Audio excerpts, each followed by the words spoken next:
Rest assured, all of the preparations are complete, and our army has also reached the predetermined destination. It's a pity that their realm is a main realm that we're unable to convert. Otherwise, we'd be able to directly invade their realm through that realm entrance. Having said that, it's a good thing that we can resolve this through this match. After all, aside from this small world, we have no other conflicts of interest with them. The final short figure replied in a voice akin to that of an infant. Through searching the souls of the living beings we captured, I discovered that their realm seems to belong to a cluster of realms that has already lost contact with the true immortal realm for countless years. If it weren't for an incident that occurred in this small world that just so happened to connect it with our two main realms, we wouldn't even be able to come into contact with them. It's exactly because of this that their cultivation conventions shouldn't have changed much since ancient times, and they could possess many cultivation arts and secret techniques that are very rare in other realms. This is why Brother Ming Xiong sent all 5 of us here at once. On one hand, he wants us to claim sole ownership over the small world, and at the same time he also wants us to learn some things while battling our opponents. Haven't you realized that the 5 of us have all been stuck at bottlenecks for many years? The authoritative shadow said. The burly shadow's eye immediately lit up upon hearing this. In that case, we really have to thank Brother Ming Xiao for being so thoughtful. Hee. It's a rare opportunity to witness ancient cultivation arts. Hopefully they won't disappoint us. Alright, seeing as there are no other issues, let's end things here for today and go back to rest. Tomorrow, we'll send out some people to communicate with our opponents and set up the required restrictions in preparation for the upcoming match. The authoritative shadow declared. All of the other shadows nodded in agreement. The next morning, groups of armored warriors and menacing ghostly beings appeared on the 5 mountains, and they were all busy at work. Only after half a day had passed did the formation masters on both sides complete the protective restrictions, and cross-examination took place thereafter. Several hours later, all of the formation masters left the mountains, with each side leaving only a few guards at the location. Another day passed, and just as Han Li was making his way toward the hall of the stronghold, he finally met the vastly renowned Xianxia of the Blood Sky continent. This was a gray-robed, middle-aged man with an ordinary appearance. But Han Li was able to clearly sense the extremely fearsome, baleful aura within Xiaxia's body, which was quite alarming even to Han Li. Before Han Li had a chance to say anything to Xiaxia, they were called out of the hall by Bai Ying and flew into one of the giant islands up above. In the next instant, the massive flying treasure set off, and shortly thereafter, it stopped less than 10 kilometers away from the 5 mountains. Immediately thereafter, Han Li and the others appeared directly above the island before peering into the distance. A burst of rumbling rang out within the black chi on the other side of the divisive line, and a giant bone mountain emerged before also stopping near the 5 mountains. A burst of black chi then emerged from the summit of the Bone Mountain, within which were several black shadows of different statures. Bai Ying's pupils contracted slightly upon seeing this, and he glanced up at the sky before falling still again. Han Li and the others were also appraising the giant mountain in an expressionless manner. After a long while, the scintillating white sun in the sky suddenly dimmed slightly, and the armored warriors and ghostly beings near the mountains immediately scattered in unison, quickly retreating back to their own sides.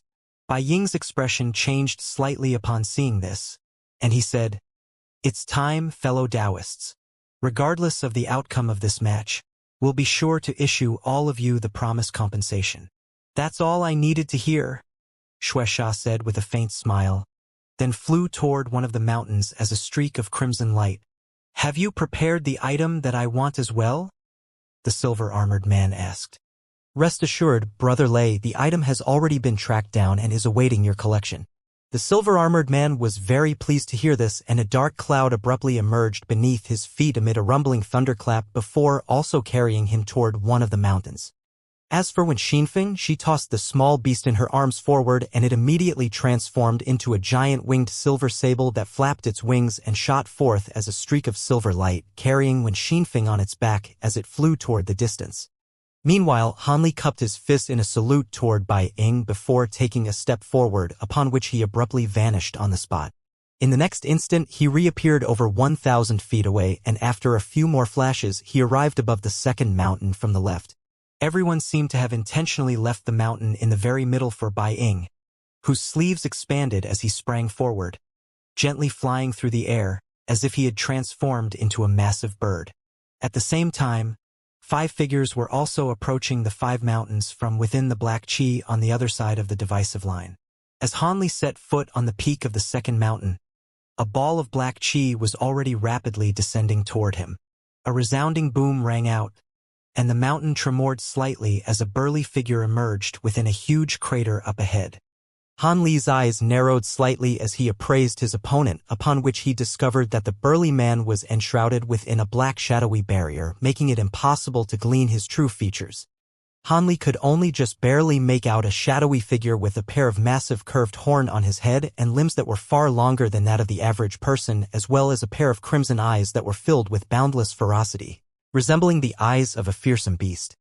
You made the right choice by picking the mighty Netherworld Monarch Menace as your opponent, kid. I'm going to make sure you die a painless death, the burly figure chuckled coldly as he appraised Han Li intently with his ferocious eyes. Netherworld Monarch Menace, eh? I'm looking forward to seeing if you can back up your words with your actions, Han Li replied in a nonchalant manner. Right at this moment, a buzzing sound rang out around the entire mountain, following which over 100 pillars of light rose up into the sky in unison, then transformed into a pair of massive 5-colored light barriers that encompassed the entire mountain. Han Li released his spiritual sense toward the light barriers, only for it to be immediately repelled. As a result, he was unable to keep any tabs on the battles on the neighboring mountains. It seemed that this restriction was designed so that each pair of combatants could focus on their battle without being distracted by other battles. Just as this thought crossed Han Li's mind, Netherworld Monarch Menace looked up at the light barriers before suddenly letting loose a low roar. An extremely fearsome aura immediately erupted from his body before rising up into the sky as a black tornado. However, the tornado was then quickly torn apart down the middle, and Netherworld Monarch Menace was fully revealed to be a giant figure that was over 30 feet tall with the head of a cow and a human body. He had gray skin and was wearing a suit of black armor that was riddled with countless sharp spikes. He was wielding a red mace refined from some type of unknown material in one hand, and he was also wearing a shimmering golden nose ring. Interesting. You refined this body after possessing the body of a beast. In that case, you must be very confident in your physical body, Han Li remarked with a faint smile. Why don't you come and test the power of this body for yourself? Netherworld Monarch Menace chortled as he swung his red mace through the air like lightning several times in succession. A string of resounding booms immediately rang out above Han Li, and several pavilion-sized mace projections appeared out of thin air before crashing down in unison. Even before they had actually arrived, the tremendous force imbued within the projections was sending gusts of fierce winds sweeping down from above. However, Han Li didn't even bother to raise his head as he extended a shimmering golden fist upward in a casual-looking manner, releasing a golden fist projection that clashed with the enormous force crashing down upon him. An earth-shattering boom rang out as white shockwaves and golden light intertwined, and the mace projections and golden fist projection were destroyed in unison. Netherworld Monarch Menace's pupils contracted slightly upon seeing this. Oh? Your physical body is quite powerful as well. Even though he had used only around 10% to 20% of his full power, it was clear from Han Li's nonchalant display that he hadn't used much power either in that punch, and that was rather surprising to Netherworld Monarch Menace, who had always been renowned in the infernal realm for his physical prowess. Before he had a chance to do anything else, Han Li suddenly made a grabbing motion, and an azure longsword appeared in his grasp amid a flash of azure light before being slashed through the air, releasing countless azure threads that swept toward Netherworld Monarch Menace with ferocious might. Netherworld Monarch Menace's eyes narrowed slightly upon seeing this, and he brandished his mace in front of himself in a casual manner before taking a deep breath and letting loose a deafening roar. In the face of this thunderous roar, the space before him twisted and warped, forming a semi-transparent light barrier. The azure threads struck the light barrier like a torrential storm, only to instantly vanish into it without a trace. A hint of surprise flashed through Han Li's eyes upon seeing this, and the azure longsword in his hand elongated to around 10 feet in length at his behest before being slashed through the air again. All of a sudden, a sword projection that was over 100 feet in length appeared above Netherworld Monarch Menace before crashing down from above. Netherworld Monarch Menace gave a cold harumph as he lashed out upward with his mace without any hesitation. Countless bursts of black chi surged out of the mace in a frenzy amid a burst of ghostly howls, transforming into a black dragon that rose up into the heavens.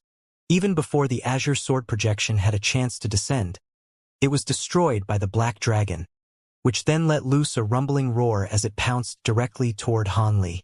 Han Li's expression remained unchanged at the sight of the black dragon, and all of a sudden a series of azure flying swords erupted out of all parts of his body before forming an azure sword lotus that was around an acre in size. The petals of the sword lotus slowly blossomed at Han Li's behest, and it then surged toward the black dragon before tearing the dragon into countless shreds with its peerlessly sharp sword chi. As opposed to being enraged by the destruction of the black dragon, Netherworld Monarch Menace chortled with glee. Haha, even though I was only testing you just now, I can see that you're quite a formidable opponent. I'll be able to have some fun in this battle.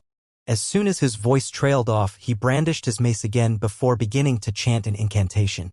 All of a sudden, bright crimson light erupted from his mace, and it transformed into a crimson flag.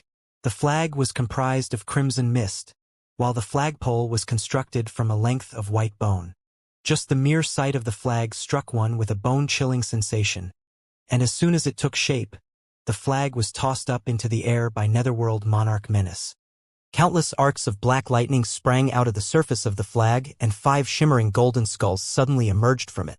Initially, the skulls were only around the size of average bowls, but they quickly swelled to the size of wagon wheels with crimson flames flashing in their eyes and faint green light being released out of their mouths. Han Li couldn't help but falter slightly upon seeing this. Hee. These are true devils that I refined from the martial souls of the powerful enemies I've slain. Perhaps you'll have the honor of becoming my 6th devil. Netherworld Monarch Menace chortled as he pointed a finger at the skulls up above. The crimson flames in the eyes of the skulls immediately swelled up, and the 5 skulls transformed into 5 ghostly devils, each of which had long purple hair, sharp claws, and menacing facial features. On top of that, there were crimson flames burning all over their bodies, and their auras weren't inferior to that of the average Grand Ascension stage being. Go! Netherworld Monarch Menace ordered as he pointed a finger at Han Li, and the 5 golden ghostly devils immediately shot forth toward Han Li as 5 balls of golden light. How interesting! It's quite remarkable that you were able to convert nascent souls into these devilish creatures. However, if you think you're the only one with allies there, then you couldn't be more wrong, Han Li said with a smile. Immediately thereafter, he swept a sleeve through the air to release a ball of golden light, which transformed into purplish golden Jin Tong. Go on, give them the release they deserve, Han Li said.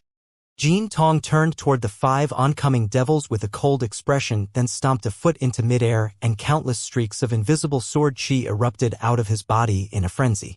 After that, it transformed into a vast expanse of golden light that fused as one with the sword chi before sweeping toward the 5 devils. The most powerful-looking one of the 5 ghostly devils raised its arms and plunged its ghostly claws directly into the storm of sword chi, upon which its fingers and close to half of its arms were instantly shredded by the golden sword chi. These ghostly devils were able to oppose top-grade treasures with their bodies alone, but they were no match for the peerlessly sharp golden sword chi. The ghostly devil was naturally quite stunned by this, and it immediately twisted around before vanishing into thin air in a flash. Meanwhile, the other 4 devils opened their mouths to expel balls of black lightning in a frenzy, quickly combining as one to form a sea of black lightning that clashed with the golden light. Thus, black chi and golden light intertwined, and it was as if there were 2 giant beasts battling with all their might. All of a sudden, around a dozen thick streaks of sword chi erupted out of the golden light in a line, tearing a giant gash into the black chi en route toward the 5 ghostly devils. However, right at this moment, the devil that had just disappeared re-emerged at the gash that had just been torn open. At this point, its arms and hands had completely regenerated, and it immediately opened its mouth to expel a crimson bone bead. Not only was the golden sword chi that struck the bead instantly repelled, it was tainted a crimson color before crumbling away. This bead had the incredible effect of corrupting other treasures, and it quickly released countless bursts of black chi that inundated both itself, as well as the ghostly devil that had just appeared. The sword chi was unable to completely sever the black chi, but the black chi was also unable to repel the sword chi. The two clashed over and over again, but neither side was able to gain the upper hand, and thus an impasse ensued. This seemed to have been a complex process, but everything had actually taken place in nothing more than the blink of an eye. Netherworld Monarch Menace faltered slightly at the sight of Jin Tong, and he was stunned that his 5 ghostly devils were only just barely able to oppose Jin Tong's sword chi. What kind of spirit beast is this? Its aura seems rather familiar. Do you think I'd tell you? Han Li asked in a nonchalant manner. Humph. Looks like I'll just have to beat you until you tell me. An enraged look appeared in Netherworld Monarch Menace's eyes as he made a hand seal, and he immediately began to swell in size while the black chi behind him intertwined to form a massive ghostly face that was around an acre in size. The ghostly face opened its mouth to release a long streak of black light, which somehow covered a distance of over 1,000 feet in a flash to reach Han Li. In response, Han Li remained still on the spot, but a barrier of divine essence-fused light appeared before him amid a burst of spatial fluctuation. Much to Han Li's astonishment, the gray light barrier was instantly shattered as soon as it was struck by the streak of black light, following which the streak of light rapidly wound itself 7 or 8 times around Han Li's body, forming a giant cocoon around him. A layer of flames erupted over the surface of the cocoon, and it transformed into a giant fireball. However, Netherworld Monarch Menace didn't stop there. Instead, he summoned a giant inky black axe that was several tens of feet in length and releasing a foul odor, and the axe was slashed toward the fireball like lightning. A sharp screeching sound rang out, and a peerlessly sharp axe projection appeared overhead before striking the center of the black cocoon with unerring accuracy. A loud metallic clang sounded, and the spear projection was repelled before shattering into countless pieces. Immediately thereafter, a thunderous roar erupted from within the fireball, and 6 giant furry hands tore the cocoon apart.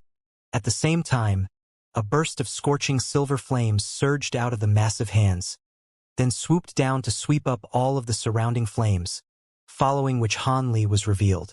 At this moment, he was in his giant golden ape form with 3 heads and 6 arms, and he was appraising Netherworld Monarch Menace with a cold expression while silver flames were burning all over his body. Netherworld Monarch Menace was also looking back at Han Li with a hint of bewilderment in his eyes, clearly surprised that his last attack hadn't managed to harm Han Li at all.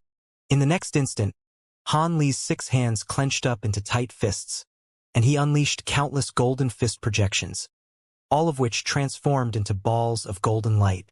Netherworld Monarch Menace harumphed coldly upon seeing this, and he let loose another deafening roar to create the same warped light barrier. Thus, the golden balls of light struck the light barrier in a torrential barrage, but on this occasion, all of the fist projections instantly exploded upon clashing with the light barrier, releasing bursts of fearsome power. In the face of such an unrelenting barrage of fist projections, the light barrier was beginning to crack at a rate that was discernible even to the naked eye. Finally, the light barrier was completely shattered, and all of the fist projections hurtled directly toward Netherworld Monarch Menace. However, Netherworld Monarch Menace made no attempt to evade.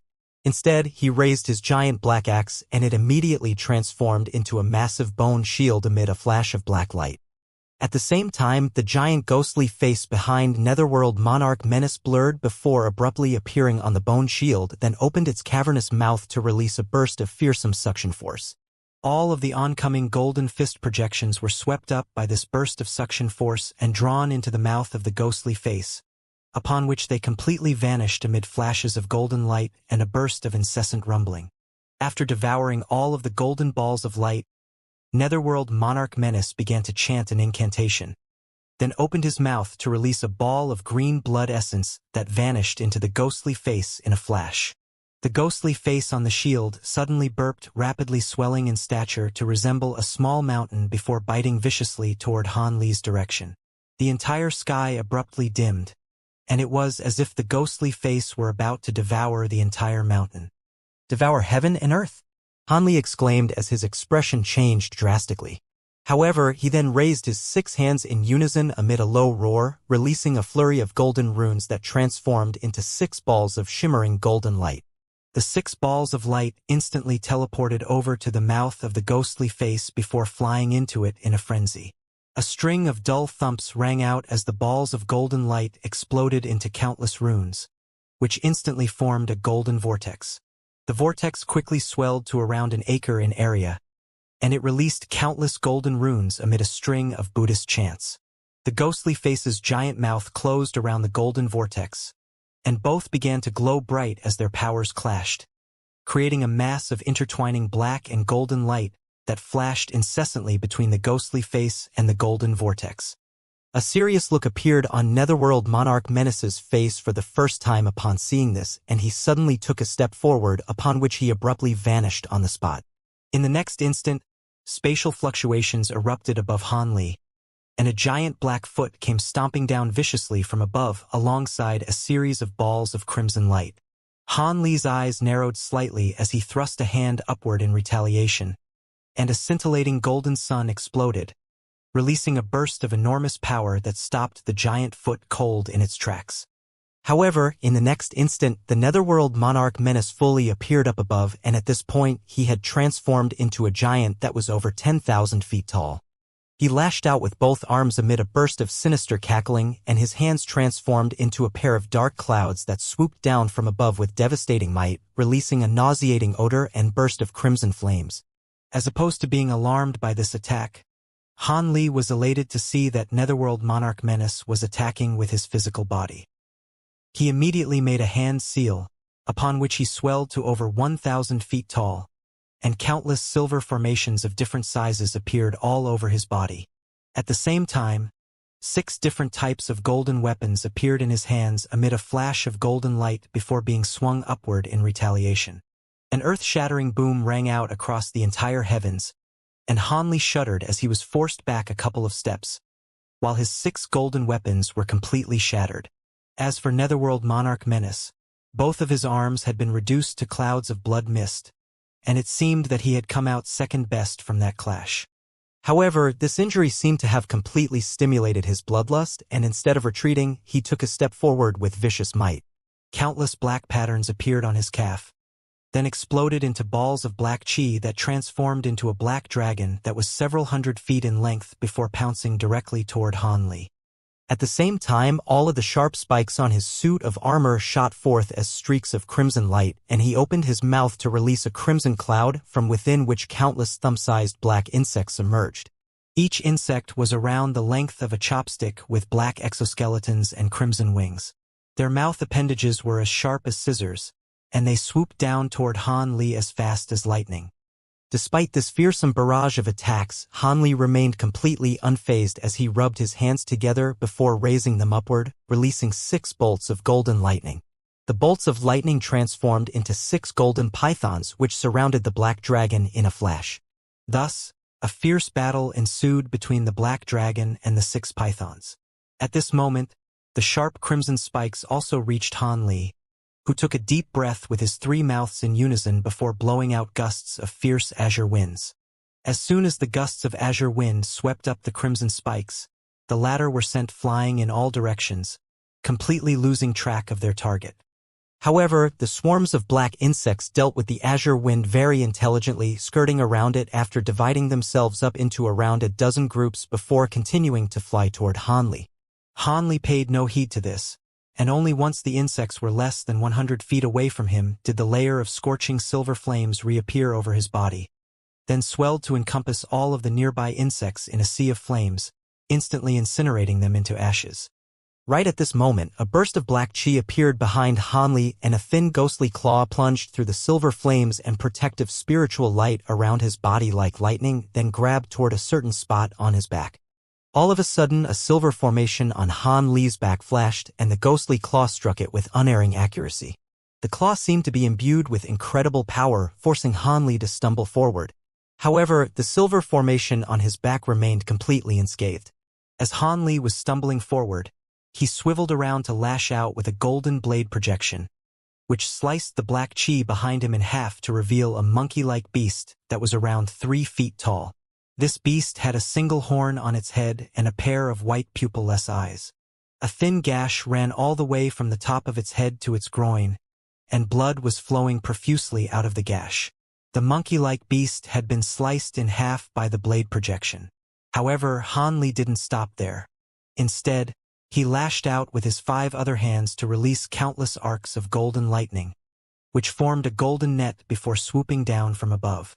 All of a sudden, the 2 halves of the beast's body transformed into 2 bursts of black chi that shot forth toward either side, passing through the golden lightning net in a flash as if it didn't even exist. Hanli was quite surprised to see this, and he couldn't help but falter slightly. Taking advantage of this opportunity, the 2 bursts of black chi hurtled back in retreat before combining as one again to form the monkey-like beast. The beast gave Hanli a cold look before instantly appearing beside the head of the giant netherworld monarch menace, then self-detonated into a burst of black chi that surged up the giant's nostril. As a result, the giant's missing arms were instantly regenerated. That's a second nascent soul. No, it would be more accurate to call it a second soul, Hanli remarked as a cold light flashed through his eyes. You must be quite knowledgeable to have identified it right away. Indeed, this second soul was refined using the remains of an ancient beast. Not only is it completely silent in movement, it possesses strength superior to even my own. What are those formations on your back? The fact that it was able to withstand a full-force attack from my second soul tells me that it's not an ability from the lower realms. Netherworld Monarch Menace chuckled coldly as he shook out his pair of new arms. Why don't you come and find out for yourself? Hanli harumphed coldly in response. At this point, the 6 golden lightning WYRMS had already torn the black dragon apart, and the giant ghostly face and the golden vortex had destroyed one another after a prolonged struggle. Netherworld Monarch Menace looked up at the 2 light barriers overhead and suddenly chuckled. With that ability at your disposal, I won't be able to pose a threat to you through conventional means. Hehe. It looks like I'll have to use my trump card. As soon as his voice trailed off, he let loose a shrill cry, and the 5 golden ghostly devils that were still locked in battle with Jin Tong suddenly disengaged before flying back toward Netherworld Monarch Menace as 5 golden skulls, then vanished into his giant body in a flash. The 5 skulls then appeared on the giant's neck amid a flash of golden light before chanting different incantations in vastly contrasting voices. As the chanting grew louder and louder, countless black spirit patterns suddenly appeared over Netherworld Monarch Menace's body before transforming into thousands of fist-sized ghostly faces.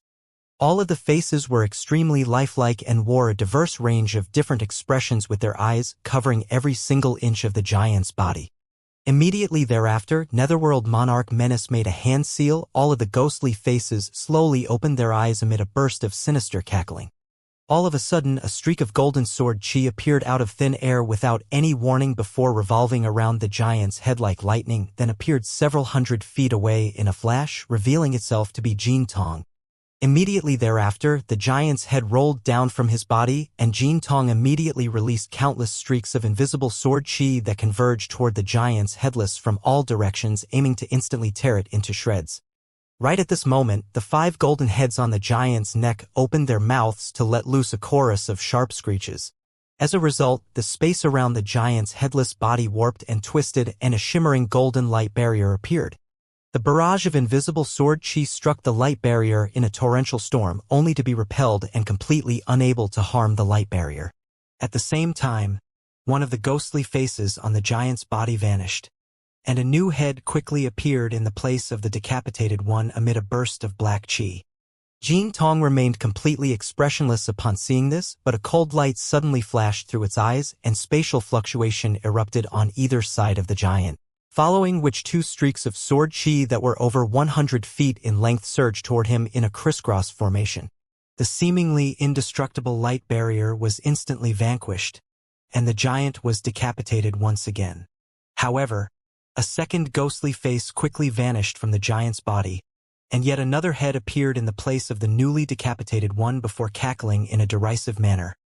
I have the power of 1,000 ghosts within my body, which means that I have 1,000 lives. Even if you kill me hundreds of times, it won't do anything. Now then, let me see if you can withstand an attack from the power of 1,000 ghosts. As soon as his voice trailed off, all of the ghostly faces on Netherworld Monarch Menace's body suddenly converged toward his arms, following which he made a grabbing motion with both hands in unison. Countless bursts of black chi surged forth and all of the ghostly faces peeled themselves off the giant's arms before putting on extremely menacing expressions. All of a sudden, the pair of massive claws detached themselves from the giant's arm before swelling to around an acre in size, and one of them shot forth toward Jin Tong while the other hurtled directly toward Hanli. Jin Tong's expression changed slightly for the first time at the sight of the oncoming giant claw, and it immediately vanished into thin air amid a flash of golden light. However, the giant claw made a grabbing motion, and the countless ghostly faces nearby warped slightly before 5 black chains shot out of the claw's fingertips. The 5 chains suddenly vanished into thin air, then abruptly pulled back, and Jin Tong was wrenched out of space amid a burst of violent spatial fluctuations with the 5 black chains wound tightly around its body. The giant claw immediately gripped onto Jin Tong before attempting to crush Jin Tong in its grasp. All of the ghostly faces around the claw suddenly began to howl loudly, then exploded into bursts of black chi that instantly inundated both Jin Tong and the giant claw. However, in the next instant, 2 streaks of invisible sword chi that were over 100 feet in length emerged within the black chi before destroying the giant claw and the black chains, following which Jin Tong sprang out of the black chi as a ball of golden light. However, the countless ghostly faces were reformed within the black chi in a flash, and the giant claw was instantly manifested between them before hurtling toward Jin Tong again. The sword chi being released from Jin Tong's eyes were extremely powerful, but it seemed that the ability couldn't be used too many times, and after it was eradicated by the giant claw a few more times, Jin Tong was forced to retreat as it fought. Meanwhile, the massive claw gave chase without any inhibitions by relying on its immortal body, and a tense chase ensued. At the same time, Hanli was facing the other giant claw, but instead of taking evasive measures, his massive body swelled further in size, and silver formations appeared all over his skin as he lashed out toward the giant claw with his 6 huge golden fists, aiming to destroy the claw with the prowess of his physical body alone. Having activated his 100 meridian refinement mantra to its maximal extent, his 6 golden fists were powerful enough to release 6 golden tornadoes that caused the space in their wake to warp and twist violently, presenting an awe-inspiring sight to behold. In the face of such fearsome attacks, the giant claw didn't slow down in the slightest, and all of the ghostly faces around it began to cackle while opening their mouths. As soon as the 6 golden tornadoes reached the massive claw, they were split apart and devoured by the ghostly faces, which swelled drastically in size before releasing a series of black threads out of their mouths, instantly forming a black net. Upon being struck by the 6 giant golden fists, the black net only swayed slightly, but wasn't torn apart, and it took advantage of the opportunity to encompass Han Li's entire body. However, right at this moment, scorching silver flames erupted from Han Li's body, forming a fiery cloud that forcibly kept the black net at bay. Meanwhile, the giant claw reached into the sea of flames without any hesitation, while the black threads being released by the ghostly faces managed to prevent the silver flames from approaching. Thus, the massive claw pierced through the fiery cloud without any impediment before grabbing toward one of Han Li's 3 heads. Even before it had actually reached the head, 5 bursts of black chi surged out of the claw's fingertips, forming 5 black chains that descended from above. Han Li harumphed coldly upon seeing this, and he raised his 3 heads before opening his mouths in unison, releasing 3 gusts of fierce azure winds that blew the black chains off course. Immediately thereafter, the azure wind reached the giant claw, and a string of crisp clangs rang out as the wind transformed into several tens of small azure swords that attacked the claw in a frenzy. However, the giant claw seemed to be indestructible with the support of the power of 1,000 ghosts, and the small azure swords were only able to leave countless faint white marks on its surface. A dull thump rang out as the massive claw finally crushed the protective spiritual light around Han Li, only to be kept at bay by several silver formations that had appeared on the head that it was reaching toward. Countless ghostly faces reappeared on the surface of the huge claw, and a burst of chanting rang out, following which the 5 fingers of the claw abruptly thickened and the power it was releasing increased by over tenfold. In the face of such devastating power, even the silver formations were beginning to groan and creak, looking as if they could shatter at any moment. Hanli heaved a faint sigh upon seeing this, and he immediately laid a hand onto the top of his own head, which opened up to release several balls of light of different colors. Each ball of light contained the projection of a different true spirit being, and they evolved through the air before plunging into Han Li's body in a flash. In the next instant, a string of loud booms rang out and a series of golden scales appeared over Han Li's body amid a flash of purplish golden light. At the same time, a short horn emerged from each of his 3 heads, following which the nearby world's origin chi converged before being funneled toward Han Li in a frenzy. It was clear that Han Li wouldn't be able to defeat Netherworld Monarch Menace through conventional means, so he had finally unleashed his 3rd Nirvana transformation. After completing the transformation, Han Li let loose a thunderous roar before grabbing onto the giant claw with 2 of his hands, then crushed the claw with ease. Immediately thereafter, he opened his mouth to release a burst of golden light, which swept up the net up above before drawing it into his mouth to be devoured. Netherworld Monarch Menace was extremely alarmed to see this, and he hurriedly pointed a finger in that direction. Countless ghostly faces immediately appeared around Han Li once again, and all of them adopted enraged expressions before quickly chanting an incantation. Thus, another giant claw quickly began to take shape among the ghostly faces. "Do you really think you can keep using this trick over and over again?" Han Li harumphed coldly as he lashed out with his 6 fists in unison. Spatial fluctuations erupted all around him, and 6 golden vortexes appeared out of thin air before revolving rapidly on the spot, releasing extremely fearsome suction force and even faint traces of the power of laws. All of the ghostly faces only had a chance to let loose a few anguished wails before they were completely swept into the vortexes.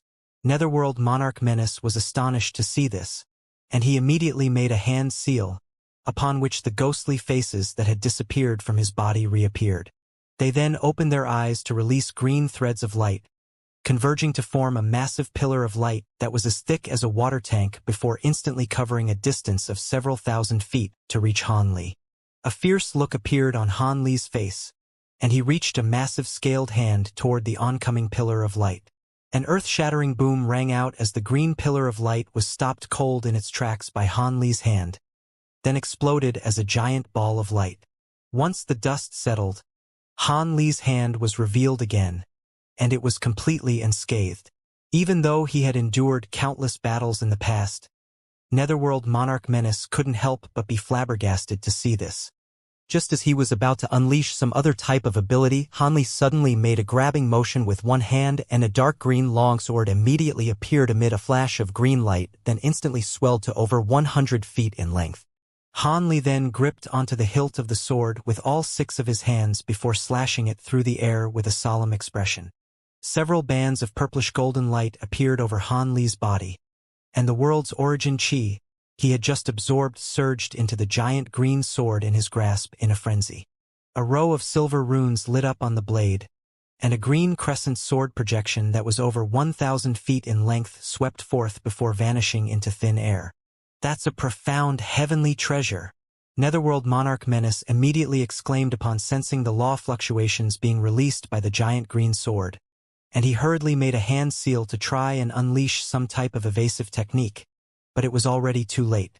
In the next instant, spatial fluctuations erupted above Netherworld Monarch Menace, and the green crescent reappeared before descending toward him amid a burst of fearsome power of laws. The space around him immediately tightened, and his entire body was immobilized by the power of laws, making him feel as if he had been sealed within a massive ice mountain, rendering all struggles completely futile. The profound heavenly spirit/sword was far more powerful than Netherworld Monarch Menace had anticipated, and none of the profound heavenly treasure he had seen in the past could compare with its power. "I concede. Remove the restrictions." Netherworld Monarch Menace yelled in a horrified manner, and the 2 light barriers over-encompassing the entire mountain instantly vanished, but the green crescent still continued onward without pause. After attempting to use several types of secret techniques to escape, all to no avail, Netherworld Monarch Menace was finally growing desperate. Power of 1,000 ghosts. Explode. All of a sudden, the ghostly faces on his body turned a bright red color before exploding amid a string of resounding booms. A cloud of blood mist immediately erupted forth in all directions, greatly nullifying the power of laws in the surrounding area. At the same time, Netherworld Monarch Menace's body rapidly shrank down to its original size, and he struggled free from the binding power of laws before rising up into the air. Han Li gave a cold harumph upon seeing this, and he suddenly lashed out like lightning with his giant green sword. This was an extremely ordinary-looking slash, but the front half of the giant blade vanished as soon as the attack was unleashed. Netherworld Monarch Menace had just evaded the green crescent, but right at this moment, a semi-transparent giant blade projection appeared out of thin air beside him amid a flash of green light, then flashed through the air and sliced his body in half, completely disregarding the protective crimson flames burning over his body. Netherworld Monarch Menace let loose an agonized howl, but he still didn't panic as he made a hand seal upon which his lower body instantly exploded into a cloud of blood mist. His upper body was enveloped within the blood mist, then vanished on the spot amid a resounding boom. A hint of mockery appeared on Han Li's face upon seeing this, and he pointed a finger toward that direction, upon which the green crescent also exploded into countless dark green threads that instantly pierced through the space where Netherworld Monarch Menace had just vanished. Another anguished cry rang out amid a burst of violent spatial fluctuations, and the top half of Netherworld Monarch Menace's body reappeared.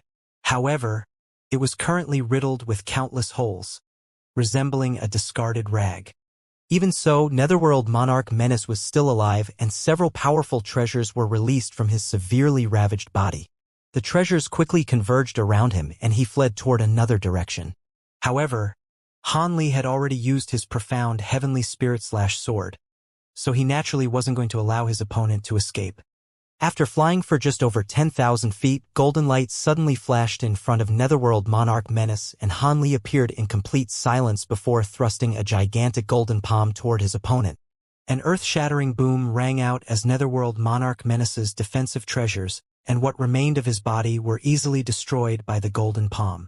All of a sudden, 2 balls of black chi shot out of his ruined body before fleeing as quickly as they could in different directions. Han Li's brows furrowed slightly upon seeing this, and he swept a finger toward one of the balls of black chi, releasing a streak of azure sword chi that sliced the creature within the black chi in half. It was none other than that monkey-like beast. Immediately thereafter, countless arcs of golden lightning sprang out of the azure sword chi, instantly incinerating the beast into ashes.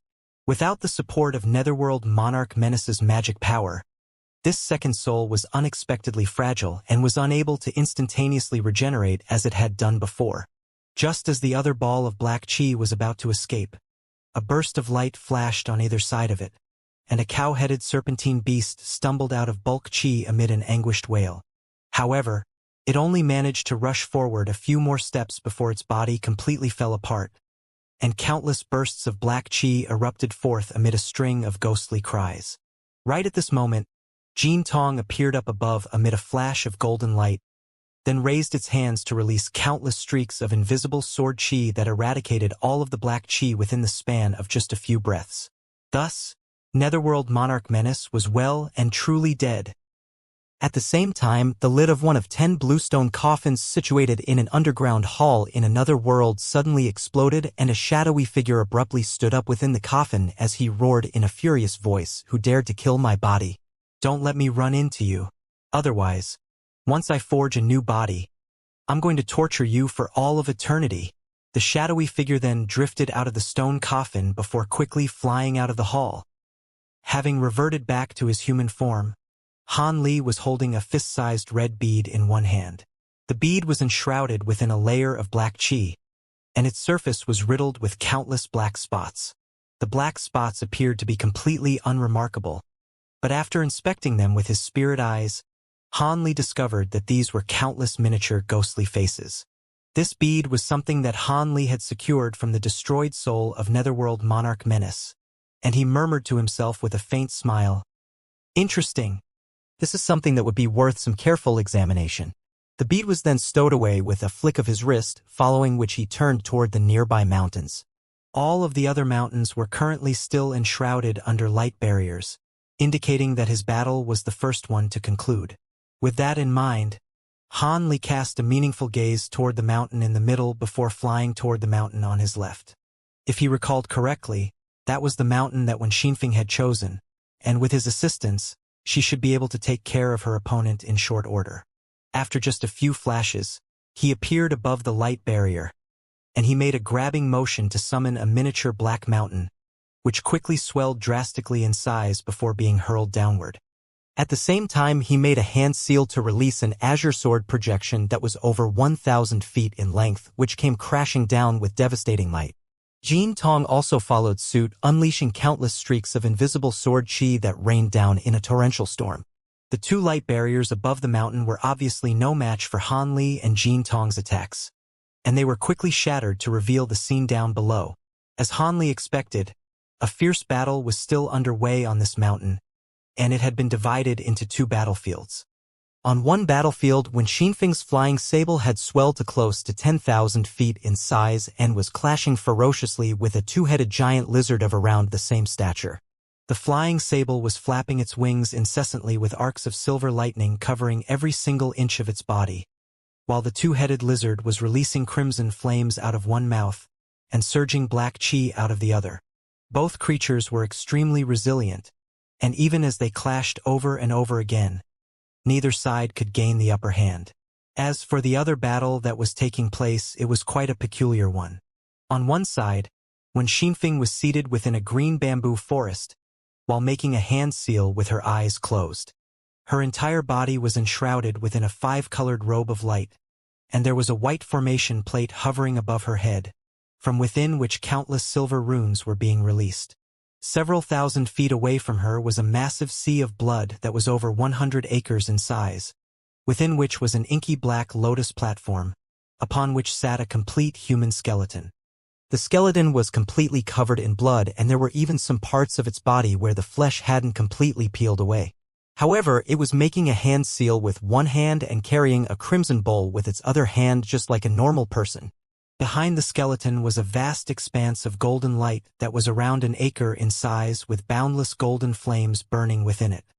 Strangely enough, after unleashing their respective secret techniques and treasures to protect itself, the skeleton was also seated in a completely still manner on the Black Lotus platform, just as when Xinfeng was. Han Li's expression changed slightly upon seeing this, and he cast his gaze toward a certain area in between the two with blue light flashing within his eyes. As a result, that seemingly empty area suddenly transformed into two worlds where the direct opposites, life and destruction, coexisted. One world was filled with skeletons formed by black chi, wreaking havoc within a sea of crimson flames, while the other world was filled with lush greenery and countless five-colored butterflies. The two worlds were seemingly divided by an invisible line, and they were clashing incessantly. Either the crimson flames were reducing the trees and butterflies to ashes, or the trees and vines were growing thicker and stronger before sweeping up countless skeletons as fertilizer. The clash between the vastly contrasting worlds was creating a giant vortex at the center that was revolving rapidly, but it was making no sound, as if it were nothing more than an illusion. Impressive! Both of them have begun to master spirit domains. Even though their grasp is very elementary, the average Grand Ascension stage being would definitely be powerless against them. Jin Tong, go and kill that lizard. Leave this netherworld monarch to me, Han Li instructed. Jin Tong nodded in response before flying toward the two-headed giant lizard down below as a streak of golden light. As for Han Li, he transformed into a giant Kuan-Peng that was over 1,000 feet in length with countless arcs of silver lightning flashing over his body, then plunged down from the heavens. In the instant that the light barriers were shattered, both when Xinfeng and the skeleton had immediately noticed Han Li and Jin Tong's arrival. When Xinfeng was naturally ecstatic, while the skeleton's heart sank slightly, and now that Jin Tong and Han Li were getting involved in this battle, it knew that he couldn't just sit around passively any longer. Thus, green flames lit up within its eyes, and it tossed the bowl in its hand high up into the air. The bowl released countless crimson runes in a frenzy, then swelled to the size of a small mountain before hurtling directly toward Jin Tong. At the same time, a thunderous roar rang out within the sea of blood below the skeleton, following which around a dozen giant crimson WRMs emerged before hurtling directly toward the huge Kuan-Peng. Meanwhile, the skeleton made a rapid string of hand seals before pointing a finger toward the two clashing worlds from afar. All of a sudden, The world that was filled with crimson flames abruptly exploded without any warning, forming an enormous crimson sun that released a sea of flames toward the opposing world. In the face of this self-destructive attack, the trees and vines within the green world warped and twisted violently, and most of the five-colored butterflies instantly exploded. When Xingfeng was quite alarmed to see this, and she hurriedly made a string of rapid hand seals while flicking a series of incantation seals toward the green world. As a result, she was unable to work with Han Li to attack the skeleton together. The enormous suction force released by the Crimson Bowl forced Jin Tong to stop cold in its tracks, and in retaliation, it immediately released two streaks of translucent light out of its eyes. The two streaks of light struck the bowl in a crisscross formation, and two huge holes were immediately punched into the bottom of the bowl. After being dealt such a heavy blow, the bowl began to rapidly shrink like a punctured balloon before being sliced up into countless pieces by the two streaks of translucent light at Jin Tong's behest. After that, Jin Tong sprang and fused as one with the two streaks of light to form a thick pillar of light that reached the two-headed giant lizard in a flash, then quickly revolved around it like a bolt of translucent lightning. The giant lizard knew that it was in great peril, but the giant flying sable prevented it from being able to take any evasive measures, so it could only release a crimson barrier of flames around its own body. Unfortunately, the flame barrier proved to be completely ineffective, and its body was sliced up into several sections. However, the giant lizard possessed immense life force, and bursts of black chi surged out of the cross-sections of its wounds, attempting to reconnect the severed parts of its body. Right at this moment, the giant sable pounced toward it and locked its front limbs around a section of the lizard's body before biting viciously into it. The giant lizard's body thrashed violently, but it only took a few mouthfuls for the massive sable to devour that chunk of its body before pouncing toward another section in an excited manner.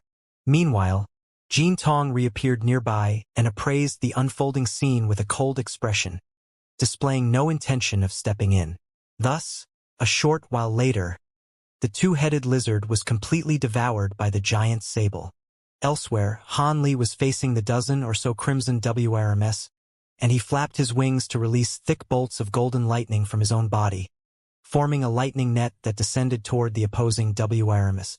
A hint of derision appeared in the skeleton's eyes upon seeing this. The sea of blood down below was refined from 81 types of filthy blood, and the WRMS it manifested were extremely powerful. They couldn't compare with true WRMS, but they certainly weren't far away. As such, it was downright delusional to think that a mere net of lightning would be able to vanquish them. These thoughts had only just crossed the skeleton's mind when a string of anguished roars rang out, and it hurriedly looked over in alarm to find that the crimson WRMS had been completely destroyed by the net of lightning in an instant. Thus, without any further impediment, Han Li continued to swoop down from above with unstoppable might. "That's divine devilbane lightning," the skeleton exclaimed as it quickly thrust a hand downward, upon which the river of blood below him rumbled before rising up into the sky as a giant wave. At the same time, the Black Lotus platform down below transformed into a ball of black light that encompassed the skeleton before vanishing on the spot. By the time Han Li's golden lightning vanquished the crimson wave, the skeleton was already nowhere to be seen. Upon determining that there was no way that it could oppose Han Li and Wen Xinfeng at once, the skeleton had been extremely decisive and instantly fled. Without the support of its magic power, the crimson sun was quickly destroyed by Wen Xinfeng, following which she rose to her feet with a smile on her face. "Thank you for your assistance, Brother Han. If you hadn't stepped in, it would have definitely taken far longer for an outcome to be reached in this battle. However, we can't let that Buddha Bone monarch get away. If it collaborates with the other ghostly monarchs, then our fellow Taoists will be in severe peril." "Of course, let's give chase right away," Han Li replied as he reverted back to his human form. At this moment, Jin Tong and the giant sable returned to Han Li and Wen Xinfeng in a flash, and the sable's stomach was bulging from its recent meal. Thus, the duo didn't waste any time and immediately rose up into the air with their respective spirit beasts. They could already see that the fleeing Buddha Bone monarch had flown onto the mountain in the middle, and the golden light above its head was releasing a torrent of devilish flames onto the light barrier down below. The two light barriers only managed to resist for a brief moment before they were destroyed, following which the Buddha-bone monarch descended onto the mountain down below. When Xinfeng and Han Li immediately gave chase as two streaks of light, and after just a few flashes they also arrived above the same mountain. However, the scene down below came as quite a surprise to both of them. Contrary to their expectations, there was no sign of any battle taking place on the mountain. Instead, a refined middle-aged man was seated across from Bai Ying, and the two of them were playing a game of Go on a board positioned on a pristine white stone table. The board was of a shimmering golden color, while the stones were black and white in color. Bai Ying and the middle-aged were both staring at the board in silence, and it seemed that they had reached a critical juncture in the game. The Buddha-bone monarch was standing obediently behind the middle-aged. Han Li and Wen Xinfeng exchanged a surprised glance with one another, then descended from above and made their way over to Bai Ying, while Jin Tong and the flying sable vanished up their sleeves. "I'm glad to see you too, fellow Taoists. I was slightly concerned, but it looks like I can rest assured now," Bai Ying said with a smile as he turned toward Han Li's duo. "What's going on here, Brother Bai?" Wen Xinfeng asked as her brows furrowed slightly. After a brief clash, fellow Taoist reincarnation discovered that our cultivation arts directly suppress one another, so an outcome can't be reached unless we're willing to put our lives on the line. Thus, we decided to decide the outcome of our battle through this game. Of course, if the other battles are decided first, then there would be no need to finish this game, Bai Ying explained. "Are you the one who killed Netherworld Monarch Menace?" Netherworld Monarch Reincarnation asked as he cast his gaze toward Han Li. "I did. Do you intend to avenge him?" Han Li asked in a calm manner. "Humph. It's his fault for losing the battle. Why would I go out of my way to avenge him?" Netherworld Monarch Reincarnation replied. Seeing his fellow Taoist Han has already slain Netherworld Monarch Menace, the victory naturally goes to him. Fellow Taoist Buddha-bone has fled from his mountain, so this counts as a loss against him as well. "Do you have any objections, fellow Taoist Reincarnation?" Bai Ying asked as he placed a stone onto the board. "I agree with that assessment. However, seeing as all three of them have appeared here, I can't allow them to leave and meddle in the remaining battles. I'll have to ask everyone to stay here until the outcomes of the other battles are decided," Netherworld Monarch Reincarnation said. "All right, I accept this arrangement on their behalf." Bai Ying agreed after a brief moment of contemplation. Han Li and Wen Xinfeng were both rather perplexed about why Bai Ying had agreed so readily to Netherworld Monarch Reincarnation's request, but they didn't raise any objections and stood off to the side in silence. The Buddha-bone monarch also remained silent as he glanced at Han Li's duo with his fiery green eyes. A smile appeared on Netherworld Monarch Reincarnation's face upon hearing Bai Ying agree to his request, and he lowered his head to focus on the game at hand again, then placed another stone on the board after a prolonged period of thought. Bai Ying also began to focus on the game upon seeing this. Han Li cast his gaze toward the board in an intrigued manner, but after just a short while, he quickly shook his own head in a resigned manner. His skills in the game of Go were quite average, but he was still able to identify that this game was astonishingly complex and definitely not one that he could make sense of. Bai Ying and this Netherworld Monarch Reincarnation were definitely the best Go players he had ever seen. It was no wonder that both of them were confident enough to decide the outcome of their match through a game of Go. With that in mind, Han Li's gaze strayed over to Wen Xinfeng, upon which he discovered that she was also appraising the board, but her brows were slightly furrowed, and it seemed that she was able to better understand the current game situation better than he did. A wry smile appeared on Han Li's face upon seeing this. Each move made by Bai Ying and Netherworld Monarch Reincarnation would be punctuated by a long pause, and in the blink of an eye, close to an hour had passed by. All of a sudden, a burst of loud rumbling rang out in the distance, and the two light barriers encompassing the first mountain from the right were destroyed, and two people emerged before flying one after another toward the mountain where Han Li and the others were situated. After identifying the two figures flying toward them, Wen Xinfeng's expression changed slightly as she remarked, "It seems like fellow Taoist Lei has been defeated." Han Li also cast his gaze toward that direction to find that the silver-armored man's suit of armor was currently riddled with holes, and half of his body had been reduced to a mangled mass of flesh and blood. There were also several inky black ghostly heads biting onto his exposed flesh, and his face was very pale. The person that was pursuing him was a beautiful young woman who appeared to be 17 years of age. She was wearing a resplendent purple robe, but was surrounded by hundreds of ghostly heads and had gusts of winds surging around her. After just a few flashes, the two of them arrived in the air above the mountain where Han Li and the others were situated, and they were also rather taken aback by the sight that greeted them down below.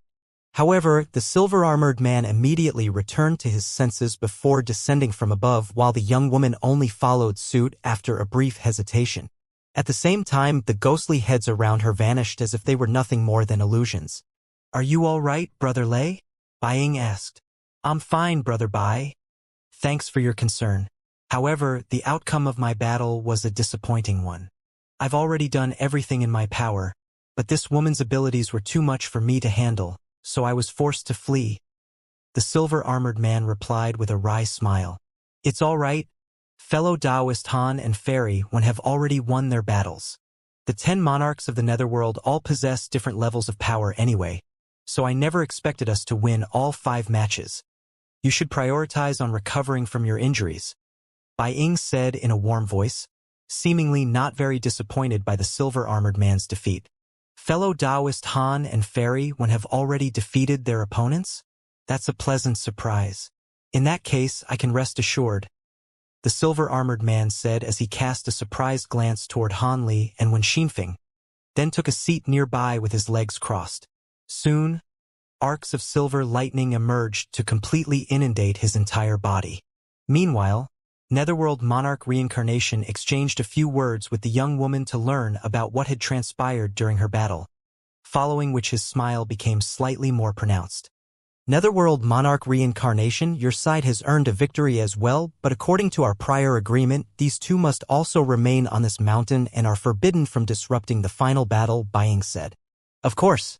By the way, I forgot to tell you this earlier, but the one battling on the final mountain is the 7 Orifices Monarch, who ranks in the top 3 among our 10 monarchs. His powers are far superior even to my own. If his opponent is unable to defeat him, then there's a very good chance that they'll be killed rather than simply defeated," Heavenly Monarch Reincarnation said with a smile. Bai Ying's expression changed slightly upon hearing this, but it then quickly returned to normal as he said, "Is this 7 Orifices Monarch really that powerful? I'm not convinced. Fellow Taoist Xianxia can rank among the top 10 most powerful beings in our realm, so perhaps it's your fellow Taoist who will be slain instead. Is that so? In that case, let's wait and see." Netherworld Monarch Reincarnation chuckled. Thus, the two of them began to focus on the game again. Time quickly passed by, and a day and a night passed in the blink of an eye. Even Han Li was beginning to wonder what was happening with the final battle, and what was even more exasperating to him was that there was still no sign of a conclusion being reached in Bai Ying and Netherworld Monarch Reincarnation's game. Each move that was made by the two of them was taking several times longer than before, and just as Han Li thought that the wait would continue, Bai Ying's expressions changed slightly as he cast his gaze toward the final mountain. Han Li's heart stirred slightly upon seeing this, and he also swept his spiritual sense toward that direction. As a result, he was greeted by the sight of a human-scorpion hybrid monster flying out after destroying the 2 light barriers above the mountain. The monster's upper body belonged to a young man, while its lower body was that of a giant reddish-black scorpion. It was holding a strange rippling black sword in one hand and a shriveled-up head that was several times smaller than a normal human head in its other hand. The eyes of the head were tightly shut, and its face was filled with incredulity, as if its owner were still unable to believe that he had been defeated even in the moment directly preceding his decapitation. Even though the head had been mummified, Han Li was still able to immediately identify it as belonging to Xianxia. This vastly renowned powerful being of the Blood Sky continent had been slain in battle by his opponent. At this point, Bai Ying and the others had also identified the head, and their expressions darkened significantly upon seeing this. The monster appeared expressionlessly above everyone after just a few flashes, but he displayed no intention of descending from above. Looks like the 7 Orifices Monarch secured the victory in the end. Having said that, your companion must have also been extremely powerful to have lasted so long, Netherworld Monarch Reincarnation chuckled. I didn't think that fellow Taoist Xianxia would actually be killed, but it seems that we've still secured the ultimate victory, Bai Ying said in an expressionless manner. Indeed, even though the Seven Orifices monarch won his battle, there's already no point in continuing in our game. We concede a 3-2 defeat in this match, Netherworld Monarch Reincarnation replied in a calm voice. Bai Ying's eyes narrowed slightly upon hearing this. Then, according to our agreement, we'll only take 40% of this small world's resources and leave the rest to you. If you're still not satisfied with that, we can repeat this match over and over again until one side can gain a crushing victory. Netherworld Monarch Reincarnation said. There's no need for that. Our trade guild is already extremely pleased with 60% of the small world's resources. However, the death of fellow Taoist Xianxia is a heavy loss for us, Bai Ying replied. At our level, everyone has a few life-saving measures set up. He came to participate in this match, so I'm sure he made preparations in advance, and it's hard to say whether he actually perished. Netherworld Monarch Reincarnation said in a nonchalant manner, making no mention of Netherworld Monarch Menace's demise. I certainly hope so. It's a pity that I wasn't able to actually spar with you, fellow Taoist. I hope we'll get another opportunity in the future, Bai Ying replied with a nod. I'm actually more interested to face fellow Taoist Han someday. The fact that Netherworld Monarch Menace wasn't even able to get away from him indicates that his powers most likely aren't inferior to those of the Seven Orifices monarch. Netherworld Monarch Reincarnation said as he cast a meaningful gaze toward Han Li. You're far too kind, fellow Taoist. I was very fortunate in my battle, Han Li replied in an indifferent manner. Netherworld Monarch Reincarnation didn't have any intention of staying any longer, and he rose to his feet as he said, seeing as the outcome has been decided, we'll be leaving now, and we'll arrange to vacate the required territory in this small world right away. Bai Ying and the others naturally made no effort to keep him, and thus, the 4 Netherworld monarchs flew toward the White Bone Mountain in the distance. The 4 monarchs flew into the mountain, and the black chi up ahead immediately began to retreat. Looks like those Netherworld monarchs are planning to keep their promise. In that case, I won't have to use the backup measures I prepared. Fellow Taoist Xianxia has already perished. It would be truly unfortunate if another fellow Taoist were to meet their demise here, Bai Ying sighed as he also rose to his feet. Brother Bai, has fellow Taoist Xianxia really perished? With his powerful blood Tao abilities, surely he'd at least be able to ensure self-preservation. I've heard of a rumor that fellow Taoist Xianxia cultivated an extremely fearsome clone that's identical to him in appearance and also possesses comparable powers. When Xianxia said in a concerned manner.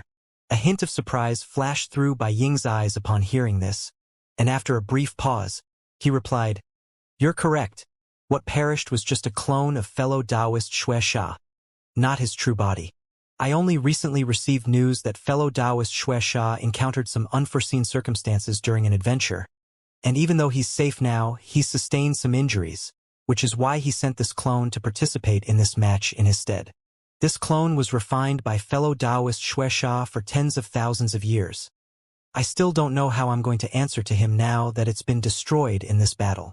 At the very least, this is still much better than having fellow Taoist Xianxia's true body perish. I'm sure you'll be able to smooth things over by offering some extra compensation to Brother Xianxia. The silver-armored man said as the silver lightning around him faded, and he rose to his feet. At this moment, his complexion was looking far better than it had previously. I certainly hope so. Are you really all right, Brother Lei? Do you require any assistance from me? Bai Ying asked in a concerned manner as he glanced at the black ghostly heads that were still clinging firmly to the silver-armored man's shoulders. I'm fine. It's just that these ghostly heads can't be removed right away. I'll just have to take some time to refine them using my bonded true flame when I get back. Having said that, I did lose a few vital life-saving treasures during the battle. The silver-armored man replied with a wry smile. Fellow Taoist Lei, what abilities did your opponent possess to reduce you to such a sorry state? Han Li asked. That woman's other abilities aren't that remarkable, but she possesses a secret technique that can allow her to manipulate ghostly shadows, and it's extremely troublesome. Those ghostly shadows possess no form or substance, and they can instantly adhere to her body to grant her the same properties, thereby preventing her from sustaining any damage from my attacks. I did everything in my power to counter this secret technique, all to no avail, so I could only concede. The silver-armored man replied in an indignant manner. It seems like these cultivation arts of the infernal realm really are quite unique. It's understandable that you were defeated seeing as you're only facing these strange abilities for the first time, Brother Lei, when Xianfeng consoled in a gentle voice. The silver-armored man merely shook his head in silence. Now that the outcome has been decided, there's no need for us to remain here any longer. Let's return to the stronghold. In the coming days, we'll be able to see whether those ghostly beings are actually going to abide by the agreement. Bai Ying said as he stowed the go-board away, then rose up into the air, followed closely by everyone else. A month later, the calm surface of an extremely secluded lake suddenly parted and a giant black arc emerged from within it. After just a few flashes, the arc vanished into the distant sky. A series of armed puppets were patrolling the arc from one end to another, and within a secret chamber that was riddled with restrictions on the bottom level of the arc, Han Li was seated on a futon, appraising a silver jade slip in his hand in silence. Shortly after the conclusion of the match against the Infernal Realm, Bai Ying had fulfilled his promise, taking Han Li to the Trade Guild headquarters tome library and allowing him to pick an immortal secret technique. Han Li had chosen the Origin Astral Barrier, and the decision had been made following an introduction of the secret technique delivered by Bai Ying. With his provenance true devil arts and profound heavenly spirit/sword, Han Li was confident in his own offensive prowess, so he wasn't very interested in the offensive immortal secret techniques available. The name of the Origin Astral Barrier sounded like quite a simple one, but it was actually a special secret technique that allowed one to form a protective barrier using the world's origin chi. He didn't know how powerful it was going to be, but it was an immortal secret technique, so it was definitely no ordinary cultivation art. However, there was a slight problem. Han Li raised the jade slip before pointing a finger at it, and a faint buzzing sound rang out as the jade slip released a series of golden runes which quickly formed a panel of text. These golden runes were flashing incessantly as if they possessed a certain degree of spiritual nature, and they were none other than golden seal text runes. Han Li inspected the body of text through narrowed eyes for a while before shaking his head with furrowed brows. Even though he recognized all of the runes, the collective body of text was very difficult to decipher, so this was definitely not something that he could completely interpret in a short time. With that in mind, Han Li pointed a finger at the jade slip again, and the body of golden text disappeared. After a moment of contemplation, Han Li flipped a hand over to summon another crimson jade slip, which he gently stroked with a hint of elation in his eyes. This was the jade slip he had obtained from the Heavenly Cauldron Palace as part of Taoist Tian Ding's inheritance. He had only intended to replicate a copy of the jade slip, but Fairy Ice Soul had given the jade slip to him outright as a gesture of gratitude. This jade slip contained the lightning refinement secret technique that Taoist Tianding had used during his time in the spirit realm. Han Li possessed divine devilbane lightning, which was a type of top-tier lightning, so this secret technique was perfect for him. In comparison with the Origin Astral Barrier, this cultivation art was far easier to comprehend. Thus, Han Li pressed the jade slip against his own forehead and began to study it in silence. During the past year or so, he had already interpreted most of the secret technique. By his estimates, he would reach complete mastery in about half a year, by which time he could begin refining his divine devilbane lightning. As he studied the secret technique, the black arc began to fly toward a predetermined direction. Meanwhile, Bai Ying was seated on a chair in a hall at the bottom of the giant lake, pondering something with a contemplative expression. There were 4 trade guild elders standing before him, including Wen Xinfeng, who said the Bloodbone sect must have acted quite quickly considering they've already tracked down the culprit. Indeed, I heard that several major sects, led by the Bloodbone sect, assembled a group of 12 Grand Ascension stage beings, and they're preparing to set up a devil trapping formation on the route that the culprit is traveling. They plan to lure the culprit into that formation before slaying him together. For some reason, they sent an invitation to me to participate in their plan. By the way, I heard that fellow Taoist He of the Skyfall Valley and Mistress Ling Yun of the Myriad Curse Mountain have also been invited, Bai Ying said. Their objective is obvious. The Blood Dao sects have always been quite wary of our trade guild, so they most likely want to make a display of power to our trade guild during the battle. Otherwise, why would they invite you even after Elder June has already been sent to join them? A green-robed elderly man harumphed coldly. In any case, the major Blood Dao sects are the premier powers on our continent, so we can't just turn them down. Brother Mu, how have the Skyfall Valley and Myriad Curse Mountain reacted to these invitations? When Xinfeng asked with furrowed brows. According to my sources, both fellow Taoist he and Mistress Ling Yun have accepted their invitation, the green-robed elderly man replied. In that case, I'm obligated to accept as well. Otherwise, the reputation of our trade guild will be affected. Prepare a teleportation formation. I'll set off in the next few days. I'm also curious to see what powers the culprit possesses to have enabled him to perform a blood sacrifice of such enormous proportions, Bai finally decided after a moment of contemplation. In that case, we'll defer to your better judgment, Brother Bai, but be careful, when Xinfeng cautioned with a serious expression. Rest assured, I prepared some life-saving measures for the match against the infernal realm. Seeing as I didn't get a chance to use them, they should be enough to keep me safe no matter what perils I encounter there. Bai Ying replied with a smile, when Xinfeng and the others were greatly reassured upon hearing this. Thus, Bai Ying and the elders discussed some matters regarding the usage of the resources from that small world before everyone else departed, leaving Bai Ying to sit alone in the hall. As soon as everyone left, Bai Ying's smile immediately faded and was replaced by a brooding expression. The formation plate was shattered, so I should be facing a stern tribulation soon. I had thought that the tribulation would definitely have been the match against the infernal realm, but I've already emerged from that event unscathed. Is the tribulation still yet to come, or has it already been resolved through the precautionary measures I took? Bai Ying murmured to himself as he fell into deep thought again. Half a month later, Hanli appeared in the air above a stretch of wilderness, overseeing a group of puppets which were carefully cleaning a dilapidated altar that had been buried deep underground. At the same time, Bai Ying arrived in a massive city on the other side of the Blood Sky continent, accompanied by several guards from the trade guild. In the belly of a small mountain situated in a mountain range not far away from the city, the six-winged frost centipede and the ice phoenix were seated on a pair of futons meditating to recover their energy. Every once in a while, the six-winged frost centipede would pull out a small vial to drip a drop of unknown liquid into his mouth, then close his eyes again to refine the medicinal power within the spirit liquid. The two of them were completely unscathed, but the exhaustion on their faces was very apparent. It was no wonder that they were looking so worse for wear. Anyone would be severely depleted in both magic power and spiritual sense after being pursued by an insurmountable enemy for so long. How much longer do you think we'll be able to last, fellow Taoist? The Ice Phoenix suddenly asked as she opened her eyes.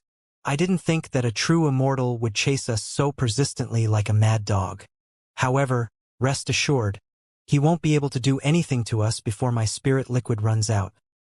The six-winged frost centipede replied in a resentful manner as he also opened his eyes. It's all because you goaded him with those insulting words that he's so persistent in pursuing us. The Ice Phoenix harumphed coldly. You don't know anything. If I hadn't made him lose his cool with my insults, there's no way we would have been able to successfully escape from him using that secret technique. If worst comes to worst, then we'll have to leave this continent and return to the Tianyuan continent. Surely he wouldn't continue to pursue us onto another continent, the six-winged frost centipede said in a cold voice. The Ice Phoenix's eyes lit up slightly upon hearing this. Leaving the Blood Sky continent is actually not a bad idea. That man descended onto the Blood Sky continent from the true immortal realm, so he must have something important to do here. Once we escape to the Tianyuan continent, there's a good chance that he'll let us go. That would naturally be ideal, the six-winged frost centipede replied with a nod. Thus, after resting for close to another day, they didn't dare to remain in the mountain any longer and shot out as two streaks of light to continue fleeing from their pursuer. However, the two of them had only just emerged from the mountain when spatial fluctuations erupted all around them, and four humanoid figures appeared, all of which were giving off extremely fearsome auras. The two of them were naturally quite alarmed by this, and they immediately drew to a halt before inspecting the four people who had appeared around them, upon which they discovered that the group was comprised of 2 men and 2 women, all of whom were at the Grand Ascension stage. Are the 4 of you here for me? The six-winged frost centipede asked as his eyes narrowed slightly. We are indeed here for you, fellow Taoist, an azure-faced man wearing a crimson robe replied. The six-winged frost centipede's expression changed slightly upon hearing this, and he said in a cold voice, Oh? You really are here for me? I don't recall making enemies of any of you during my time on the Blood Sky continent. Please don't misunderstand. We're not here to target you. Instead, we'd like to request your assistance. The azure-faced man replied with a hint of a smile on his face. The six-winged frost centipede was extremely frustrated after being pursued for so long, and the arrival of these 4 grand Ascension stage beings finally tipped him over the edge as he flared with rage. This is how you request assistance from people? What if I refuse? If these people couldn't give him a satisfactory response, then perhaps he really would lash out against them. In any case, with his powerful movement technique, he would be able to easily escape with the Ice Phoenix even if he couldn't defeat these 4 in battle. The azure-faced man's expression remained unchanged, and he replied, "Please remain calm, fellow Taoist. The proposal we're bringing to you is immensely beneficial for both sides. You're currently being pursued by someone, right?" The six-winged frost centipede's heart stirred slightly upon hearing this. "What do you mean by that?" "It's very simple. We want you to lure your pursuer to a certain place. As long as he dares to pursue you to that place, it will become his final resting place. Wouldn't you agree that this is mutually beneficial?" the azure-faced man asked. "You want to ambush him?" The six-winged frost centipede was stunned to hear this. "That's right. However, if we want to accomplish this, then we'll require your cooperation," the azure-faced man replied. The Ice Phoenix was also astonished to hear this proposal. "Do you know who we're being pursued by? You think the 4 of you can stand a chance?" The six-winged frost centipede asked with a cold smile. "Who says the 4 of us are the only ones involved in this? Regardless of who he is, the fact of the matter is that he slew countless living beings on our Blood Sky continent for his blood sacrifices.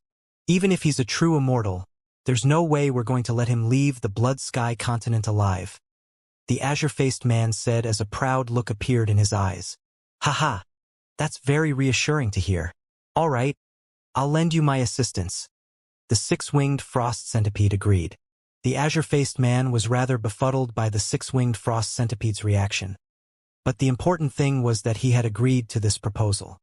Thus, the azure-faced man swept a sleeve through the air to release a jade slip and said, "This jade slip contains the location that you need to lure your pursuer to. As long as you can do that, he'll be as good as dead. I'm sure you won't disappoint us, fellow Taoist. Rest assured, my own life is on the line here, so I definitely won't screw this up." The six-winged frost centipede replied in a calm manner as he caught the jade slip. "Good. In that case, we wish you the best of luck. We still have some matters to attend to, so we'll be taking our leave now," the azure-faced man said as he cupped his fist in a parting salute.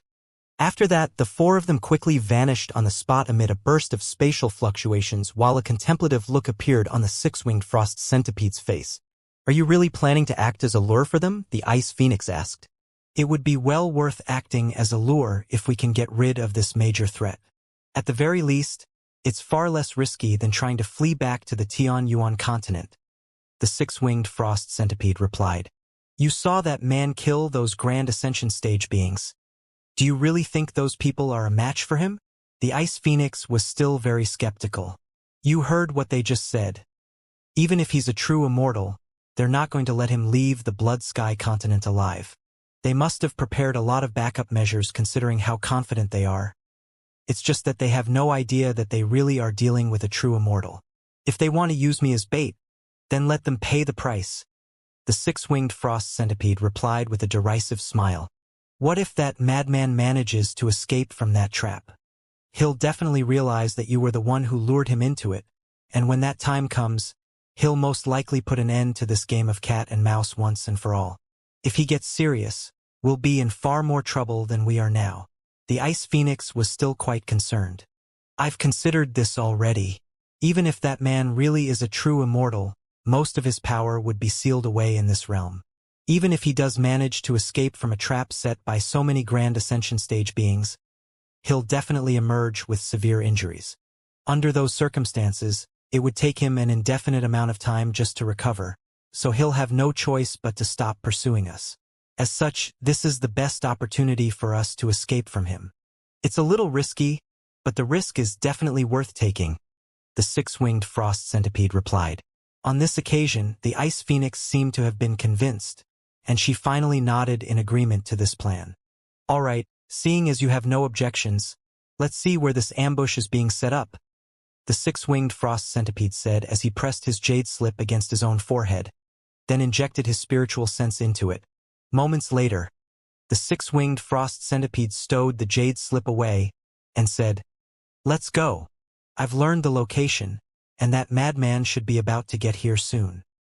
He then rose up into the air and flew away as a streak of light, and the ice phoenix could only follow suit after heaving a faint sigh. Meanwhile, the black-robed young man was approaching atop his rainbow cloud countless kilometers away. At the same time, Hanli opened his eyes with an elated expression as he stood in front of an ancient altar. "I found it. This altar has shown me the coordinates of the entrance to the small spirit sky. Is that true, Senior Han?" Zhu Guo was ecstatic to hear this. "It is.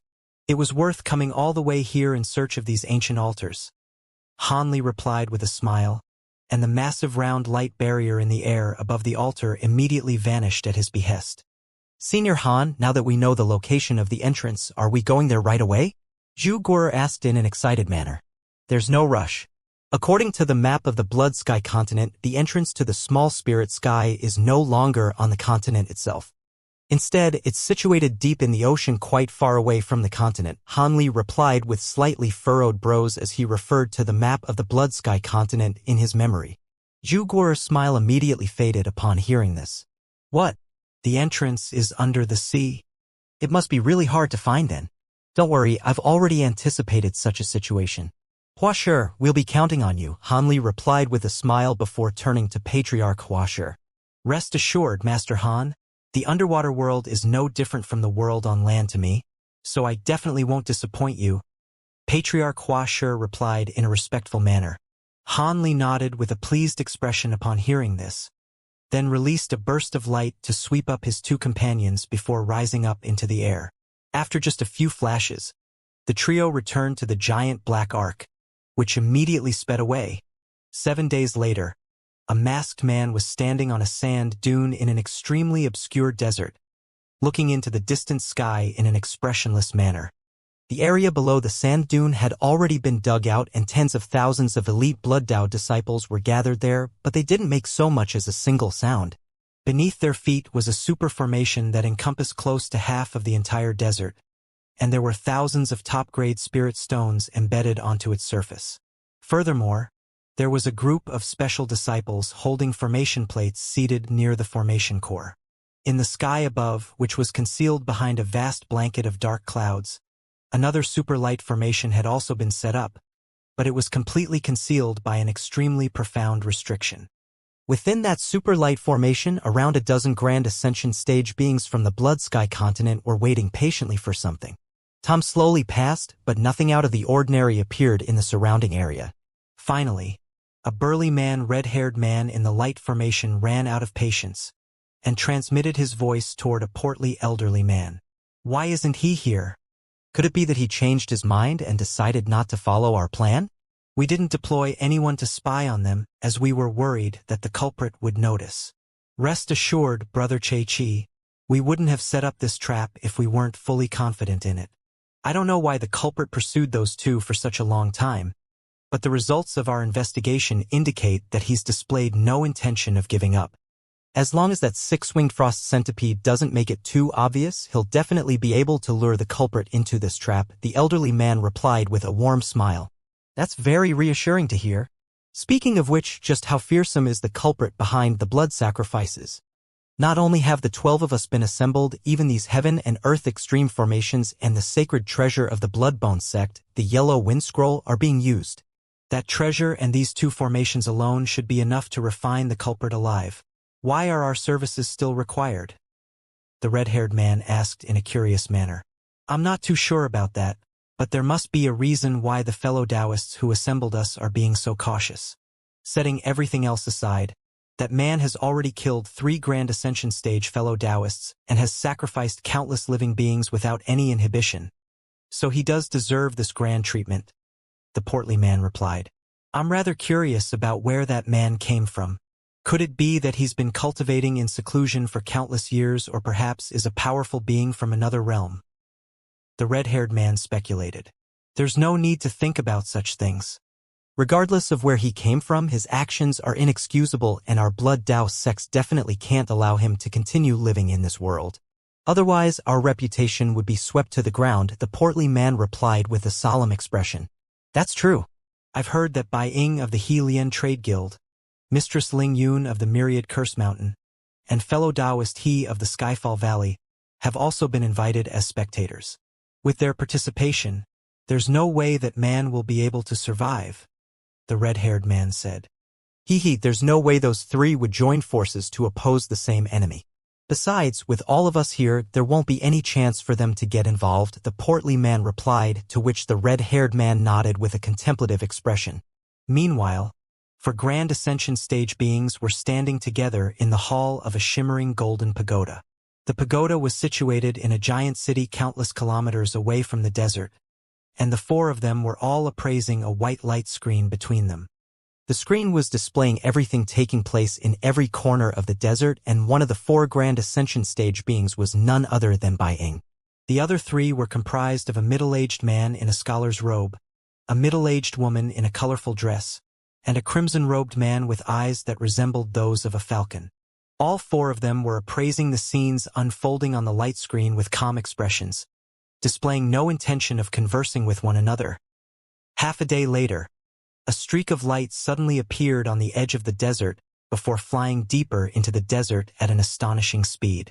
The streak of light was being pursued by a rainbow cloud, from which an icy male voice rang out. You've truly enraged me now, and I'm growing tired of this game of cat and mouse, so I'll end it here and now. As soon as the voice trailed off, the rainbow cloud transformed into a bolt of rainbow lightning that sped up drastically.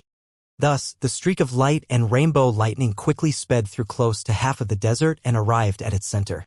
The streak of light faded, and a snowy white eight-winged centipede was revealed alongside a beautiful woman in a silver palatial dress. As soon as the centipede landed on the ground, it transformed into a white-robed young man with golden and silver patterns on his face, who immediately turned to look back into the distance. A rumbling thunderclap rang out, and the bolt of rainbow lightning appeared before hurtling down toward the duo. The six-winged frost centipede's pupils contracted slightly upon seeing this, and he immediately transformed into his eight-winged centipede form against before continuing to flee. Right at this moment, a burst of rumbling suddenly rang out, and the earth tremored violently as a burst of invisible suction force erupted forth from underground.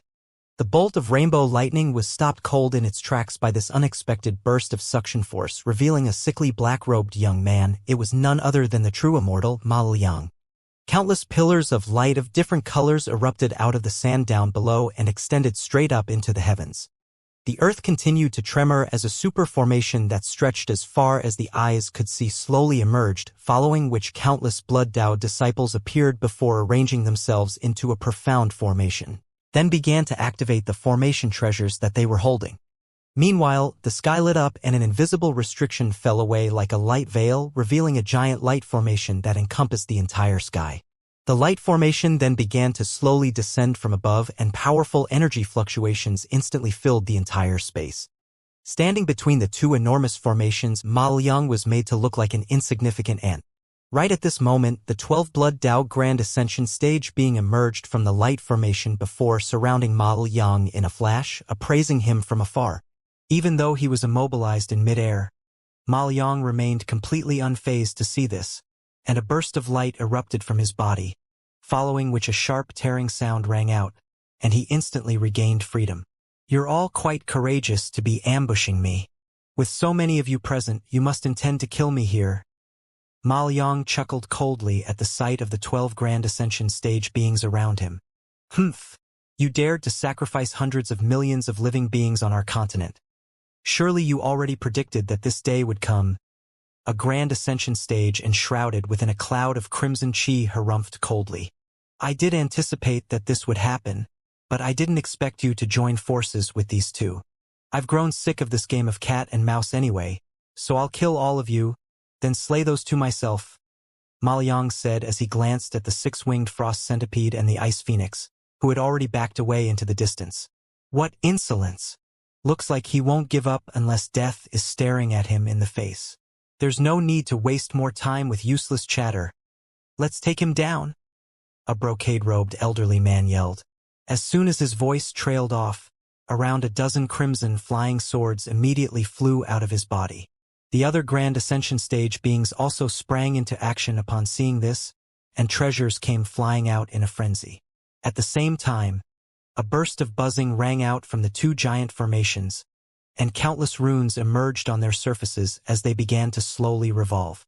The light formation in the sky quickly transformed into a giant mirror that obscured the entire heavens. The surface of the mirror was entirely silver, and countless silver threads rained down from it amid a rumbling boom. Meanwhile, balls of white light emerged from the formation on the ground, instantly inundating all of the people in the formation before transforming into a massive seal character. As soon as the character took shape, bursts of law fluctuations immediately swept toward Ma Liang from all directions. However, Ma Liang merely smiled in response, and in the next instant, an extremely fearsome aura erupted out of his body.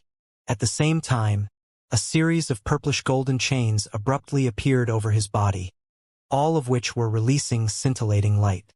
The entire center of the desert dimmed significantly, and all of the world's origin chi surged toward a certain point in a frenzy. At the edge of the desert, the masked Grand Elder of Bloodbone sect, Xiao Ming, had appeared in midair. His expression immediately changed as he sensed the devastating aura erupting from the extremely far distance, and he murmured to himself with a grim expression, "Even the heaven and earth extreme formations are unable to contain him. Looks like we have no choice but to use that treasure." As soon as his voice trailed off, he opened his mouth to release a yellow scroll, which slowly unfurled in front of him to reveal the map of a desert.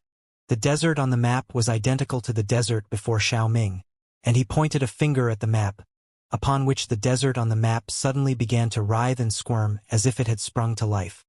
At the same time, the sand on the surface of the actual desert itself began to surge in a rhythmic manner as if to resonate with the changes taking place on the map.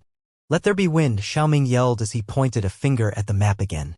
The edge of the desert on the map immediately warped and blurred, and wisps of faint yellow mist emerged before slowly drifting upward. At the same time, clouds of yellow mist appeared in front of Xiao Ming before instantly transforming into a series of tornadoes that were quickly increasing in number, forming one row after another. Thus, a yellow wall of wind that was taller than the eyes could see rapidly took shape, and the same scene was being replicated on the outskirts of the entire desert. "Go!"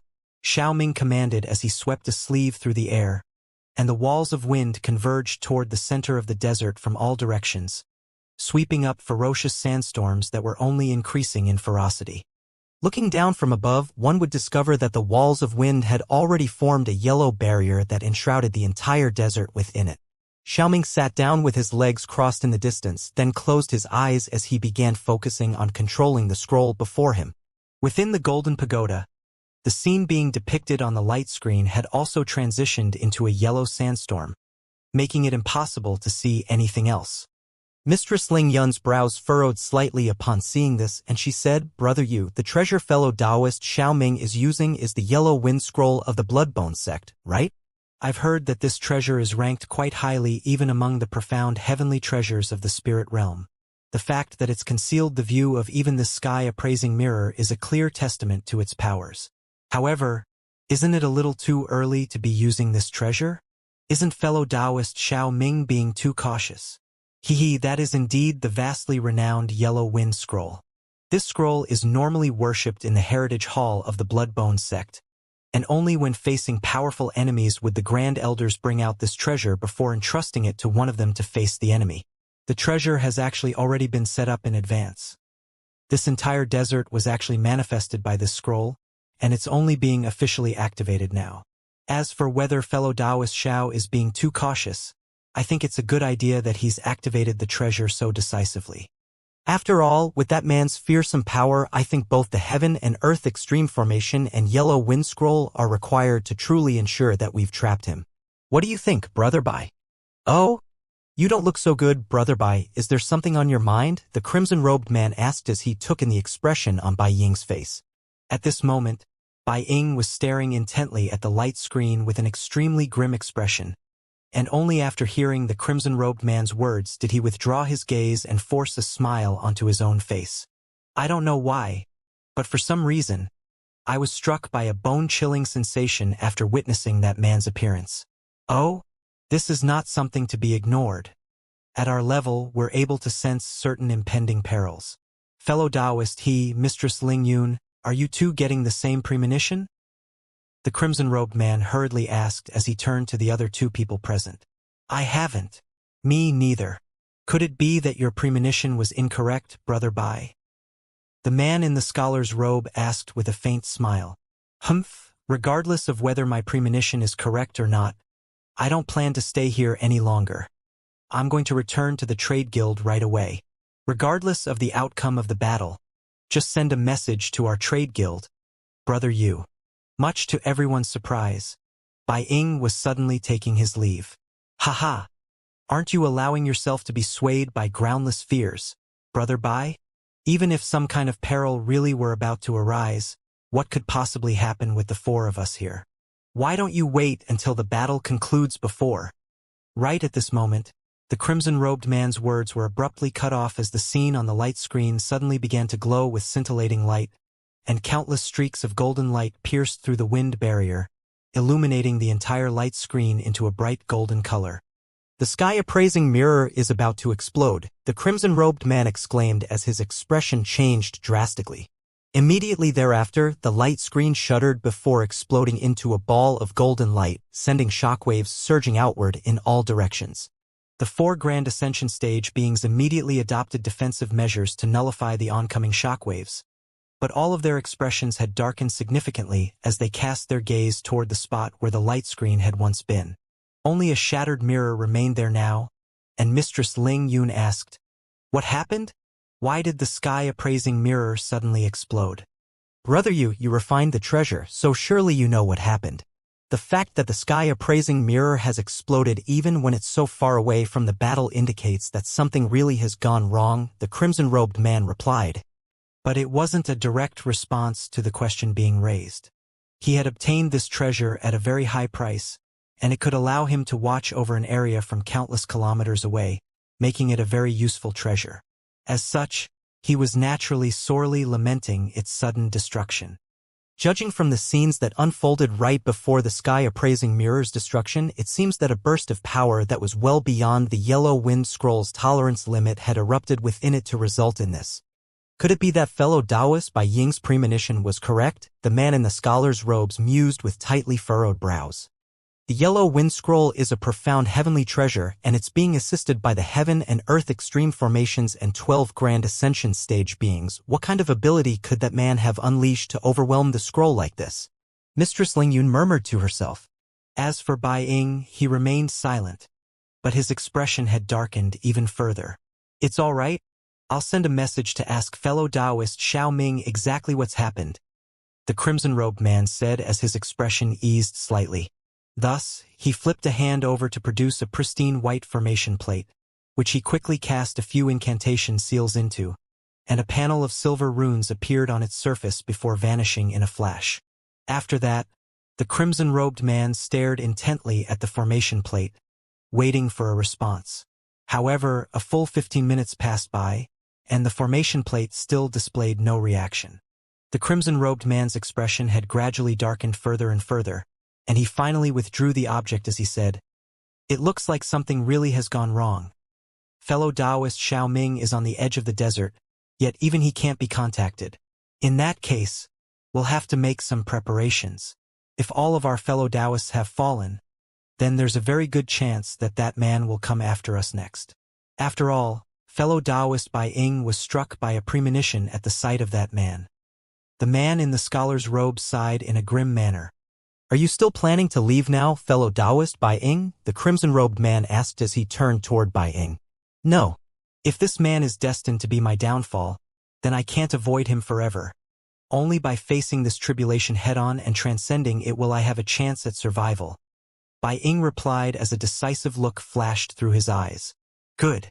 Even though we're only 4 people, there are 100,000 disciples and powerful formations in this city that we can make use of, so we can still put up a fight. I'm sure that man wouldn't have been able to emerge from that battle unscathed, the crimson-robed man said. Patriarch He and Mistress Ling Yun were also aware that this wasn't the time to flee on their own.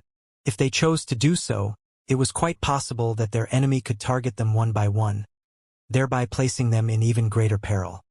Of course, the main reason behind their decision to stay was still their confidence in their own abilities. Even though they were also Grand Ascension stage beings, they were far more powerful than the 12 Grand Ascension stage beings assembled in the trap. With their powers combined, they would have also been able to kill those 12 Grand Ascension stage beings with ease. Thus, the 4 of them quickly left the hall and began to issue a series of orders to their disciples. Meanwhile, the desert had completely transformed into a world of golden flames. A series of fiery golden mountains that were over 10,000 feet tall had emerged on the ground below, tearing the entire superformation apart and releasing fiery golden clouds up into the sky. At the foot of the fiery mountains were piles of charred corpses, and the light formation in the sky had been sealed within a layer of blue glacial ice, rendering it completely immobilized. At the center of the fiery golden mountains stood a golden giant that was over 10,000 feet tall. The giant had golden spirit patterns all over its body, and it was completely identical in appearance to Maoyang, except one of its eyes was burning with scorching golden flames, while the other one was emanating blue glacial chi. The giant was holding a giant crimson toad in an outstretched hand. Half of the toad's body had already been torn apart, and its aura was extremely feeble, indicating that it was on the brink of death. The giant's other hand was pressed over what remained of the toad's head, from within which threads of golden light were flying out incessantly. It seemed that the golden giant was searching for something in the toad's memories. Moments later, the golden giant harumphed coldly to himself. It's rather impressive that he was able to seal away most of his soul and make it inaccessible to me, but the memories that I've managed to see are already enough. So all of the most powerful beings on the Blood Sky continent from the Blood Dao sects and the He Lien Trade Guild are gathered together. That makes things very convenient for me. I won't have to go around picking them off one by one in the future. As soon as its voice trailed off, bolts of purplish golden lightning erupted around the golden giant amid a rumbling thunderclap, then transformed into countless purplish golden chains that vanished into the giant's body in a flash. The golden giant gave a muffled groan, and the crimson toad in its grasp was instantly incinerated into ashes by a burst of golden flames, following which the giant rapidly reverted back to its human form as the black-robed young man. Ma Liang then threw up a couple of mouthfuls of golden blood, and his face paled even further. At the same time, the fiery golden mountains down below vanished as if they had been nothing more than mere illusions. Ma Liang laid a hand onto the top of his own head, and a golden talisman flew out before landing in his grasp in a flash. As expected, unleashing my full transformation and spirit domain has been quite taxing on me. Thankfully, I've benefited immensely from the blood sacrifices I performed, and I have this golden substitution immortal talisman bestowed upon me by Master. Otherwise, I would have been crushed by the power of this realm in the instant I underwent my transformation. This talisman will be able to support my transformation and spirit domain on 2 more occasions, and that'll definitely be enough for me to wipe out all these ants. With these fools setting an example, I'm sure no one else in this entire spirit realm would dare to oppose me. Having said that, those 2 ants were quite quick to react. They fled as soon as I underwent my transformation. However, with the true spirit seeds I planted on their bodies, there's no way they can truly get away from me. Ma Liang chuckled coldly.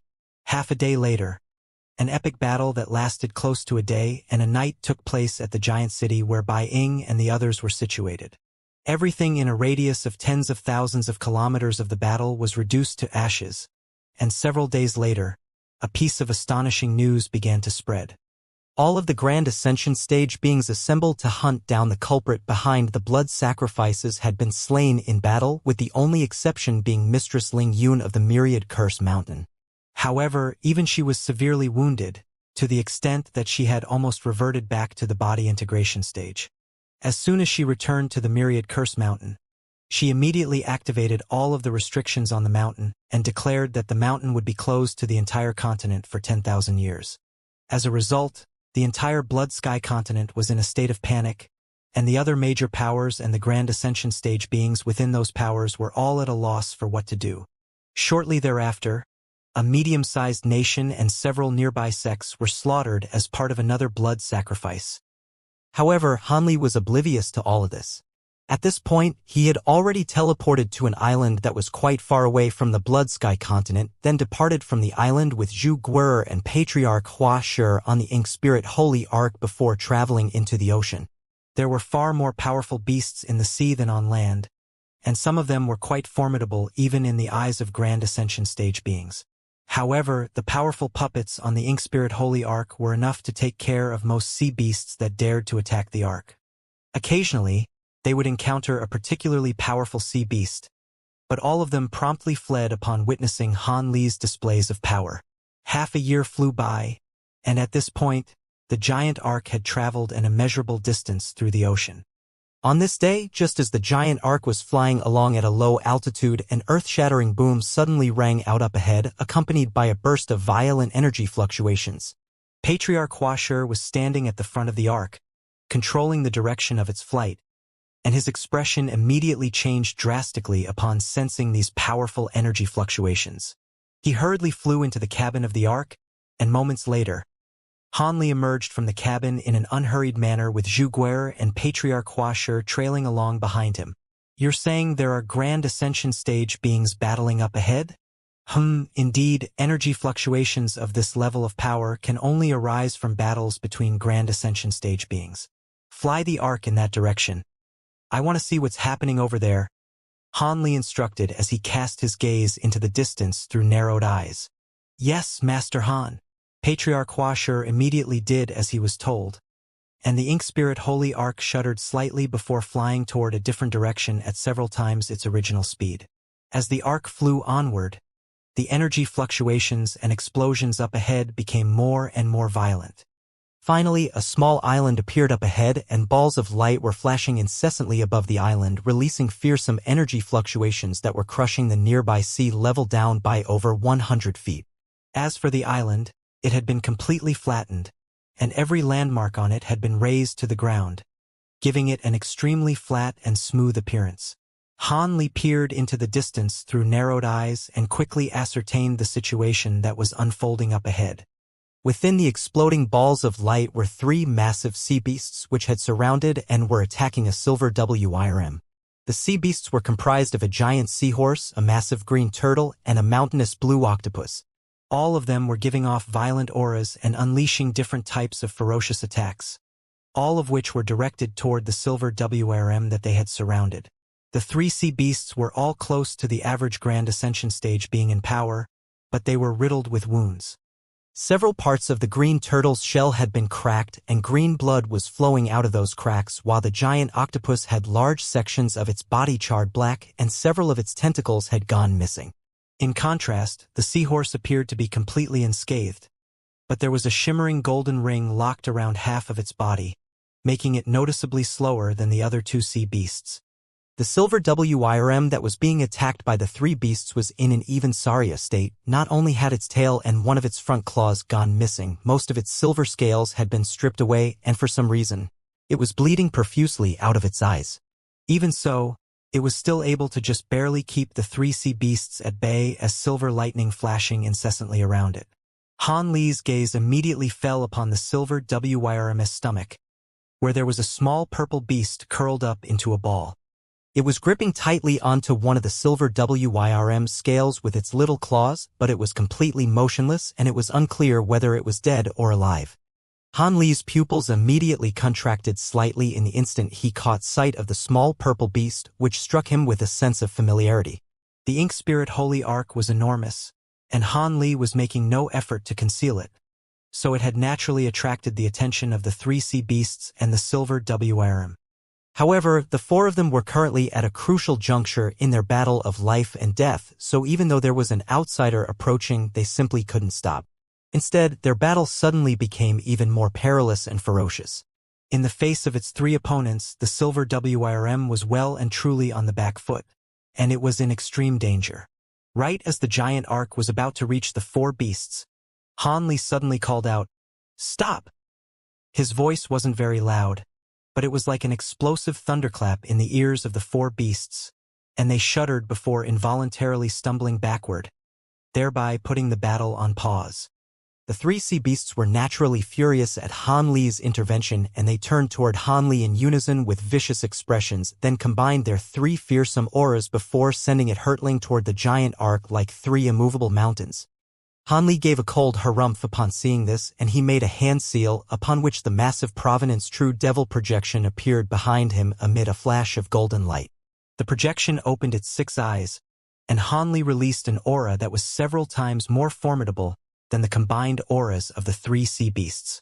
The 4 auras clashed amid a rumbling boom, and the 3 sea beasts were immediately sent flying without being able to pose any resistance. Only after flying back for over 1,000 feet did they manage to steady themselves with alarmed expressions, and the giant seahorse asked, "Who are you, and why are you meddling in our business?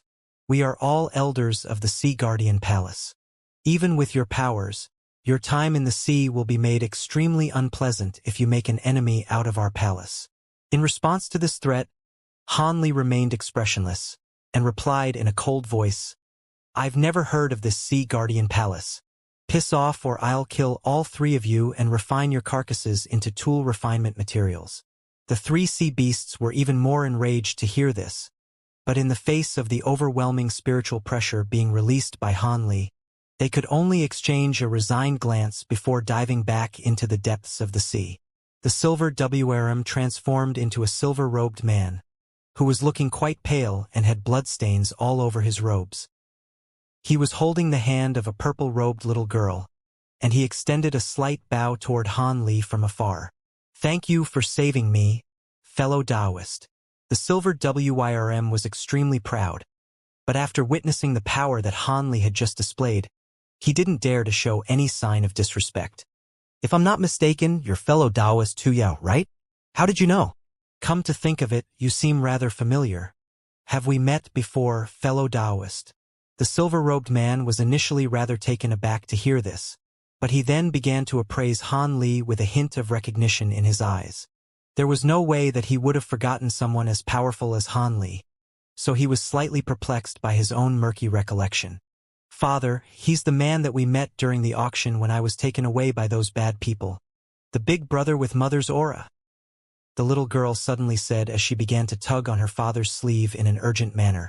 Indeed, this man was none other than the Grand Ascension stage human-faced WIRM who had barged into the Cloud City auction many years ago, and this little girl was his direct lineal descendant, who had been captured and was almost sold as an auction item.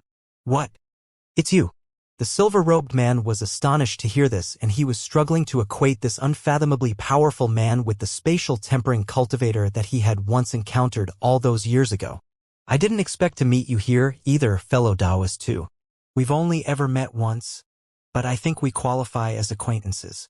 How did you end up in such a sorry state?" Those 3 sea beasts were quite powerful, but they haven't reached the Grand Ascension stage yet.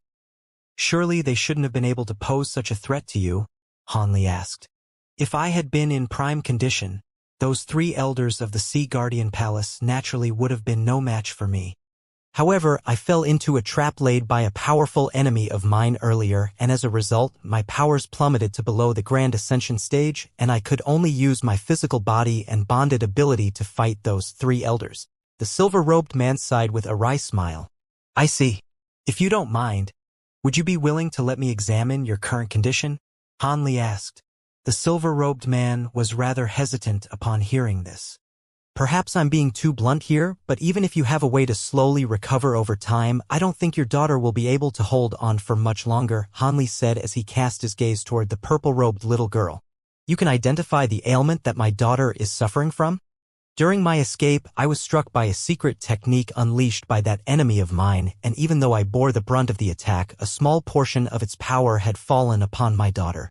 Would you be able to cure her, fellow Taoist?" the silver-robed man asked in an urgent manner. "Have you not tried to cure her yourself?" Han Li asked.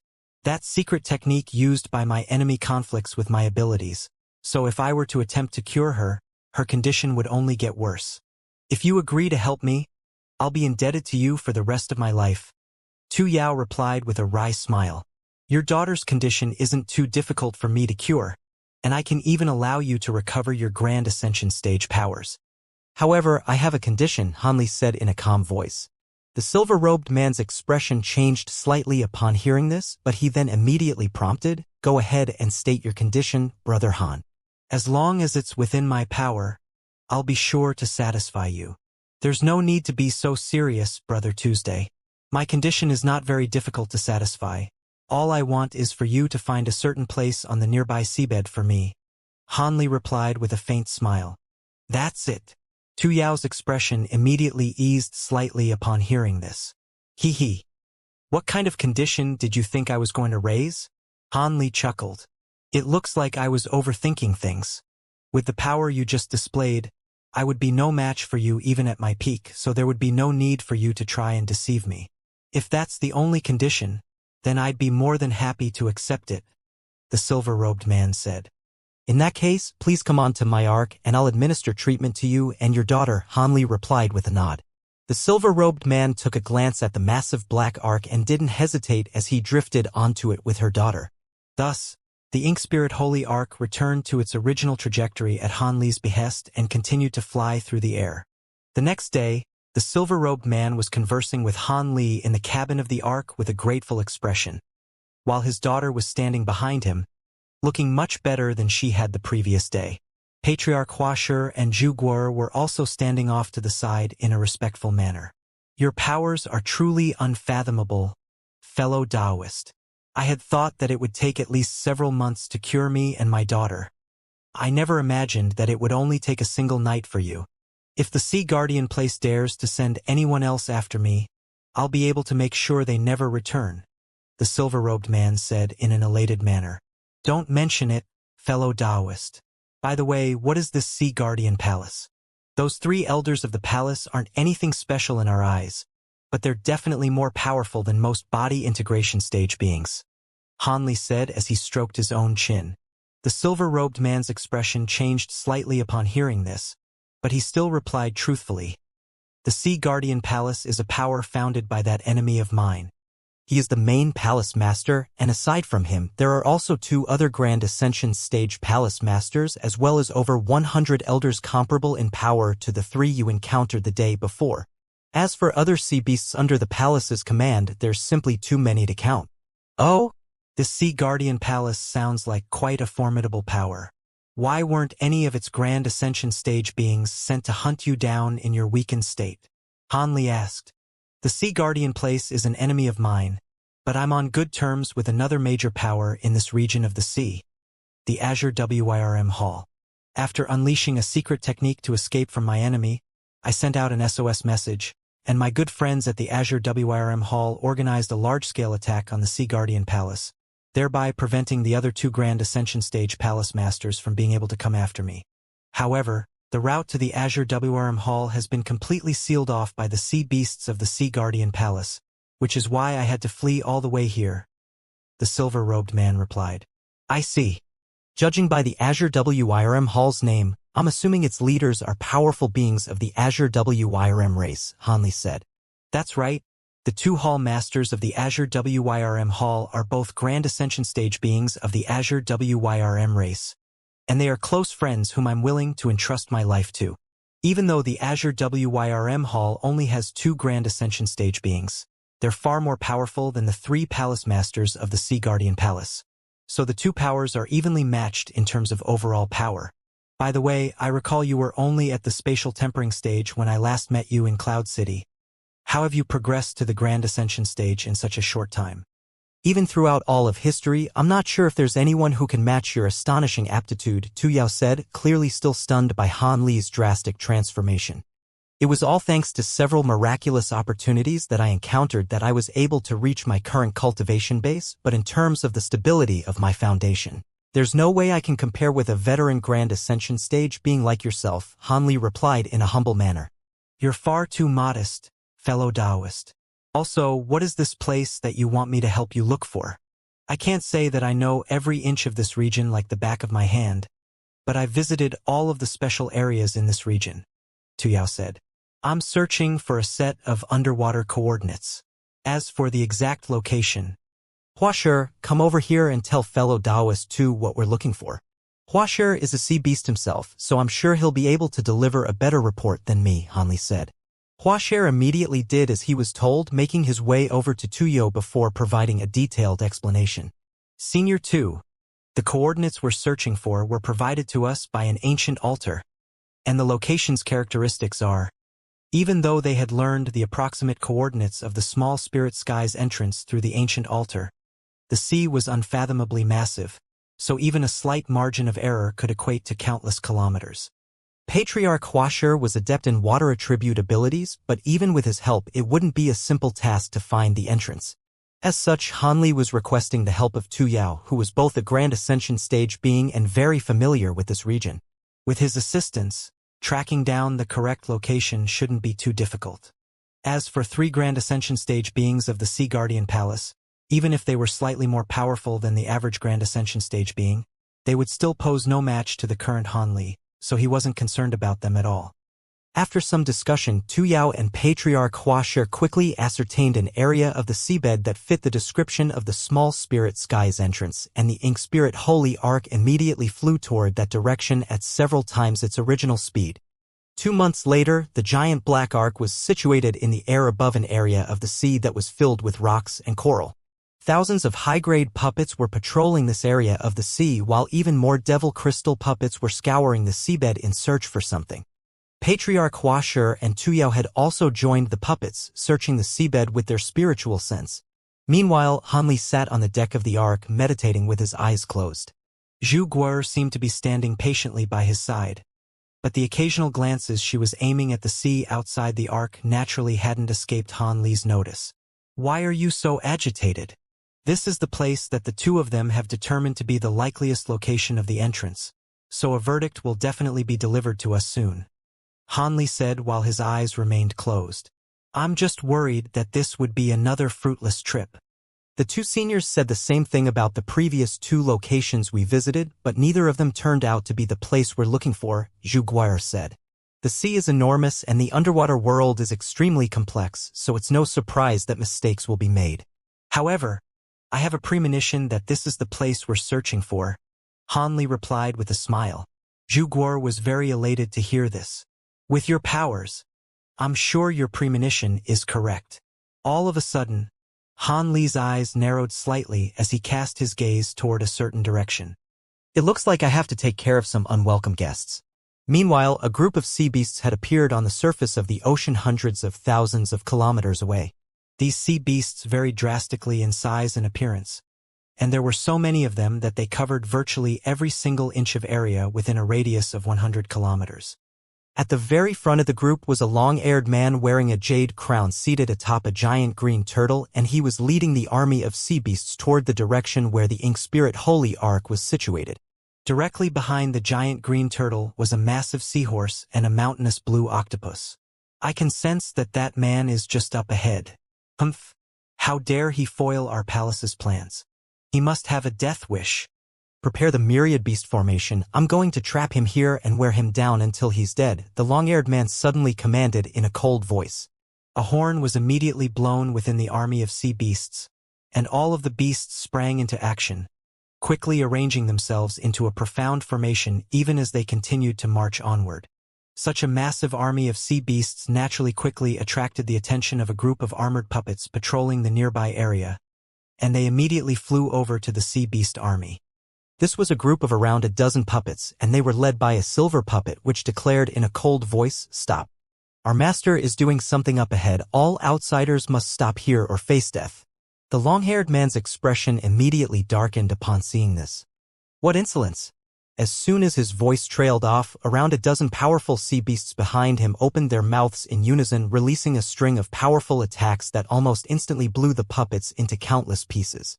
The long-haired man then waved a hand, and the sea beast army immediately continued onward. Right at this moment, spatial fluctuations erupted nearby, and a translucent thread shot out of thin air without any warning, then instantly reached the long-haired man as if through teleportation before transforming into a streak of translucent sword chi. The long-haired man was rather surprised by this attack, but remained calm and opened his mouth to release a ball of purple light.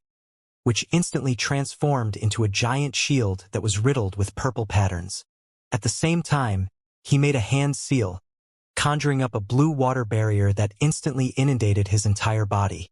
In the next instant, the translucent sword chi tore through the giant shield and water barrier like a hot knife through butter, then revolved around the long-haired man's body like lightning, slicing him in half right before his astonished gaze. The two halves of the long-haired man's body instantly exploded into countless bubbles, and these semi-transparent bubbles shot forth in all directions. Right at this moment, the translucent sword chi faded, and a miniature purplish-golden figure appeared before sweeping a finger toward a certain direction, releasing a streak of invisible sword chi that instantly swept up one of the fleeing bubbles. The bubble immediately transformed into a miniature humanoid figure that was identical to the long-haired man in appearance. Even though it had several powerful protective treasures to defend itself with, all of them were quickly destroyed by the streak of sword chi, and the miniature figure was also destroyed amid an anguished howl. From the instant that the translucent thread appeared to the moment the long-haired man was slain, everything had taken place in the blink of an eye. The army of sea beasts didn't even get a chance to react, and once they realized what had happened, all of them were naturally extremely enraged. The dozen or so most powerful sea beasts among them let loose thunderous roars, unleashing all types of attacks that shot forth directly toward Jin Tong in a frenzy. A cold light flashed through Jin Tong's eyes upon seeing this, and it released countless streaks of invisible sword chi that rained down from the heavens, destroying all of the oncoming attacks with ease before plunging into the army of sea beasts down below. Even the average Grand Ascension stage being wouldn't dare to oppose this sword chi head-on, so these sea beasts were naturally completely powerless. Hordes of sea beasts were instantly torn apart by the streaks of sword chi, and countless severed limbs floated onto the surface of the ocean, which had been stained red by blood. The sea beasts were finally becoming horrified upon seeing this, and one of them let loose a shrill cry, upon which all of the remaining sea beasts scattered and fled for the lives in all directions. Meanwhile, Jin Tong looked on from above with a cold expression, then made a grabbing motion toward the ocean down below. The long-haired man's storage bracelet immediately flew out before landing in Jin Tong's grasp, and it took a brief glance at the storage bracelet before vanishing on the spot. At the same time, blue light within Han Li's eyes faded as he stood at the front of the Ink Spirit Holy Ark, and he murmured to himself, "All right, now that those unwelcome guests have been taken care of, we can wait in peace." Zhu Guo was standing behind Han Li, and judging from her expression, it was clear that she had no idea what had happened. After that, Han Li closed his eyes to meditate again.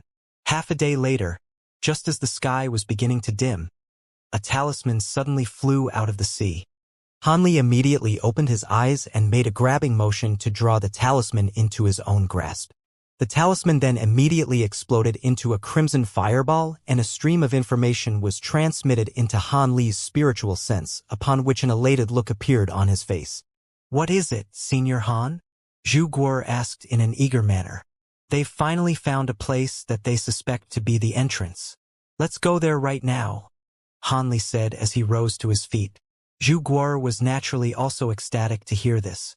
Thus, a black light barrier emerged around the ark at Han Li's behest, and the giant ark slowly descended into the sea. In a secluded area of the seabed where countless colorful marine plants were growing, there were hundreds of puppets gathered in front of a giant crimson rock. Patriarch Huashi and Tuyao were standing in front of the puppets, and they were in the process of appraising the crimson rock when the Ink Spirit Holy Ark rumbled toward them from the distance like a fiend celestial. The ark quickly arrived above the crimson rock, following which Han Li made a hand seal, and the black light barrier around the ark swelled drastically to encompass an area with a radius of several kilometers, forcing back all of the nearby seawater. "Master Han, fellow Taoist Han." Patriarch Huashi and Tuyao immediately approached Han Li following his arrival. Han Li abruptly vanished from the giant ark before appearing right in front of the giant crimson rock. "This is the place you were referring to in the talisman?" "That's right. Senior 2 and I have verified our verdict repeatedly, so there should be no mistake. On top of that, we can sense some spatial fluctuations seeping out of this area." Patriarch Huashi replied in a respectful manner. "Fellow Taoist Huashi is correct. I'm 80% sure that this is the entrance you're searching for, Brother Han." Tu Yao chimed in a confident manner. Thank you for your hard work, Brother Tuesday Guor. Come over here, Han Li said as he waved a hand toward Zhu Guor, who was still on the ark. Zhu Guor hurriedly flew over to Han Li, who instructed, Come with me and we'll examine to see if this is indeed the entrance to the small spirit sky. If it is, then Hua Shi will also enter with the ark and the puppets. Yes, Senior Han. As you wish, Master Han. Zhu Guor and Patriarch Hua Shi both gave affirmative responses. Tu Yao was of the opinion that what Han Li was doing was rather risky, but he then thought back to the astonishing power that Han Li had displayed and decided against trying to dissuade him. Immediately thereafter, Han Li released a burst of spiritual light that swept up Zhu Guor before flying toward the giant rock. The seemingly ordinary surface of the massive rock warped slightly and Han Li's duo flew directly into it, leaving Patriarch Hua Shi, Tu Yao, and the puppets waiting for them on the outside. As soon as Han Li flew into the giant rock with Zhu Guor, he immediately decelerated, and his body became very sluggish, as if he had flown into some type of restriction. At the same time, the spatial fluctuations that had been very faint outside became extremely pronounced here, and there was a ball of rainbow light up ahead that was slowly revolving on the spot. Han Li directed his spiritual sense into the ball of rainbow light, and his eyes immediately lit up as he transformed into a golden ape that was over 100 feet tall. Following his transformation, his sluggishness was immediately alleviated, and he grabbed onto Zhu Guor before striding toward the ball of rainbow light. Han Li then plunged headfirst into the ball of rainbow light and vanished on the spot. In another realm, an earth-shattering boom rang out within a certain forest, and countless beams of golden light suddenly erupted out of a giant lush pine tree. The tree then shuddered before exploding into countless scraps of wood, leaving a giant crater that was several tens of feet deep on the ground. Over 100 feet above the crater was a ball of rainbow light that was revolving incessantly, and two people flew out of it amid a burst of spatial fluctuations. They were none other than Han Li and Zhu Guor. Han Li quickly inspected his surroundings, and his brows furrowed slightly as he said, The spiritual qi here really is less abundant than that of the spirit realm. Guor, is this the small spirit sky? Please give me a moment, Senior Han. The density of the spiritual qi here is very much like that of the small spirit sky, but let me check just to make sure, Zhu Guor replied in an excited manner as she also inspected her surroundings. Immediately thereafter, she flipped a hand over to summon a handkerchief which she tossed forward before quickly casting several incantation seals into.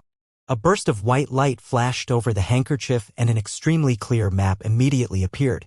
Zhu Guor was ecstatic to see this, and she said, My secret technique worked.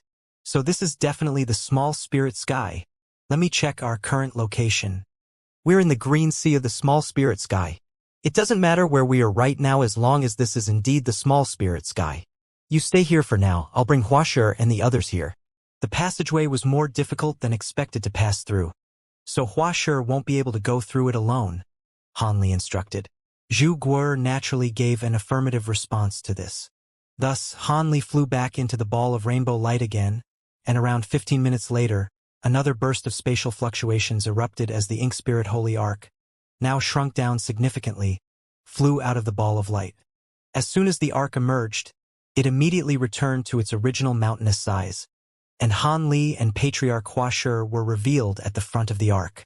As for Tu Yao and his daughter, they had already departed on the other side of the passageway after extending their gratitude toward Han Li once again. Zhu Guor immediately flew onto the ark with an excited smile, upon which Han Li turned to her and said, All right, tell me about this green sea, as well as where you were living in the small spirit sky in the past. I want to have a good chat with your mother. The green sea is the territory of the green spirit race, which is the most powerful race in the small spirit sky and also the sworn enemy of our human race. As for the place where I lived in the small spirit sky, that would be the human territory, which is on the other side of the small spirit sky, so it's extremely far away, Zhu Guor replied in a slightly dejected manner. The green spirit race? Are these green-skinned beings with semi-transparent wings? Han Li asked as his eyes narrowed slightly. Zhu Guor's expression changed slightly upon hearing this. How did you know, Senior Han? It seems that the entrance of our Ink Spirit Holy Ark into this realm has caused too much of a disturbance, and there are many green spirit beings converging toward us as we speak. Han Li replied. I see. Be careful, Senior Han. No grand ascension stage beings exist in the small spirit sky due to insufficient spiritual qi, but the green spirit race is still the most powerful race in this entire realm. They can communicate with true spirit-like beings known as ancient ancestral tree spirits through possession, and their power is not inferior to that of the average grand ascension stage being, Zhu Guier hurriedly cautioned. Ancient ancestral tree spirits? That sounds interesting. However, this isn't the time to be getting involved in pointless conflicts. If those green spirit beings know what's good for them, then they'll stay out of my way. Then I'll leave them be. However, if they dare to try and get in my way, then I wouldn't mind teaching them a lesson. No one can know about the entrance to this passageway, so I'll set up a restriction to conceal it, Han Li said as a cold light flashed through his eyes. Immediately thereafter he raised a sleeve to release a series of formation flags, which transformed into balls of light of different colors before vanishing into the surrounding space in a flash. Han Li then made a hand seal before pointing a finger at the ball of rainbow light, releasing a burst of 5 colored runes that transformed into a light barrier to conceal the entire ball of light. In the blink of an eye, the ball of rainbow light and the light barrier had both disappeared, and the faint spatial fluctuations emanating from the ball of light were also cut off. After that, Han Li chanted an incantation before switching to a different hand seal, then swept his sleeve through the air again, releasing a burst of green light that transformed into a huge rune before exploding amid a dull thump. Countless green threads dispersed through the surrounding area, and the giant pine tree, which had already been reduced to scraps of wood, began to rapidly reform itself at a rate discernible to the naked eye as if by some kind of miracle. Even the crater on the ground was beginning to become filled again, and within the span of just a few breaths, both the tree and the ground had returned to normal. After sweeping his spiritual sense through the area to ensure that he hadn't missed anything, a pleased look appeared on Han Li's face. He then thrust a palm toward the distance, and a small mountain close to 10 kilometers away was instantly razed to the ground amid an earth-shattering boom.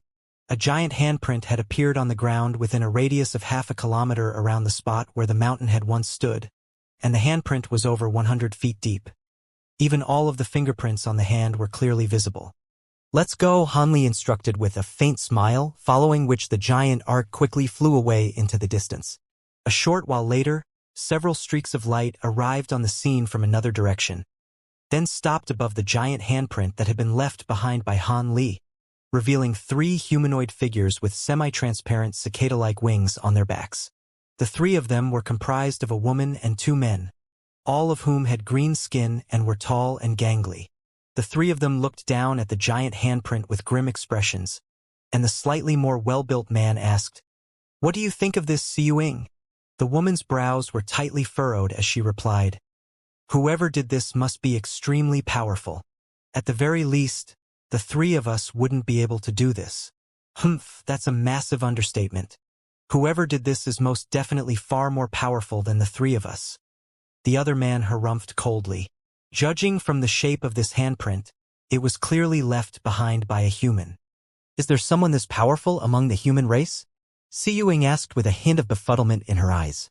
In the past, the most powerful being in the human race was Layman Tai Jun of the Heavenly Gate Mountain, and he's only slightly more powerful than us. Could this have been left behind by a new powerful being of the human race? The first man speculated. The small spirit sky isn't exactly a massive place. How could we not have heard anything if such a powerful being had appeared in the human race? Also, why did this person appear right at the center of our green sea? The second man mused. That is indeed rather strange. It looks like we'll have to ask the culprit for an answer, the woman said as a cold look flashed through her eyes. What do you 2 think could be the meaning of this? The first man asked as he stroked his own chin in a contemplative manner. What else could it mean? This handprint was obviously left here to intimidate us, but whoever did this is sorely mistaken if they think they can just get away with this. Even if they're a grand ascension stage being of the human race, they have to provide an explanation for this, the second man said with a cold smile. Of course. Otherwise, if word of this were to spread, the other races would all think that they could enter and exit our green sea as they pleased. By the way, what were those spatial fluctuations that appeared at the beginning? Could it be that that human unleashed some type of spatial secret technique that allowed them to ignore the restrictions we set up and teleport into the Green Sea? The woman speculated. I also sensed those spatial fluctuations, but I couldn't find anything nearby giving off residual spatial fluctuations, so it looks like that human must have erased it, the second man replied. Regardless of what their objective is, we'll just have to catch them and interrogate them. This might be a good thing for our green spirit race. After all, we might not be able to successfully summon the ancient ancestral tree spirits outside of the Green Sea. The first man said with a smile. Indeed. What are we waiting for then? Let's give chase right away. With that human's powers, our brethren won't be able to stall him for long even with the power of the Green Sea to aid them, the woman said. The two men naturally had no objections to this, and thus, they set off once again as streaks of light, flying toward the same direction as the giant ark. Meanwhile, the Ink Spirit Holy Ark was still flying through the air, but thousands of green spirit beings had appeared nearby, and they were wielding different types of treasures to attack the ark from afar. Countless devil crystal puppets had also emerged on the ark, releasing pillars of light and bolts of lightning to oppose the green spirit beings in a fierce battle. However, even the most powerful of these green spirit beings were only at the spatial tempering stage, so their attacks were kept at bay with ease by the black light barrier around the giant ark. As for the attacks being unleashed by the puppets, they were all being kept at bay by a series of leaf projections being summoned by the green spirit beings. The battle seemed to be extremely fierce, but there weren't actually many casualties, and the giant ark wasn't slowed down in the slightest, either. All of a sudden, close to half of the green spirit beings arranged themselves into a strange formation before making hand seals and chanting incantations. Green light flashed within the countless giant trees down below, and each of them released a leaf projection which quickly converged to form a giant leaf projection that was several acres in size. The projection then instantly appeared above the black ark before descending from the heavens as if it were attempting to sweep up the entire ark. Right at this moment, spatial fluctuations erupted above the giant ark and a huge azure hand appeared before swooping upward like lightning. The azure hand immediately grabbed onto the giant leaf projection, which began to struggle with all its might as if it were a living creature. But the massive hand's grip was far too firm for the leaf projection to escape.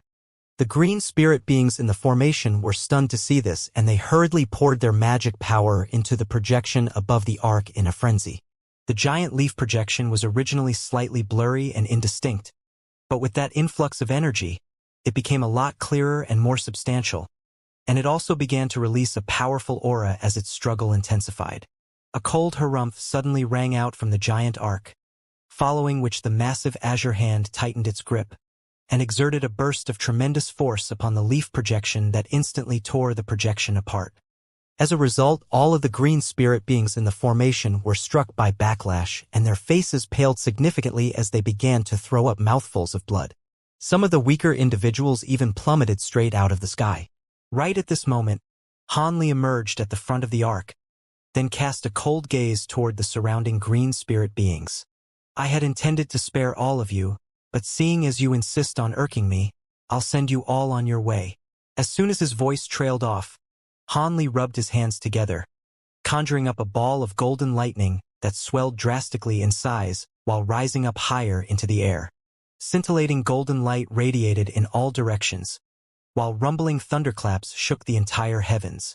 In the blink of an eye, the ball of lightning had swelled to the size of a pavilion with countless arcs of golden lightning flashing over its surface, releasing a devastatingly destructive aura. The nearby green spirit beings were all extremely alarmed to see this, and one of their leaders immediately issued an order to retreat, upon which all of them fled into the distance. However, Hanli wasn't going to let them get away so easily.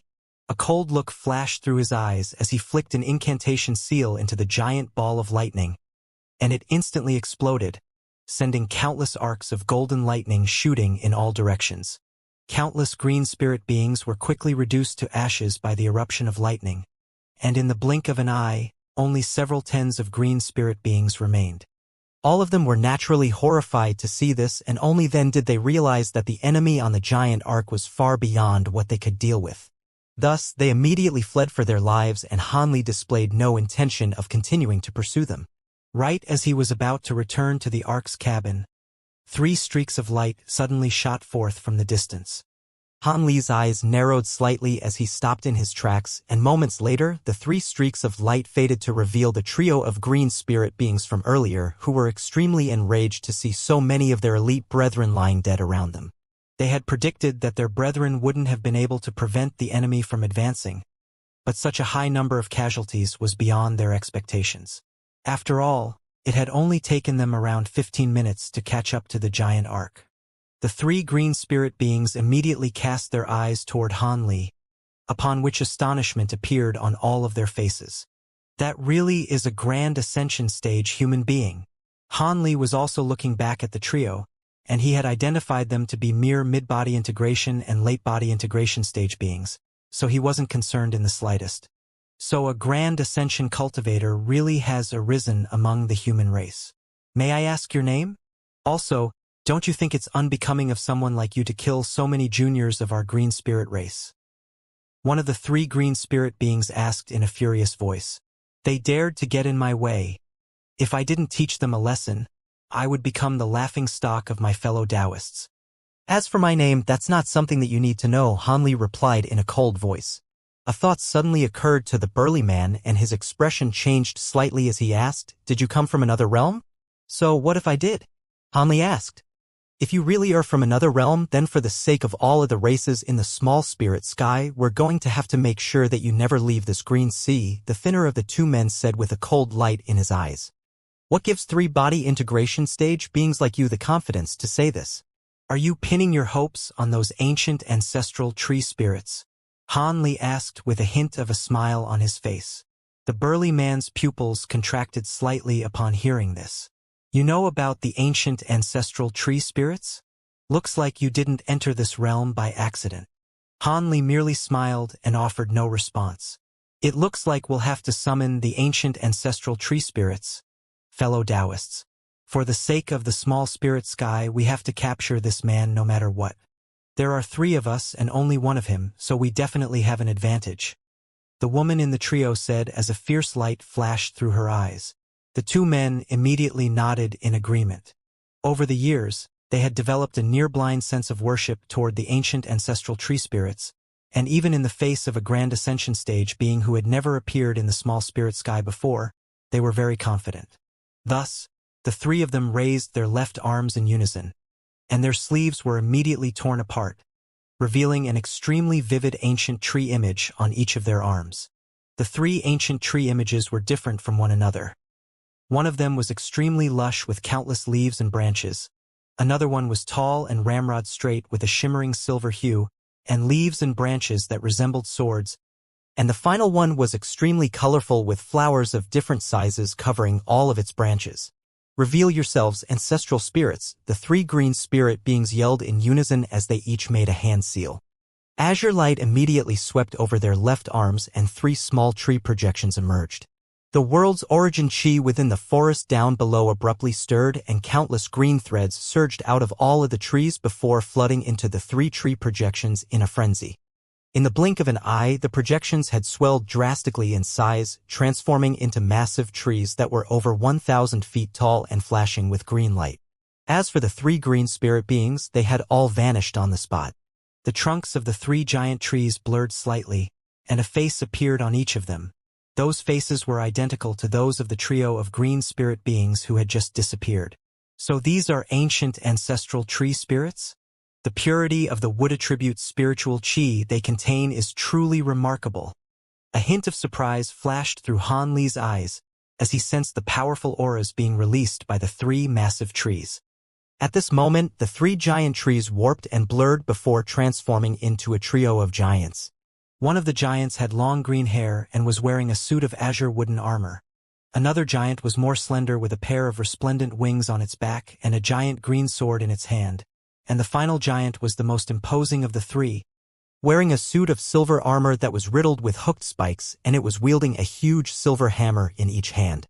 As soon as the 3 giants appeared, the one with long green hair immediately declared, "It's still not too late to surrender. All you have to do is tell us the location of the entrance into this realm, then return to your own realm." Otherwise, once the ancestral spirits spring into action, even we won't be able to control their actions, and it would be too late to regret your decision once you perish by their hands. What insolence! Even if you were true grand ascension stage beings, you would still be nothing in my eyes. However, this possession secret technique that you're using is quite interesting. It would be worth studying this secret technique once I capture you. Let's not waste any more time with useless chatter. The human race has always been our sworn enemy. He's looking down on us just because he's a grand ascension stage being, so let's show him the power of the ancient ancestral tree spirits, the slender giant said in a furious voice. As soon as its voice trailed off, the three giants immediately began to charge toward the ink spirit. Holy Arkansas Hanli stood at the front of the ark, and a faint smile appeared on his face at the sight of the approaching giants. All of a sudden, he swept a sleeve through the air, releasing a bolt of silver lightning that transformed into the expressionless Taoist Xia. Brother Xia, your cultivation arts are perfect to counter these ancient ancestral tree spirits, so I'll leave them to you. If possible, please capture one of them alive, Hanli instructed. Leave them to me, Taoist Xia replied as he cast his gaze toward the three giants in the distance. He then stomped a foot onto the ark and shot forth toward the trio of giants amid countless arcs of silver lightning, transforming into a giant golden crab that was several acres in size mid-flight. After that, the gigantic crab extended its pair of pincers forward, then opened its mouth to release a pillar of silver lightning, which reached the slender giant in a flash. At the same time, spatial fluctuations erupted above the other two giants, and a pair of massive pincer projections came crashing down toward them alongside a vast expanse of silver lightning. The three giants were naturally very alarmed to see this. Never did they think that their opponent would be able to summon such a fearsome being who just so happened to possess lightning attribute abilities, which directly countered their own wood attribute powers. The burly giant raised its hammers and unleashed countless hammer projections toward the descending pincer projection, while the long-haired giant made a hand seal and countless massive vines emerged from its suit of azure wooden armor amid a flash of spiritual light. The vines intertwined with one another as they rose up into the air, forming a giant net to oppose the other pincer projection. As for the slender giant, it wore a grim expression and was preparing to oppose the oncoming bolt of silver lightning with its green sword. The surface of the giant's sword warped slightly, and it suddenly transformed into a huge green shield with countless spirit patterns etched on its surface. Immediately thereafter, a string of earth-shattering booms rang out as a series of devastating clashes took place, and a vast expanse of silver lightning erupted forth in all directions. Right at this moment, the giant golden crab let loose a low roar, and countless silver lightning runes suddenly appeared on its back, then converged to form a massive lightning formation. The lightning formation quickly vanished into thin air amid a rumbling boom, and in the next instant, it appeared above the three giants amid a burst of violent spatial fluctuations. The giant golden crab also appeared above the trio of giants before fusing as one with the lightning formation, which began to slowly descend from above. The three giants immediately let loose enraged roars, and they released bursts of violent auras, only for them to be torn apart by the massive lightning formation on contact. In the next instant, the lightning formation transformed into a lightning cloud that completely inundated the three giants. Rumbling thunderclaps rang out incessantly alongside cries of pain from the three giants, and balls of lightning were exploding violently within the cloud. A faint smile appeared on Hanli's face upon seeing this, and he strode back into the ark's cabin without any hesitation. Even the three patriarchs of the Elder Devil realm had been quite wary of Taoist Xia's powers. There was no way that these three counterfeit Grand Ascension stage beings would be able to last very long against him. Furthermore, Taoist Xia even had an advantage in terms of the attribute of his cultivation arts, so the outcome of this battle was already a foregone conclusion. Around 15 minutes later, the sound of footsteps rang out outside the cabin, and Taoist Xia strode in with a calm expression. Hanli was seated on a chair, studying a cultivation art, and he immediately raised his head before asking with a smile, "Did you kill them all?" "Of course not. You asked me to capture one alive, didn't you?" Taoist Xia replied as he swept a sleeve through the air to release a small silver vial. Hanli drew the small vial into his own grasp, then injected his spiritual sense into it to discover a nascent soul that was several inches tall and identical in appearance to the thin man among the trio of green spirit beings. Hanli nodded with a pleased expression and didn't ask about what had become of the other two green spirit beings. Spiritual light flashed from his hand as he stowed the small vial away into his storage bracelet, following which the giant arc set off again. And on this occasion, no more green spirit beings dared to get in its way. Not long after this, news of the three most powerful beings of the green spirit race being killed by a grand ascension stage human being began to spread. The foreign races neighboring the green spirit race were extremely alarmed to hear this, and they immediately sent out scouts to verify the authenticity of this news. Soon, the entire small spirit sky was completely stirred up into a frenzy. At this point, the Ink Spirit Holy Ark had already left the territory of the green spirit race and was heading toward human territory on the other side of the small spirit sky. Several days later, a group of powerful human beings were seated around a stone table in an antiquated stone hall situated on a tall mountain, discussing something with one another with grim looks on their faces. These humans were comprised of 3 men and 1 woman, all of whom were at the body integration stage. Can we confirm the news to be accurate?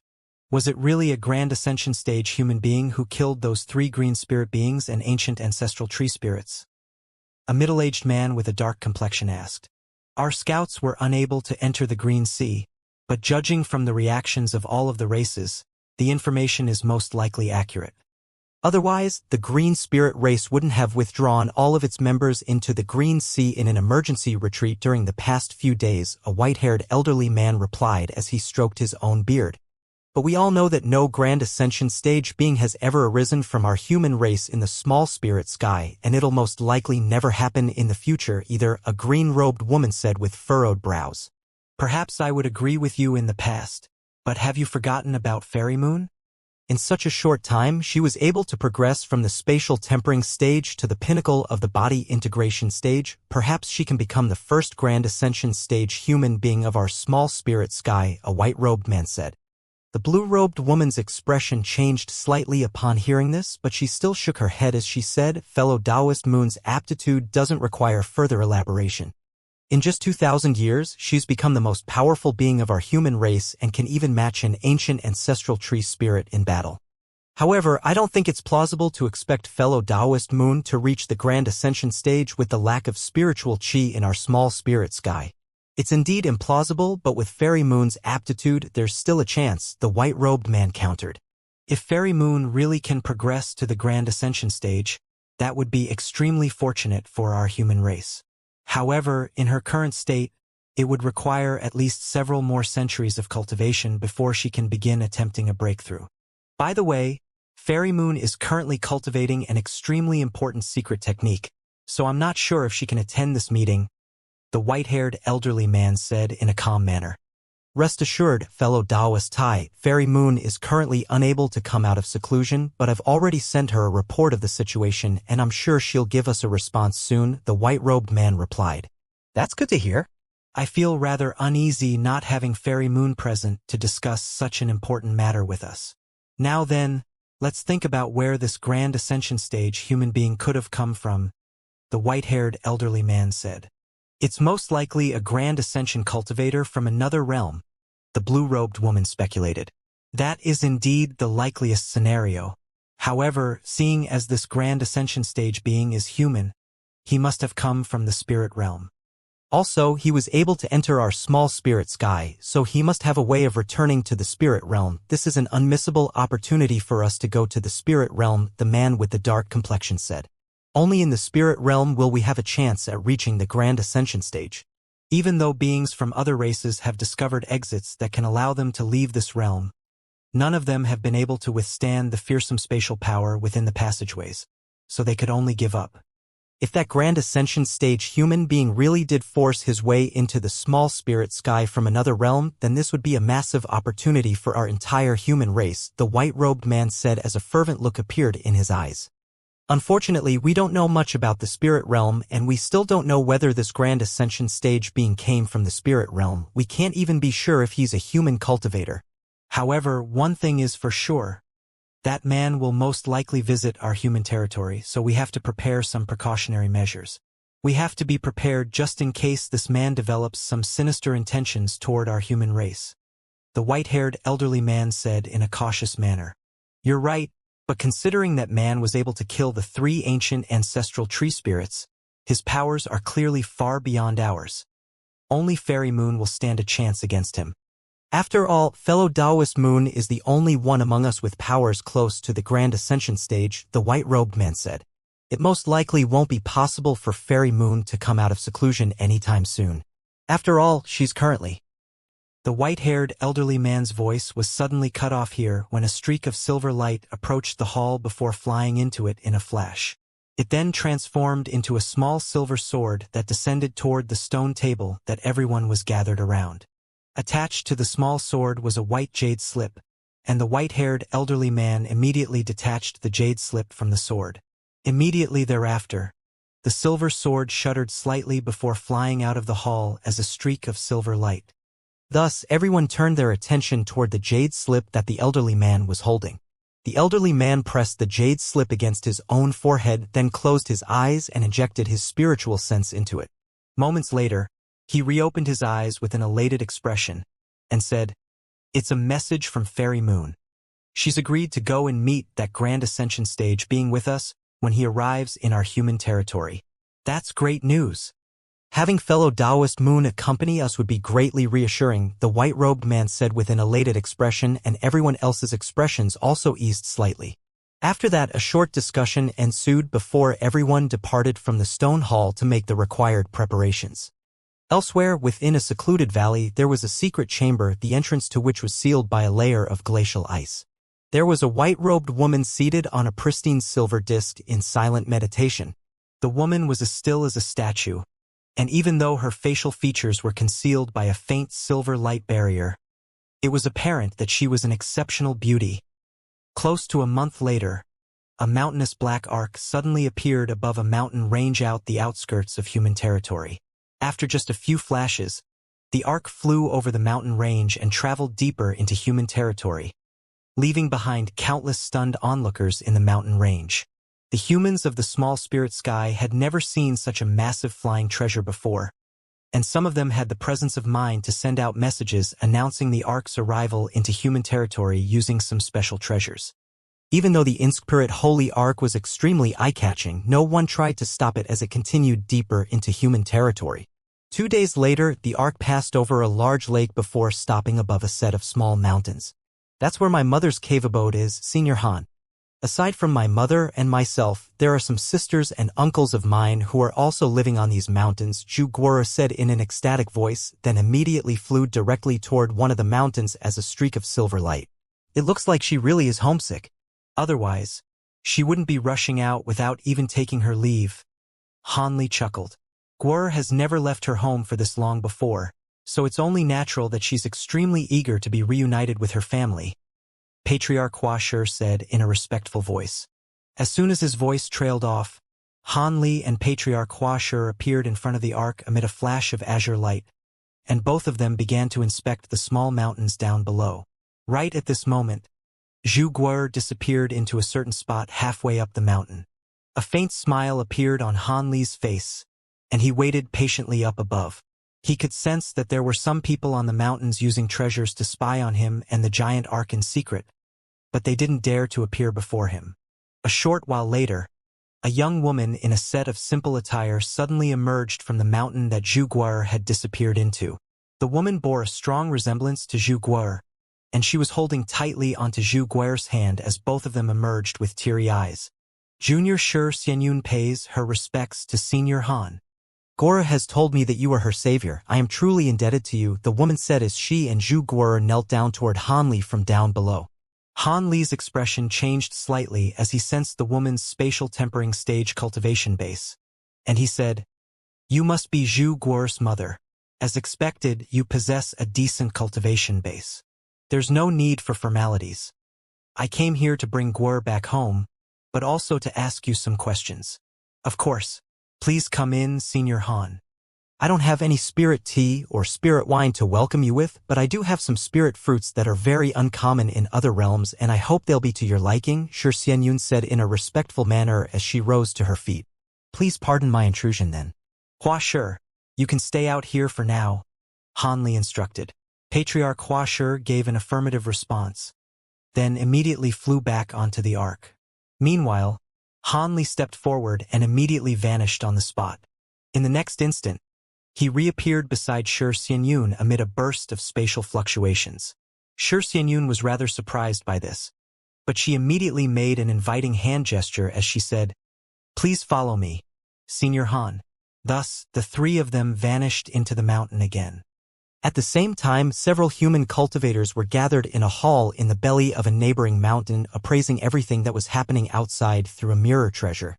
It really is Guer. She just came down from that black ark, so that man must be the grand Ascension stage being we've been hearing about, a middle-aged scholarly man said as he withdrew his gaze from the mirror. Sister Guer has been missing for a long time. Who would have thought that she would somehow become related to that grand Ascension stage being? What do we do now? Should we inform our seniors of this? A young man asked in a hesitant manner. Given how eye-catching that ark is, do you think our seniors wouldn't have already heard about his arrival? It's a massive opportunity for us that Guer has established ties with a grand Ascension stage senior. So let's just observe for now, the scholarly man said. Everyone else nodded in agreement to this proposed course of action. Similar scenes were being repeated in all of the other nearby mountains as well. At this point, Shi Xianyun had already led Han Li through a bluestone corridor and arrived in a stone hall with elegant decor. A stone cauldron was situated in each corner of the hall, and within each cauldron was a stick of burning fragrant incense that was blackish-yellow in color. Once Han Li took a seat on a stone chair beside a wooden table, Shi Xianyun clapped her hands together and a white light flashed from a side entrance of the hall, upon which a snowy white squirrel that was around a foot tall appeared, carrying a huge fruit platter with its front limbs. The squirrel had a pair of intelligent black eyes, and even though it was walking in a rather wobbly manner, it was making no sound at all and was very agile. It quickly made its way over to the stone table, then set down the fruit platter in a well-rehearsed manner. After that, it turned toward Han Li and made a string of pleasant squeaking sounds while wagging its bushy tail from side to side. "Don't be rude, Shuer. Go away for now. I'll give you a spiritual attainment pill later," Shi Xianyun scolded. "Hee. This is a snow squirrel beast, right? How interesting, these beasts are quite rare even in the spirit realm. Looks like it's only a step away from attaining full intelligence. In that case, I'll give it a hand," Han Li said with a faint smile, then flicked a thumb-sized pill out of his sleeve. The snow squirrel beast's eyes immediately lit up upon catching a whiff of the pill's aroma, and it instantly sprang up to swallow the pill before landing beside the stone table. It then let loose a low snarl, and all of its snowy white fur turned a bright red color while standing up on end. A string of cracks and pops rang out within its body, and it rolled onto the ground, much to Shi Xianyun's alarm. "Senior Han, what is?" "Rest assured, Mother. Senior Han wouldn't hurt Shuer. On the contrary, Shuer is currently in a very fortunate situation," Zhu Guar said with a wide smile. All of a sudden, the snow squirrel beast's aura was noticeably elevated, and after letting loose another low snarl, it stood up again in a shaky manner, then cast its gaze toward Han Li as it said, "Thank you for granting me that medicine, Senior. Otherwise, it would have taken me at least over 1,000 more years to reach this point." You were almost there anyway. Otherwise, even with that pill, you wouldn't have been able to reach this stage," Han Li replied with a nonchalant wave of his hand. At this point, Shi Xianyun had returned to her senses, and she also offered her gratitude toward Han Li in the snow squirrel beast's stead before dismissing the beast. The snow squirrel beast bent its front limbs and kowtowed toward Han Li, then left the hall in a rather reluctant manner. "Guer has given me a brief recount of her time with you. She was truly fortunate to have encountered you even after falling into the Elder Devil realm. If you haven't saved her, this reunion would have never happened. Also, you mentioned that you had some questions to ask me. I'll be sure to answer them to the best of my abilities," Shi Xianyun said in a respectful manner. Even though it was a coincidence that I encountered Guer in the Elder Devil realm, there was something about her that attracted my attention. By the way, I heard from Guer that you were only at the nascent soul stage, yet you've already reached the spatial tempering stage. You must have encountered some type of miraculous opportunity to facilitate such rapid progression, right? Han Li said in an unhurried manner. Prior to Guer's disappearance, I was only at the late nascent soul stage, and I did indeed encounter a massive opportunity that allowed me to reach the spatial tempering stage in such a short time. Senior Han, would you be able to elaborate on what it is about Guer that caught your notice? Xianxia asked. It looks like Guer hasn't had a chance to tell you about this yet. In that case, I'd be happy to explain, Han Li said with a smile. Please go ahead, Senior, Xianxia prompted. Do you know how Guer came into contact with the greater incarnation arts? Han Li asked. Xianxia faltered slightly upon hearing this, and she took a glance at Guer before replying. Of course I do. I was the one who taught her the cultivation art. I see, but according to Guer, the main cultivation art you're using isn't the greater incarnation arts. Instead, it's the very common clear chi arts.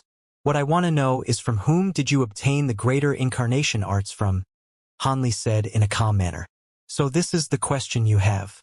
I'm afraid this places me in a slight predicament. I obtained the greater incarnation arts from another senior, but I swore a vow not to reveal their identity to anyone without their agreement and before Guer attains a certain level of mastery over this cultivation art. Xianxia said with a hesitant look in her eyes. I see. Let me ask you another question. Is this senior a man or a woman? Surely you can tell me at least that much. Rest assured, if that person really is the one I'm looking for, then we share an extremely close relationship and I would love to meet them, Han Li said with a calm smile. After hesitating for a long while, Xianxia finally gritted her teeth and replied, the person who bestowed the greater incarnation arts upon me is a woman. If she really is an acquaintance of yours, then I can make an exception and inform her of your arrival to see if she would be willing to meet you. You're a Grand Ascension stage senior and you saved Guer's life, so I'm sure that senior wouldn't blame me for this. However, if she refuses to see you, then there's nothing I can do. Of course. Just inform her of my name, and regardless of the outcome, I'll be indebted to you for this, Han Li said with a smile. I wouldn't dare, Senior. What I'm doing for you completely pales in comparison to the fact that you saved Guer's life. I'll send a message to that senior right away. Please give me a moment, Senior Han, Xianxia said in a respectful manner, then pulled a jade pendant treasure out of her sleeve. She quickly inscribed some text upon the jade pendant with her finger, then crushed it into powder, which immediately dissipated as specks of white light. At the same time, the white-robed woman seated on the silver disc in that mysterious secret chamber suddenly opened her eyes, and she raised a hand, upon which several lines of glowing white text appeared before her amid a burst of spatial fluctuations. After only a brief examination of the message, the woman began to tremble slightly and she swept a sleeve through the air to erase the text, then conjured up a string of glowing white text herself before that message also vanished into thin air. At the same time, several streaks of light were hurriedly flying toward the valley outside the secret chamber. Meanwhile, a faint buzzing sound rang out within Xianxia's sleeve, and she immediately pulled another jade slip out of that sleeve. There was a message inscribed upon the jade slip, and after reading the message, she turned to Han Li with an ecstatic expression. Senior Han, that senior has agreed to come and meet you tomorrow morning. A hint of barely detectable excitement flashed through Han Li's eyes upon hearing this, and he offered Xianxia her gratitude before asking her some questions about the small spirit sky. He had already learned some things about the small spirit sky through Zhu Guer, but Xianxia was naturally more knowledgeable about this realm. Close to an hour later, their conversation concluded, and Han Li euphemistically refused Xianxia's offer to stay before departing from the hall and flying back onto the Ink Spirit Holy Ark. The Ark was hovering in midair between several mountains, and at this point, a series of high-grade human cultivators had already gathered on the nearby mountains. However, none of them dared to approach Han Li and were lingering extremely far away in a cautious manner, appraising the giant ark from afar. Some of the more opportunistic individuals among them had sent out disciples to visit Xianxia or visited her themselves right after Han Li left her cave abode, hoping to find out some information about Han Li from her. Xianxia didn't dare to disrespect these high-grade cultivators, and there wasn't anything to hide anyway, so she willingly revealed Han Li's identity to everyone. Thus, it quickly became common knowledge in the nearby area that Han Li really was a Grand Ascension stage human being from the spirit realm. Everyone was extremely excited to hear this, and they were itching to visit Han Li in person on his ark. However, as soon as they reached within half a kilometer of the arc, they were kept out by an invisible restriction, and they didn't dare to try and break through the restriction by force, so they could only depart again. The next morning, several streaks of light shot forth from the distance. Hanli was meditating in the ark's cabin when he opened his eyes and made a hand seal to withdraw the invisible restriction, then emerged from the cabin before arriving at the front of the ark. The streaks of light arrived above the giant ark in a flash, then faded to reveal several human cultivators. These cultivators all stopped over 1,000 feet above the ark, with the exception of a white-robed woman who resembled a celestial maiden, who drifted down directly toward Hanli with an elated smile. As soon as Hanli caught sight of this woman, the entire world around him faded from his field of view. The woman quickly arrived in front of Hanli, then said, "You finally found your way here. I never doubted that this day would come, but I really have missed you during our time apart."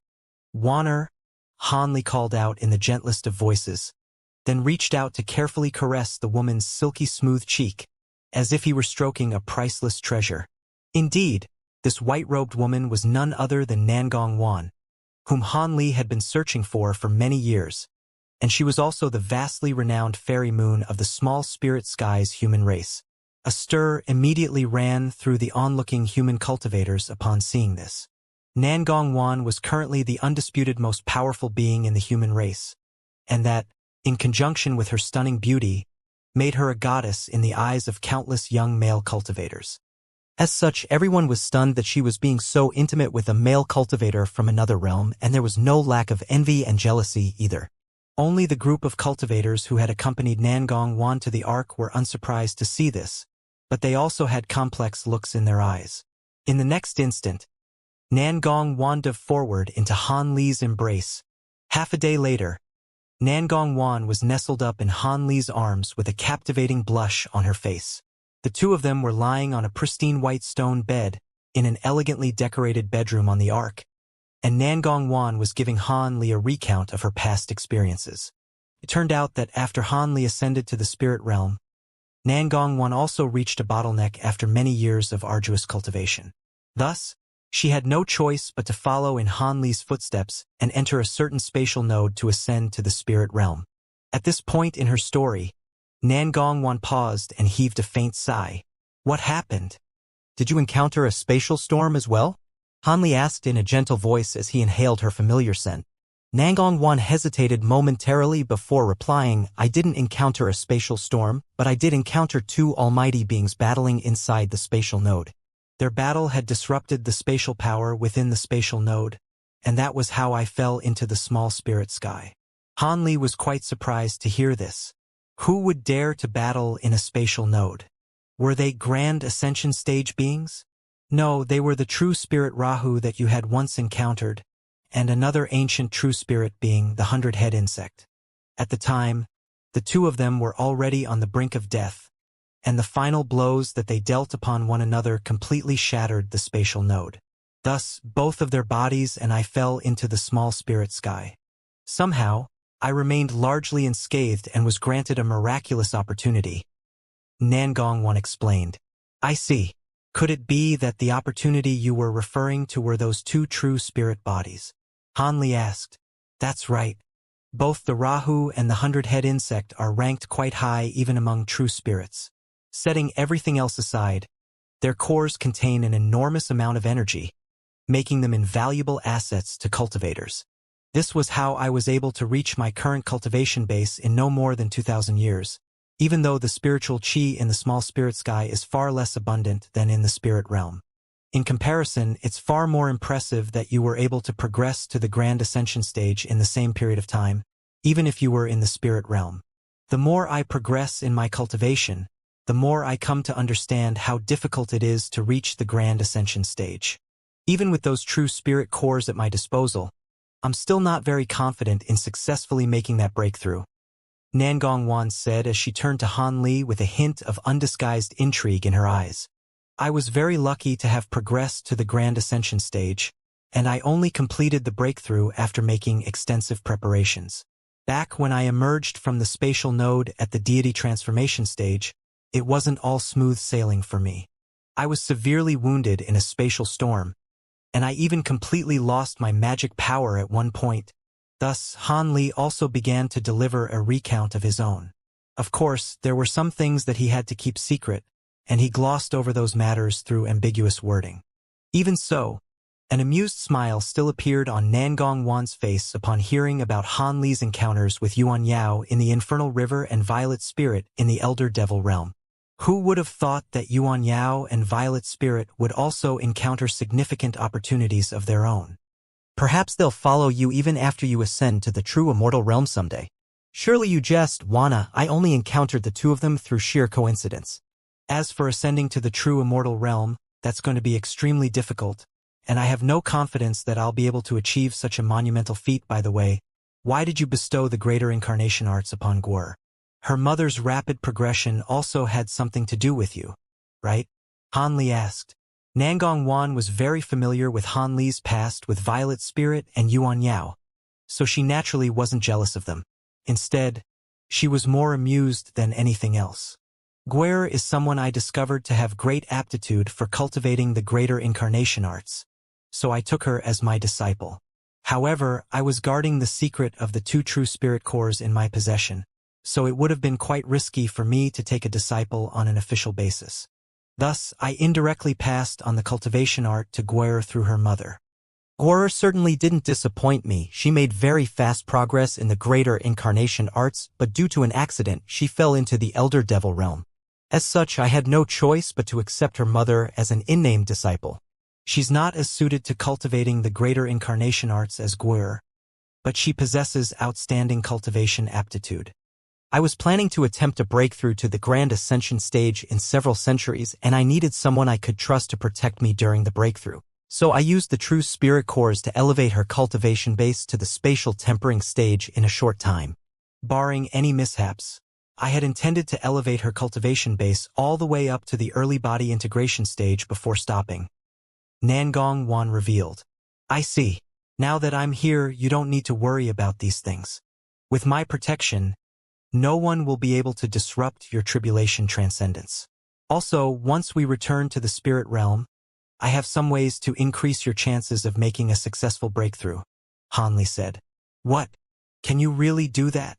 Nangong Wan was very surprised to hear this. Hee.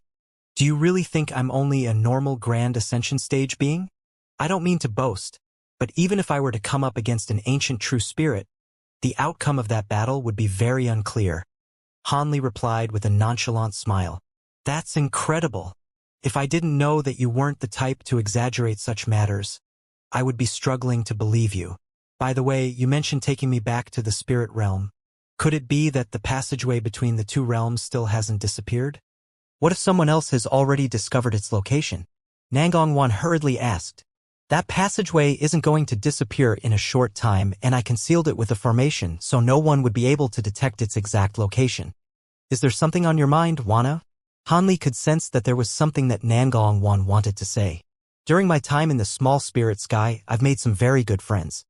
They've all reached bottlenecks in their cultivation, and if they want to progress further, their only chance would be to go to the spirit realm. Also, there are some juniors in our human race with exceptional aptitude. If you can return to the spirit realm, then you may as well take them with you, Nangong Wan replied.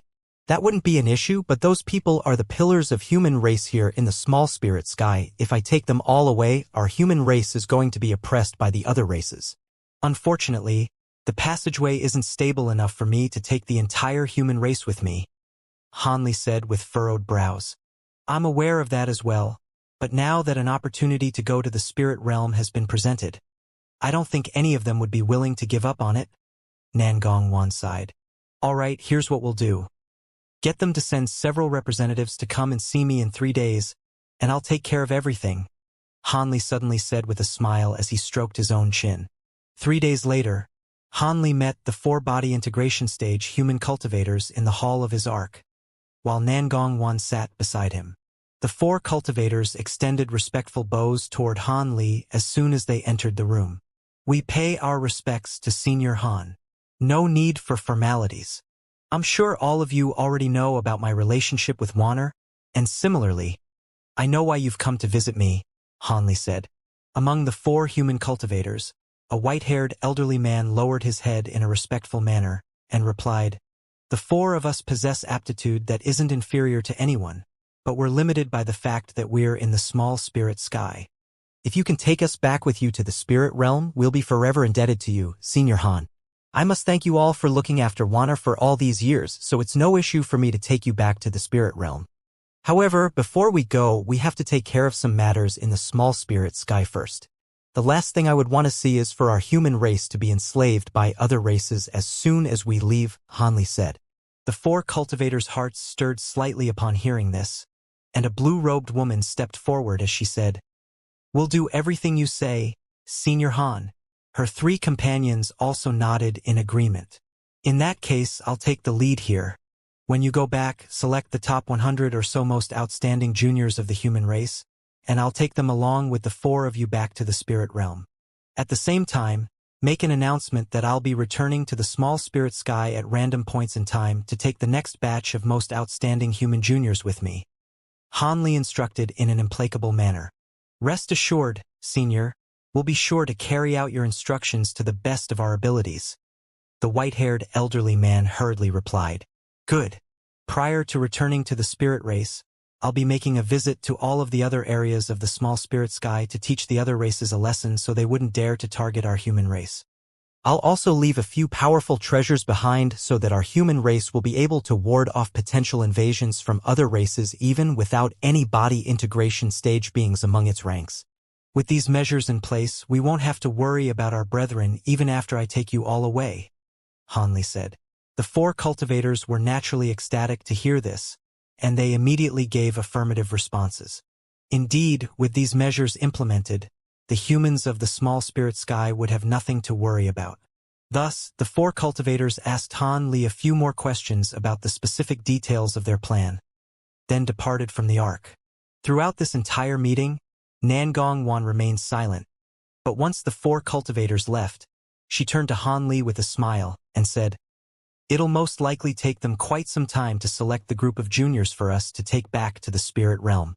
During this time, how about I accompany you to the other races? I spent most of my time in seclusion, but I'm still far more familiar with the small spirit sky than you are." "That would be great. I was also hoping that you would come with me," Han Li replied with a smile. 2 days later, Han Li instructed Patriarch Hua Shi to depart from the Ink Spirit Holy Ark with a group of puppets.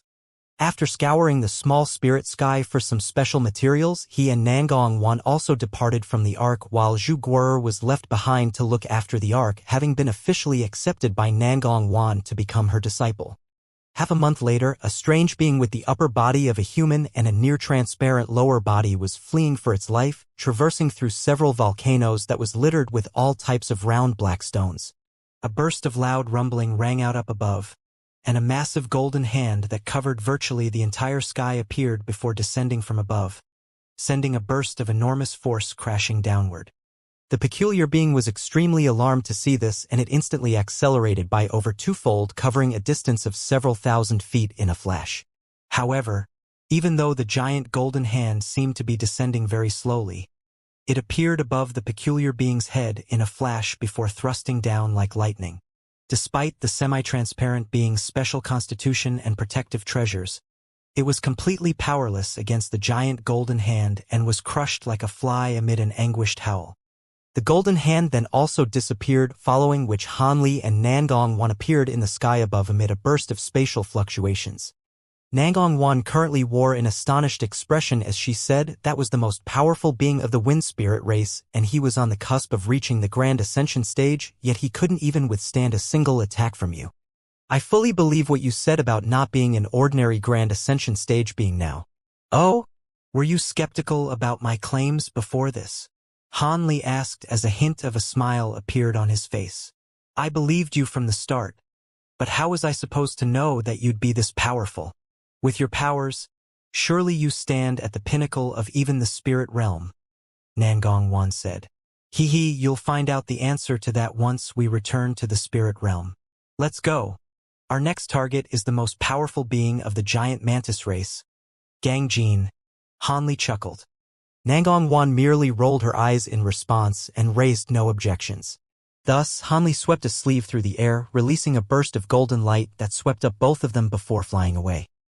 A month later, tens of thousands of giant gray praying mantises were rushing toward a gray light barrier in a relentless wave. There was a small black mountain that was over 1,000 feet tall hovering within the gray light barrier, and atop the small mountain stood Hanli and Nangongwan.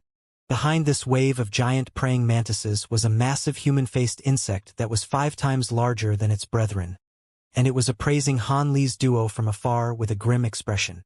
The giant insect had black patterns that were flashing all over its body, and under the influence of those black patterns, the bodies of the other insects were enshrouded within layers of faint crimson light. It's quite remarkable that you're able to control so many of your brethren and temporarily enhance their powers to such a significant degree, but unfortunately this won't work against me, Hanli said in an indifferent manner. Immediately thereafter, a ball of golden lightning the size of a house emerged amid a rumbling thunderclap, then swelled drastically in size, releasing countless arcs of golden lighting that intertwined to form a massive net that descended to encompass virtually the entire insect swarm. All of the praying mantises within the net of golden lightning were instantly reduced to ashes, but the human-faced insect suddenly opened its mouth to release a ball of dark green liquid, tearing a large hole into the lightning net overhead, through which it was able to escape. A pair of azure wings appeared on its back, and it flapped its wings vigorously, preparing to unleash a secret technique to flee the scene. But right at this moment, Hanli swept a hand through the air within the gray light barrier. Spatial fluctuations erupted beside the human-faced insect, and a streak of azure sword chi emerged before slicing the insect's body apart at an incredible speed. Immediately thereafter, the streak of sword chi transformed into an azure sword barrier that swept up the 2 halves of the insect's body. Once the sword chi dissipated, the insect's body and its nascent soul had already been reduced to nothingness. 1.5 months later, the 3 grand elders of the most populous race in the entire small spirit sky, the Crescent Moon race, were leading over 100,000 of their brethren in battle against Hanli and Nangongwan. All of the Crescent Moon beings had arranged themselves into a formation that took advantage of the terrain, but a short while later, thousands of Crescent Moon beings were slain by Hanli, and the formation was destroyed. The 3 grand elders were also slain from afar by a few punches from Hanli. 2 months later, within a swamp that was filled with rotting vegetation and poisonous mist, the Grand Elder of the most mysterious race in the small spirit sky, the Night Slumber race, voluntarily pledged subordination to Hanli. At the same time, he swore a vow that so long as he lived, his race wouldn't take a single step out of the swamp. Within the short span of just a few months, Hanli and Nangongwan visited all of the foreign races in the small spirit sky, killing or taming all of the most powerful beings of those races, and it was as if doomsday had descended upon the small spirit sky. The human race was naturally ecstatic to hear this, and Hanli quickly became such a household name that even children who barely knew how to speak were already aware of his name. At this point, the human race had also selected over 100 of its most exceptional juniors after a series of fierce competitions. 3 months later, the Ink Spirit Holy Ark returned to the Green Sea, and not only was it carrying Hanli and Nangongwan, they were accompanied by the 4-body integration stage human cultivators and the juniors that had been selected. As for the green spirit beings in the Green Sea, they had already fled far away, staying thousands of kilometers away from the giant ark. Finally, the ark drew to a halt above a massive tree. Hanli cast his gaze downward before making a hand seal, then pointed a finger toward the tree, upon which the tree abruptly vanished to reveal a ball of rainbow light. "Let's go. I wonder when we'll return to this realm next," Hanli murmured to himself, following which the giant black ark sped forward at his behest, shrinking down rapidly mid-flight before vanishing into the ball of light. In the air above a certain region of the sea in the spirit realm, 2 groups of whale-like low-grade sea beasts were engaged in a fierce battle for some unknown reason. Sections of beast carcasses were occasionally rising up out of the seawater, and the nearby area of the sea had been completely stained red. All of a sudden, an extremely fearsome aura erupted from the seabed, and the 2 groups of sea beasts immediately ceased their battle before fleeing in different directions in an alarmed manner. In the blink of an eye, peace and quiet returned. Right at this moment, the seawater parted, and a giant black ark emerged on the surface of the ocean. The ark was over 10,000 feet in length, resembling a massive black beast. The deck of the ark was packed with human cultivators, most of whom appeared to be quite young, and they were all extremely excited as they took in their surroundings. There were also some cultivators who had closed their eyes and seemed to be sensing something in silence.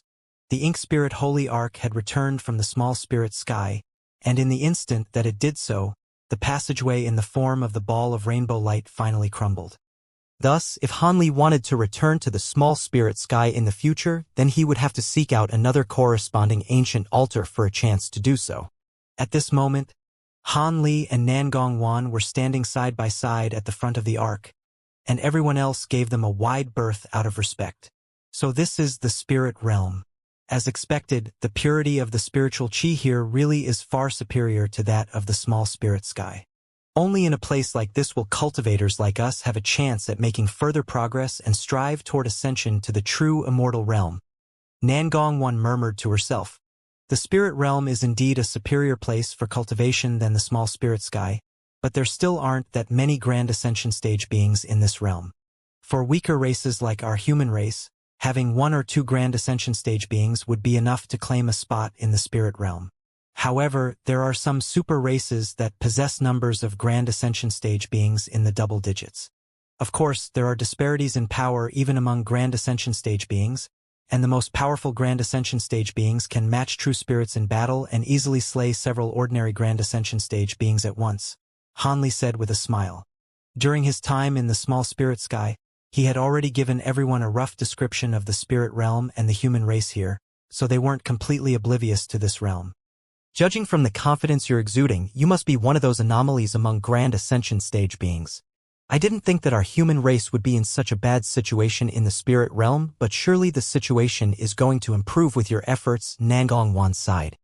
I'm confident in my ability to match any grand ascension stage being in battle, but I've only recently progressed to the grand ascension stage myself, so it'll take some time for me to lead the human race on a resurgence, Hanli said. Of course. I trust that you'll definitely be able to accomplish this someday, Nangongwan said as she turned to Hanli with a gentle look in her eyes. I certainly hope so, Hanli replied. How are we going to return to the Tian Yuan continent? Are we going to cross the sea? Nangongwan asked. That won't be necessary. I'm familiar with the manager of the He Lian Trade Guild on the nearby Blood Sky continent. He should be able to arrange for a teleportation formation to send us back to the Tian Yuan continent, Hanli replied. That would be best. I really want to see the habitat of our human race in this spirit realm, Nangongwan said with a smile. Hanli merely smiled and offered no response, then directed the Ink Spirit Holy Ark toward the Blood Sky continent. Several months later, the Ink Spirit Holy Ark arrived above a certain major seaside city on the Blood Sky continent, and it was hovering in midair above a triangular building. Hanli and Nangongwan were situated in the hall of the building, speaking to an uneasy middle-aged man who was sweating profusely. What? You're telling me that fellow Taoist Bai Ying has already perished and your trade guild has withdrawn most of its forces? Are you sure you're not playing a prank on me? How could this have happened in such a short time? Hanli interrogated with a cold expression. I wouldn't dare lie to you, especially not about something like this, Senior Han. Almost everyone on the Blood Sky continent is already aware of this. If you don't believe me, you can go ask anyone else. The middle-aged man hurriedly replied with a wry smile. How was that man able to kill so many grand ascension stage beings at once? It's downright unimaginable no matter how I look at it. Has your trade guild managed to ascertain that man's identity yet? Hanli asked. I'm afraid I don't have the answer to that. Perhaps our headquarters will have more accurate information, but I'm only responsible for this branch, so I don't know much at all. The middle-aged man replied after a brief moment of hesitation. You don't know much? That means you know something, so go ahead and tell us what you know. Surely my Tao companion is qualified to hear this information, Nangongwan said with a smile. Hanli had naturally already told her about the man who had performed several large-scale blood sacrifices on the Blood Sky continent, and she had been given a massive fright upon hearing about such a fearsome figure. Of course, if Senior Han wishes to hear the information I have, then I'll tell you everything I know, the middle-aged man hurriedly replied. Hanli's expression eased slightly upon hearing this, and he nodded in response. Nangong also put on a serious expression as she prepared to listen to what the man had to say. The middle-aged man reflexively lowered his voice as he revealed the circumstances surrounding that man are very peculiar. He seems to have initially appeared on the Blood Sky continent, but it can be ascertained through his cultivation arts and abilities that he's definitely not actually from this continent or even this realm, for that matter. Thus, there are circulating theories stating that he could be a powerful being from another realm or a true immortal who descended from a higher realm. According to the information I've received, I think the latter is most likely to be true. Nangongwan's expression immediately changed slightly upon hearing this, and even Han Li was quite stunned by this revelation. How can you be so sure that this man is a true immortal? Apparently, there was a witness who saw that man in battle from afar, and he seemed to have incurred backlash from the power of the realm in the form of chains of laws, which had bound his physical body and sealed away most of his powers. If this man isn't a true immortal, then how could that have happened? There are some extremely fearsome beings that exist in more powerful realms, but none of them are capable of killing so many grand Ascension stage beings at once, especially when there are beings of Master Bai Ying's caliber among them. Even the ancient true spirits, heavenly phoenixes and true dragons, shouldn't be capable of this, the middle-aged man analyzed. If those really were chains of laws, then your analysis is most likely correct. However, I'm still rather skeptical that a true immortal would descend into our spirit realm. I'll pay the headquarters of your trade guild a visit to make sense of the situation. By the way, now that fellow Taoist Bai Ying has passed away, who's managing the trade guild? And where is that man now? Is he still performing blood sacrifices? Han Li asked. Our trade guild is currently being joint managed by several elders, and a new manager will be selected in the future. As for that man, he's continuing to perform blood sacrifices, and almost all of the living beings in the eastern region of the Blood Sky continent have been wiped out. However, around 2 months ago, he forced his way into the Bloodmark sect and slew 2 of the sect's Grand Ascension stage seniors along with thousands of disciples, then departed using the sect's intercontinental teleportation formation. The middle-aged man replied. Han Li and Nangongwan's expressions both changed slightly upon hearing this, and the former asked, Intercontinental teleportation formation? Do you know which continent he went to? According to our investigation, he seemed to have traveled to the Thunder continent. The middle-aged man replied. Han Li's expression eased slightly upon hearing this, but the concern in his eyes lingered as he asked the middle-aged man a few more questions before departing from the hall with Nangongwan, flying back to the giant black arc in the sky. In the air above a boundless green lake on the Thunder continent, a translucent thread was flying through the air at an incredible speed. In the blink of an eye, it had already covered a distance of tens of thousands of feet, and it continued onward without pause. All of a sudden, an island with sparse greenery appeared up ahead, and the translucent thread abruptly descended toward it. A huge crater suddenly appeared on the summit of the only mountain on the island, and a white-robed young man appeared alongside a silver-robed woman, the former of which was half-knelt on the ground. We'll rest for 4 hours, then continue, the white-robed young man said after throwing up a mouthful of blood, then rising to his feet in the crater in an unsteady manner. Is 4 hours going to be enough? You're already severely depleted. There's no way you can continue to frequently unleash that secret technique like this, the silver-robed woman said. Humph. Do you have a better plan? I don't know what's going on with that bastard, but he's suddenly entirely fixated on hunting us down rather than performing more blood sacrifices. If he hadn't suddenly arrived at the Bloodmark sect before I even had a chance to correctly calibrate the teleportation formation, we wouldn't have ended up here on the Thunder continent, the white-robed young man harumphed coldly in response. These two were none other than the 6-winged frost centipede and the ice phoenix, who had been pursued all the way onto the Thunder continent by Ma Liang. We've most likely truly enraged him by luring him into that trap set by the Blood Dao sects on the Blood Sky continent. In any case, there's no point in talking about that now. Do you have any other ways to shake off that man? It won't be long before he catches up to us again, the Ice Phoenix replied. If I did, do you think I would have persisted with this method for so long? Hee, looks like we're a pair of tragic lovebirds, the 6-winged frost centipede chuckled. Tui, who wants to be lovebirds with you? Sit down. I'll use a secret technique to assist you, The Ice Phoenix instructed. The six-winged frost centipede faltered slightly upon hearing this. What could you possibly do to help me? My cultivation base may be far inferior to yours, but I'm still a descendant of the five-colored heavenly phoenix, and I possess some innate secret techniques that are beyond your imagination.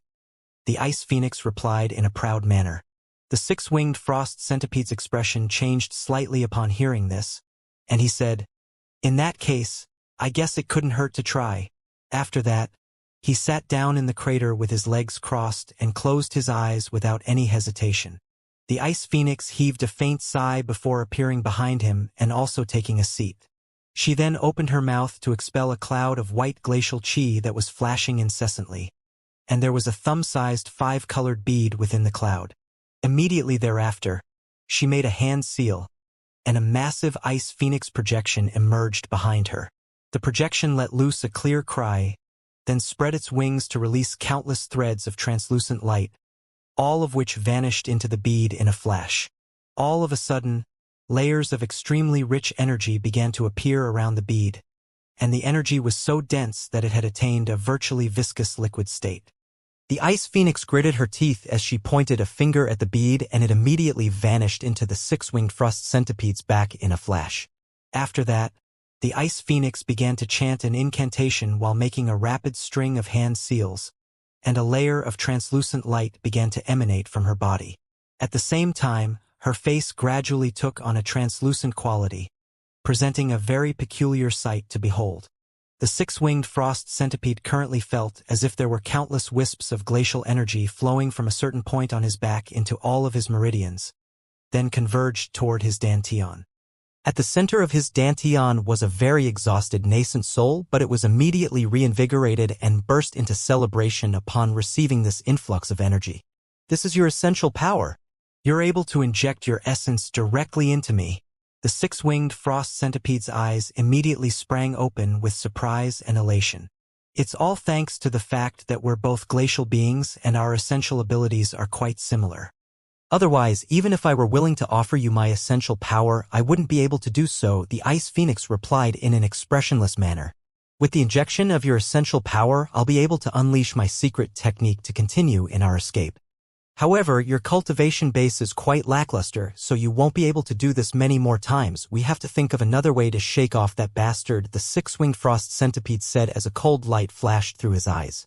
The Ice Phoenix's expression changed slightly upon hearing this. "Have you thought of something? I had devised a plan to divert the enemy, but he was pursuing us too closely, so I never had a chance to implement it. However, now that you've bought me some time with this influx of essential power, there's a chance we'll be able to do it," the six-winged frost centipede revealed. "Then what are you waiting for? Hurry up and recover your energy, so we can implement the plan," the Ice Phoenix urged. "Hee. That's precisely what I was planning to do. Once I recover somewhat, we'll travel to the nearest city with a teleportation formation, then get to the territory of the Jiao Qi race as soon as possible. I've heard that the Jiao Qi race is one of the premier superpowers on the Thunder Continent, with many Grand Ascension stage beings among its ranks. They should have a decent chance of stalling that madman," the six-winged frost centipede replied. A month later, one of the main cities of the Jiao Qi race, Spirit Cap City, was completely inundated by a boundless river of blood. Countless Jiao Qi beings were struggling and wailing desperately, but all to no avail, and they could only look on helplessly as their blood and flesh slowly disintegrated to fuse as one with the river of blood.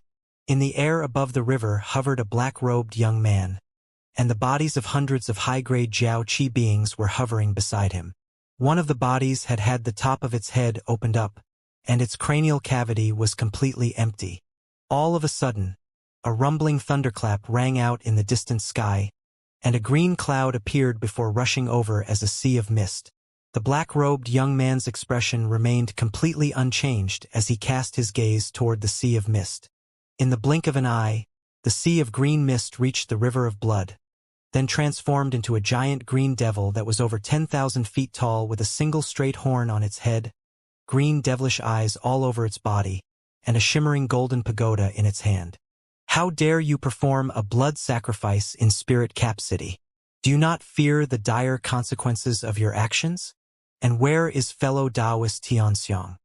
Why is he allowing you to do this? The green devil roared with an enraged look in its thousands of devilish eyes. Xianxia? Are you talking about this piece of trash here who detonated his own nascent soul? The young man asked as he pointed at the body with the empty cranial cavity. That's impossible. Fellow Taoist Xianxia's powers are second to none, and he has the formation of Spirit Cap City to assist him. How could he have suffered such a gruesome fate? The green devil roared in an alarmed and enraged voice. There's no need to be so surprised. If you don't hand over the two people I'm looking for, you'll also end up like him, the young man said, and his expression suggested that the green devil was already as good as dead in his eyes. The green devil's expression changed slightly upon hearing this. Which two people are you looking for? These two, have you seen them? The young man swept a sleeve through the air as he spoke, releasing a scroll that slowly unfurled itself, revealing a pair of extremely lifelike portraits of the six-winged frost centipede and the ice phoenix. They don't look like beings of our Jiaoqi race. How could I have possibly seen them before? How are they related to you, and why are you searching for them in our race? The green devil asked. I'm not very happy with that answer. Also, I'm the one asking questions here, not you. I'll give you 3 days to find these two people. If you can't do that, then I'll sacrifice your entire Jiaoqi race city by city, the young man said in an unhurried manner as he pointed a finger at the scroll to withdraw it up his own sleeve again. The green devil was enraged to the point of bursting into laughter upon hearing this. You want to sacrifice our entire race? Haha, never have I heard something so insolent before. I can tell you now that not only do I not know these two people, even if I did, there's no way I would hand them over to you. In that case, you can stay here and become a part of my blood sacrifice. The young man said. A hint of mockery appeared on his face. As soon as his voice trailed off, a rumbling boom rang out within the river of blood down below, and around a dozen crimson chains shot out before hurtling directly toward the green devil. In retaliation, the green devil let loose a thunderous roar and hurled his golden pagoda through the air. The pagoda swelled to countless times its original size mid-flight before crashing down toward the young man. And at the same time, countless threads of green light erupted out of the devilish eyes all over its body to oppose the oncoming crimson chains. Thus, a ferocious battle ensued above the river of blood, but it didn't last very long. An earth-shattering boom rang out as all of the green mist was scattered by some type of invisible power. The green devil was already nowhere to be seen, and in its place was a pile of countless shattered green crystals. As for the young man, a ball of green light had appeared in his hand, and within the ball of light was a nascent soul that was struggling frantically in a horrified manner but was unable to escape. A cold smile appeared on the young man's face as he appraised the nascent soul, and he thrust a finger into the ball of light, striking the nascent soul's head with unerring accuracy. The nascent soul immediately let loose an anguished howl and fell completely still. Only after a full 15 minutes had passed by did the young man withdraw his finger from the ball of light, then tossed it down into the river of blood below. In the next instant, a buzzing sound rang out from the river of blood, and it began to surge toward a certain direction. Meanwhile, a pair of ordinary-looking Jiaoqi beings were situated countless kilometers away, fleeing as quickly as they could toward another major city of the Jiaoqi race. The duo was comprised of a man and a woman, and the latter sighed, I didn't think this method would be so effective. Who would have thought that that mad ant would immediately sacrifice the entire spirit-capped city upon his arrival? Even the Grand Ascension stage, Jiaoqi being guarding the city, had his nascent soul torn out and destroyed. That's not all that surprising. Do you really think he would have failed to see through the fact that we had possessed this pair of Jiaoqi beings? He was simply looking for an excuse to perform a blood sacrifice anyway, so he's going along with our plan for now. With his powers as a true immortal, there's no way an ordinary Grand Ascension stage being would have been able to pose any resistance to him, the male Jiaoqi being replied with a cold smile. That's true. What's most unexpected to me is that you know such a profound possession secret technique that can temporarily shake off that man's surveillance. If we had used this secret technique earlier, we wouldn't have been reduced to such a sorry state. The female Jiaoqi being said, You don't know anything. This secret technique is different from normal possession techniques as it involves completely planting one's soul into another physical body. It's extremely dangerous to use, and the success rate for me is only around 70%. On top of that, once this secret technique is unleashed, my original body will have to go into hibernation. During that time, it'll be carried by the newly possessed body, and in this new body, my powers will be severely restricted. As such, I wouldn't take such a huge risk by resorting to this technique if I had any other choice. As for why it was able to shake off that man's surveillance, I presume that's because this is also a secret technique from the true immortal realm. This is something that I didn't anticipate. I had prepared another course of action to shake him off, but that won't be necessary now. The male Jiao Qi being explained. These two were none other than the six-winged frost centipede and the ice phoenix, who had possessed a pair of Jiao Qi beings and temporarily shaken Ma Liang off their trail. The ice phoenix was rather taken aback to hear this. How did you come into possession of this immortal secret technique? Back in the primordial world, I stumbled upon the cave abode of a foreign being and found a page of the golden jade tome that contained this secret technique. Unfortunately, the complete secret technique can only be unleashed by a true immortal. This possession technique is actually only a small part of it, and it was the only part one could cultivate. Also, this possession can only last half a day before we're forced to return to our original bodies. Otherwise, there would be a decent chance that we could just get away like this, the six-winged frost centipede replied in a slightly forlorn manner. So be it, it's already a pleasant surprise that you know this immortal secret technique that can temporarily shake that man off our trail. All we have to do is make it to another major city of the Jiao Qi race while this secret technique is still in effect.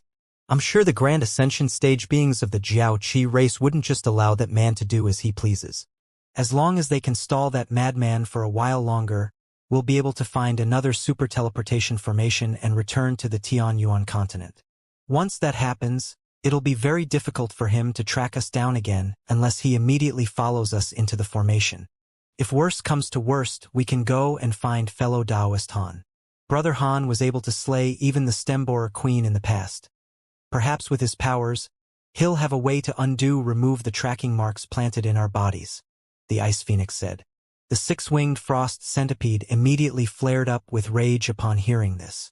There's no way I would turn to Han Li. I would sooner die. Humph. Given how much you've enraged that madman, if we get captured, we'll most likely suffer a fate even worse than death. The Ice Phoenix countered in a cold voice. We'll discuss this matter when we need to. Perhaps we'll be able to completely shake off that madman once we return to the Tianyuan continent, the six-winged frost centipede said as he reverted back to a calm expression. All right, in that case, we'll take things one step at a time. Let's focus on getting to the next major city for now. I can already sense that this body of mine won't be able to last much longer, that Mad Ann is going to be able to track us down again very soon, the Ice Phoenix replied. Thus, the two of them sped onward as a pair of balls of light. Half a month later, Ma Liang was just preparing to perform a blood sacrifice in another major city of the Jiao Qi race when he was ambushed by 6 Grand Ascension stage Jiao Qi beings. Ma Liang had already slaughtered countless Jiao Qi beings, including 2 Grand Ascension stage elders.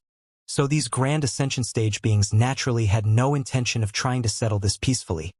Instead, as soon as they appeared, they immediately activated an extremely powerful restriction.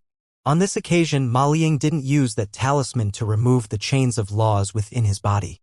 Instead, he engaged the 6 Grand Ascension stage beings in a fierce battle with his handicapped powers. All 6 of these Grand Ascension stage Jiao Qi beings were far more powerful than the average Grand Ascension stage being, and with this restriction to assist them, they could virtually dominate the entire Thunder Continent. However, even though Ma Liang's powers were severely restricted, he was able to match them with his immortal secret techniques and treasures from the true immortal realm. Thus, the two sides were evenly matched, and the battle only became more and more intense. In the end, the battle lasted close to a day, and it concluded with the deaths of 4 of the Grand Ascension stage Jiao Qi beings, while the other 2 fled with severe injuries. However, at the final juncture, the Grand Ascension stage Jiao Qi beings had detonated several incomplete, profound heavenly treasures, catching Ma Liang by surprise and injuring him in the process. In a fit of fury, Ma Liang sacrificed 3 more major cities of the Jiao Qi race. In this situation, what remained of the higher-ups of the Jiao Qi race were forced to summon 3 true spirits from another space using an ancient contract. These three true spirits, namely the hoof dragon, the grand sparrow, and the yang deer, had been worshipped by the Jiaoqi race since ancient times, and they engaged Ma Liang in another epic battle. This battle lasted for 3 days, and the entire region within a radius of hundreds of thousands of kilometers was affected. Once the battle concluded, the nearby Jiaoqi beings immediately rushed over, only to find that the three true spirits and Ma Liang had all disappeared. The Jiaoqi race attempted to use various secret techniques to contact the three true spirits, all to no avail, and thus they were left at a loss for what to do. At this point, Ma Liang's egregious actions on the Blood Sky continent finally reached the ears of the people on the Thunder continent, and everyone was plunged into a state of perpetual fear given that Ma Liang had disappeared and was potentially still out there somewhere. As for the six-winged frost centipede and the ice phoenix, they were naturally ecstatic to hear about Ma Liang's disappearance, and they immediately implemented their plan. Over a month later, the two of them entered the territory of another major race, then gained access to their super teleportation formation in exchange for some compensation, thereby allowing them to return to the Tianyuan continent. Meanwhile, Hanli and the others had also appeared in a giant teleportation formation in a certain corner of the Tianyuan continent. The formation was situated in a large hall with several tens of guards nearby, and they seemed to have expected the arrival of Hanli and his entourage. The leader of the guards immediately stepped forward in a respectful manner and said, "I've been instructed to come here and meet you, Senior Han. Master Mingzun has already been waiting for a long time, and he would like to meet you. I certainly can't refuse an invitation from fellow Taoist Mingzun. Go ahead and lead the way." "Wana, you can take a rest here for now," Hanli said. "Don't worry about us, we'll look after ourselves," Nangong Wan replied in a reassuring manner. Thus, Nangong Wan and the others exited the teleportation formation and sat down to meditate outside the hall. Meanwhile, Han Li was being led by the guard toward a stone cabin situated in a nearby lush forest. Before Han Li had even arrived at the stone cabin, the door was opened on its own, and Mingzun's voice rang out from inside. "You're finally here, fellow Taoist Han. Please come in. I've been waiting for you for quite some time now." "Sorry to keep you waiting, fellow Taoist," Han Li said as he strode into the stone cabin. The interior of the cabin was very sparsely furnished, with only a yellow wooden table and several sandalwood chairs. A red-haired elderly man was seated on one of the chairs, inspecting a white jade slip in his hand. "Please take a seat, fellow Taoist Han, and do forgive me for telling Bai Ying about you," Mingzun said with a smile as he cast his gaze toward Han Li. "It's all right. In any case, fellow Taoist Bai Ying has already passed away, so there's no need to discuss something like this," Han Li said with a shake of his head, then sat down across from Mingzun. "Never did I think that Bai Ying would go to the other side ahead of me. Our trade guild has most likely already withdrawn its force significantly on the Blood Sky continent." Mingzun sighed. "That is indeed the case, but with several elders managing the trade guild together, I'm sure nothing will go wrong. It was all thanks to those elders that I was able to return to the Tianyuan continent so quickly," Han Li replied. "I certainly hope that's the case." "How much do you know about the culprit behind the blood sacrifices, fellow Taoist Han?" Mingzun asked with a serious expression. "The elders of your trade guild haven't provided me with a lot of information, but what I do know is that he's definitely not inferior in power to the likes of the stem borer queen," Han Li replied with a grim expression. Mingzun nodded in response. "That's true, but have you heard about the latest news regarding that man from the Thunder Continent?" Han Li's expression changed slightly upon hearing this. "The Thunder Continent? Could it be that he's done something there as well?" "Indeed, he has. In fact, he's created an even bigger stir on the Thunder Continent than on the Blood Sky Continent," Mingzun said with a dark expression before tossing a jade slip toward Han Li. Han Li drew the jade slip into his own grasp, then immediately pressed it against his own forehead before injecting his spiritual sense into it. Moments later, his expression darkened further as he removed the jade slip from his forehead. "I didn't think that he would target the Jiaoqi race. What's the deal with his disappearance?" "It's very simple. After battling those three ancient true spirits, he suddenly vanished from the Thunder Continent, and no one has been able to track him down," Mingzun replied with a hint of concern in his eyes. Han Li was instantly able to glean something from Mingzun's expression, and he asked, "Has your trade guild already discovered something?" "Your wisdom is truly unmatched, fellow Taoist. Indeed, following the conclusion of the battle, our guild sent out some people to investigate the battlefield, and there they discovered very faint spatial fluctuations, as well as signs suggesting that the nearby space had been recently torn apart. Unfortunately, no further leads were unearthed, Mingzun replied. In that case, he's most likely not dead. He's merely gone into hiding using his spatial powers, Hanli mused. That's most likely the case, Mingzun replied. So what is your main concern, and why have you invited me here? Hanli asked. Surely you already know the answer to those questions, Brother Han. That man has appeared on both the Blood Sky continent and the Thunder continent, so it wouldn't be strange for him to come to our Tian Yuan continent next. As one of the most powerful beings in this entire spirit realm, aren't you planning to get involved in this? Aren't you concerned that this disaster could befall your human race someday? Even the Jiao Qi race has been significantly debilitated by that man. If he sets his sights on the smaller races on our Tian Yuan continent, then those races will truly be in danger of being wiped out, Mingzun replied with a smile.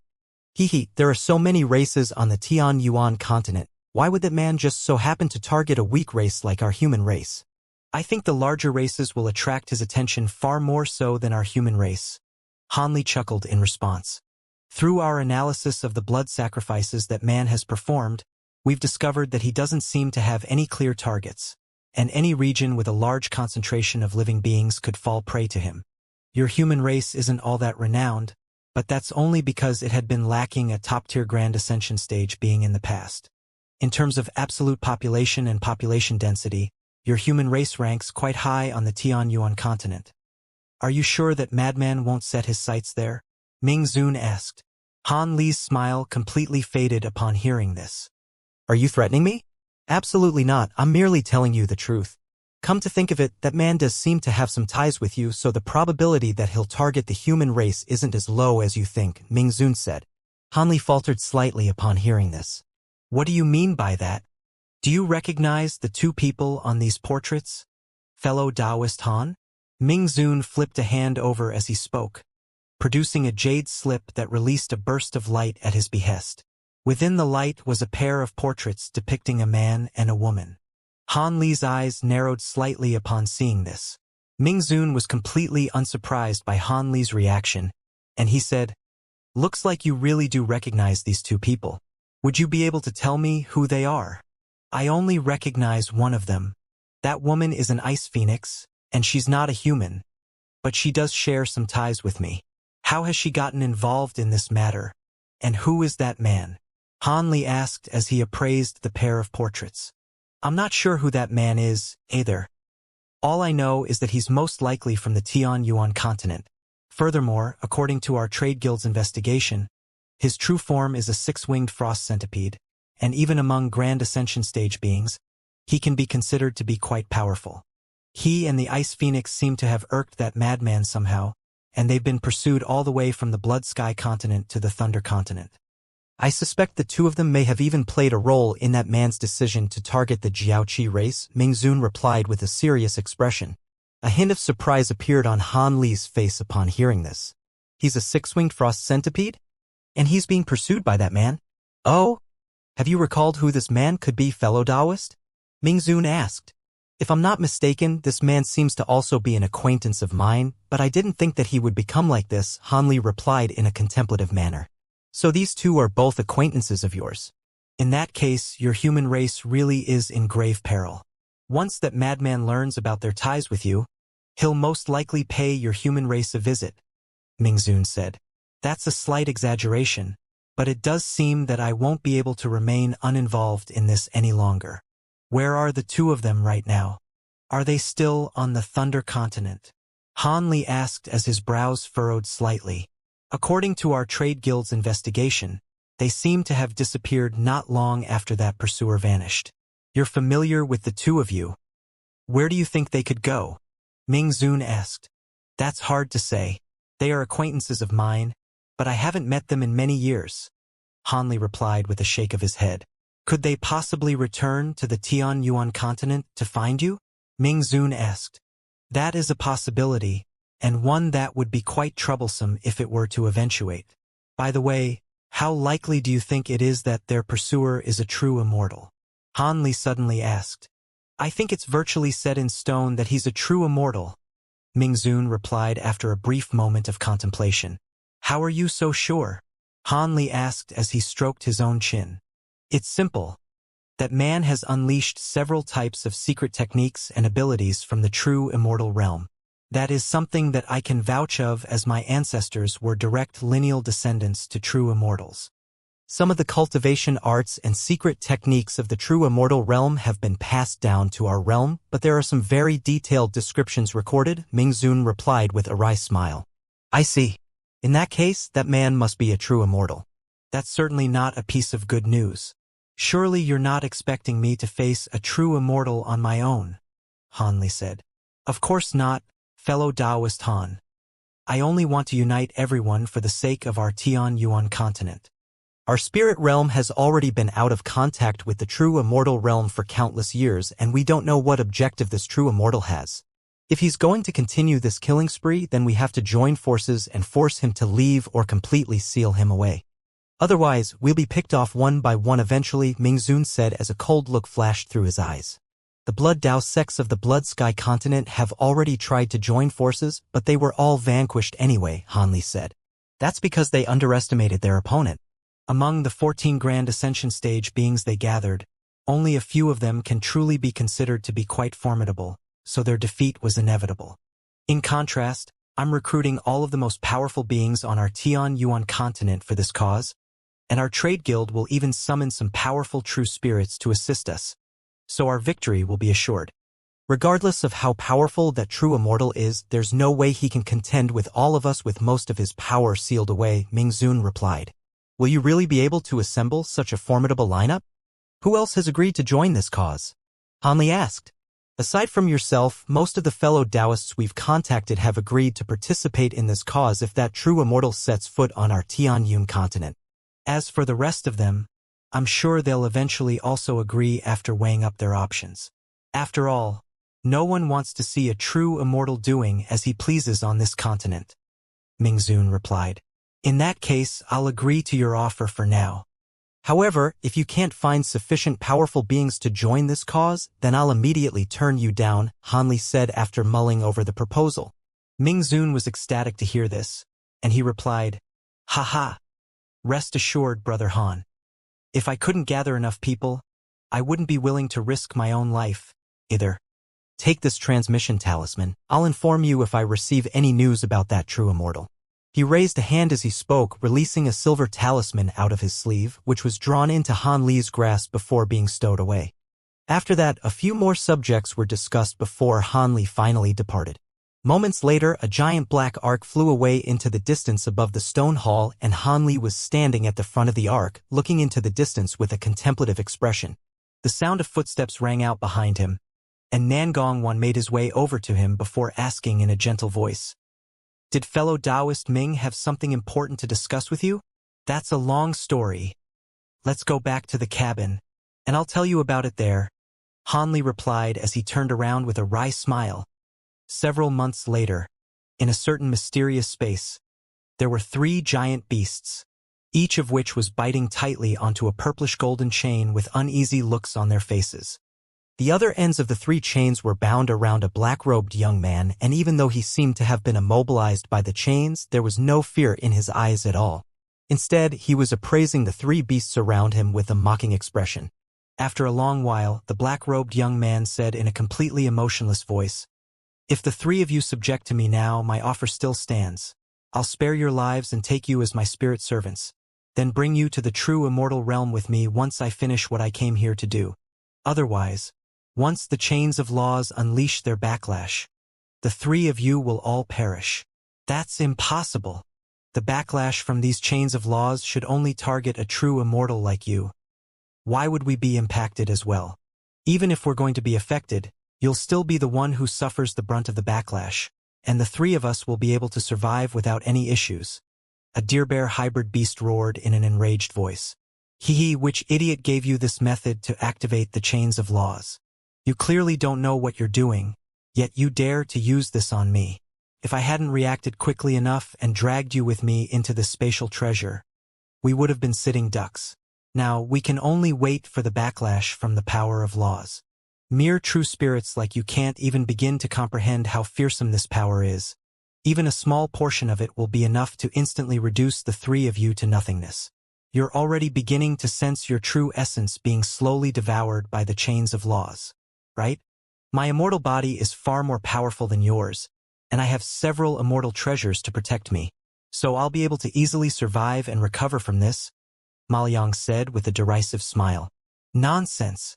This method was bestowed upon us by the Golden Dragon King. How could it be incorrect?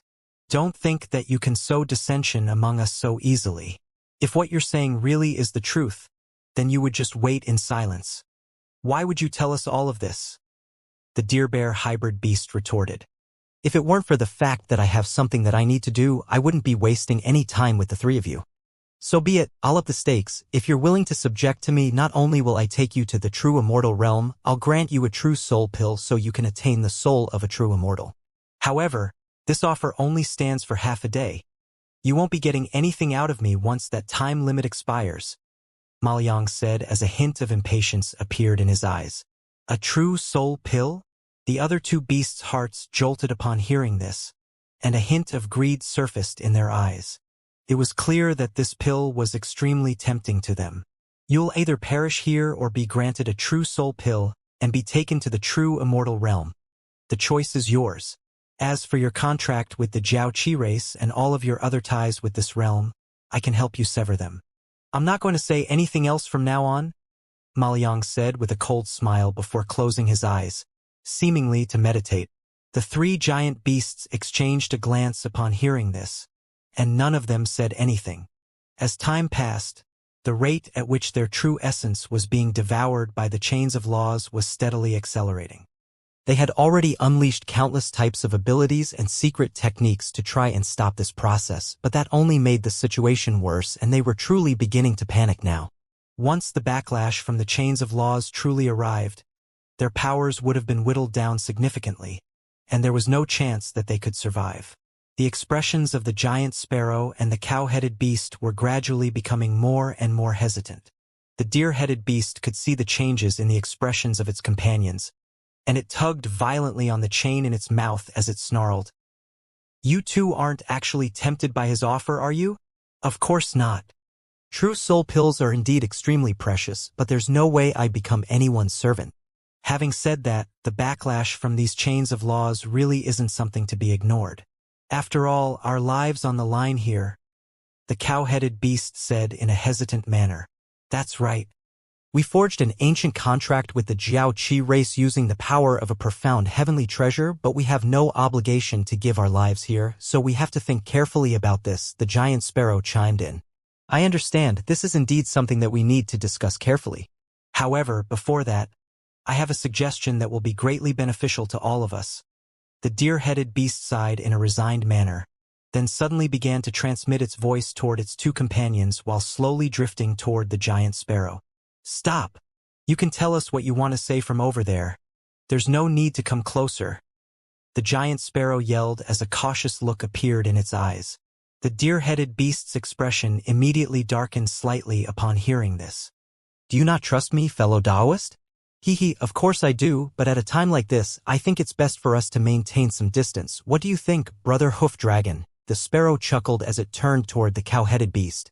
Well, we've known one another for a very long time. There's no need to. The cow-headed beast was making an attempt to mediate the situation, but its voice was abruptly cut off as a burst of enormous power surged out of the chain in its mouth, severely injuring its mouth in the process. The cow-headed beast let loose an agonized howl, thereby releasing the purplish-golden chain, and when it hurriedly tried to bite onto the chain again, a mountainous crimson seal suddenly appeared above its head without any warning, then descended from above with countless golden and silver runes surging around it. The cow-headed beast was extremely alarmed by this, and it was too late for it to evade, so it could only let loose a thunderous roar as its body swelled to several times its original size, following which it thrust its inky black front hooves toward the giant crimson seal. In the instant its hooves came into contact with the massive seal, they immediately exploded amid an earth-shattering boom, and its body and soul were all destroyed amid a flash of bright crimson light. Right at this moment, Ma Liang appeared above the giant seal with a cold smile on his face amid a burst of spatial fluctuations. At the same time, the black-robed young man that was being bound by the purplish-golden chains abruptly vanished. Impossible! How did you break free from the chains of laws? The giant sparrow screeched in a horrified manner upon seeing this, then hurriedly released the chain caught between its beak before flying back in retreat as a streak of gray light, only to be struck by the giant black-furred palm amid a dull thump. The giant sparrow was caught completely off guard and was sent somersaulting through the air over 10 times before finally just barely managing to steady itself. Meanwhile, the deer-headed beast was slowly withdrawing its palm with a sinister look on its face. The giant sparrow shook its own head vigorously to shake off the dizziness from the unexpected blow before yelling, "Young deer, have you gone insane? Wait, I get it now. You already surrendered to him and tampered with the chains of laws. It's too late for you to make this realization now," the deer-headed beast said with a cold smile. The giant sparrow's heart immediately sank upon seeing this, and it slowly retreated in a panicked manner as it said in a frantic voice, "I'm willing to subject to you and become your spirit servant as long as you spare my life. It's too late, I only have one true soul pill, and I can only take one person back to the true immortal realm with me. Young deer, seeing as you've subjected yourself to me, your first order will be to kill this companion of yours. If you fail to do so and are killed instead, then I'll have to give the true immortal pill to the victor. Don't worry about me changing my mind. I just so happen to be in need of a servant to run my errands for me, and only the most powerful one among the three of you deserves to become my servant." Ma Liang chuckled coldly. Young deer's expression changed drastically upon hearing this, while a flash of hope appeared in the giant sparrow's despairing eyes, and it turned toward its former companion with a bloodthirsty expression. After appraising one another for a short while, both of them let loose fierce roars, and young deer swelled to over 100 times its original size, while a suit of earthy yellow armor that was riddled with sharp spikes appeared all over its body. Meanwhile, the giant sparrow flapped its wings, and the gray spirit flames burning all over its body surged toward young deer as a storm of fire. Thus, a violent clash ensued, and Ma Liang looked on with a cold smile before vanishing into thin air along with the giant crimson seal beneath him. In the next instant, Ma Liang appeared at a certain area of the Thunder Continent, and he was inspecting his surroundings while holding a trembling dark green vial in his hand. The entire surrounding area was completely deserted, and after ascertaining this, a cold smile appeared on Ma Liang's face as he flew away as a streak of golden light. Close to a day later, he descended onto an ordinary-looking mountain before tossing the small green vial in his hand forward. The vial immediately tipped itself over to release a burst of light, from within which an imposing figure emerged. This figure was none other than young deer, but his body was riddled with wounds, and his suit of armor was also severely damaged. "As expected, you were the one who survived," Ma Liang said in an indifferent manner. Young deer pays his respects to his master. The deer-headed beast immediately knelt down on one knee. "You're very courageous and you know what's good for you. If you hadn't assisted me back there, it wouldn't have been so easy for me to escape from that predicament. Rest assured, you did everything I asked, so I'll compensate you as promised. I'll give you a true soul pill and take you to the true immortal realm. However, prior to that, you have to offer me part of your soul and sign a spirit servant contract first. I'll also take advantage of this opportunity to sever all of your ties with this realm," Ma Liang said in an expressionless manner. "Yes, master." Young deer only hesitated for a brief moment before opening its mouth to release a ball of green light, within which was a tiny deer-headed beast. "How fortunate for you. Once you sign the contract on this immortal spirit slip, you'll no longer be affected by the power of this realm, and you'll be able to ascend to the true immortal realm without any issues. In contrast, it'll take me countless years to refine this treasure again," Ma Liang said before opening his mouth to release a radiant golden scroll. "Open up your soul and don't resist. Otherwise, I can't guarantee your safety," Ma Liang said as he made a hand seal before pointing a finger at the golden scroll.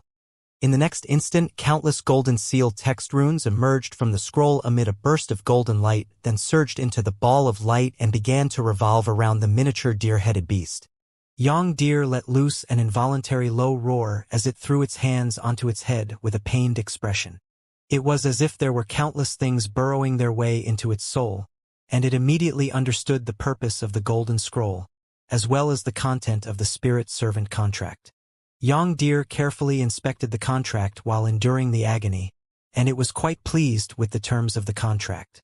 As a spirit servant, he would naturally be required to do Maoliang's bidding, but in the face of some orders that would pose a threat to its life, it could refuse to follow the order at a certain cost. Furthermore, the contract wasn't permanent, and there were some enclosed conditions that could allow it to discharge the contract. All of those conditions were very rigorous, but they didn't seem to be impossible to fulfill. Thus, after discovering that the terms of the contract were far more favorable than it had imagined, Yang Deer immediately opened up its own soul without any hesitation.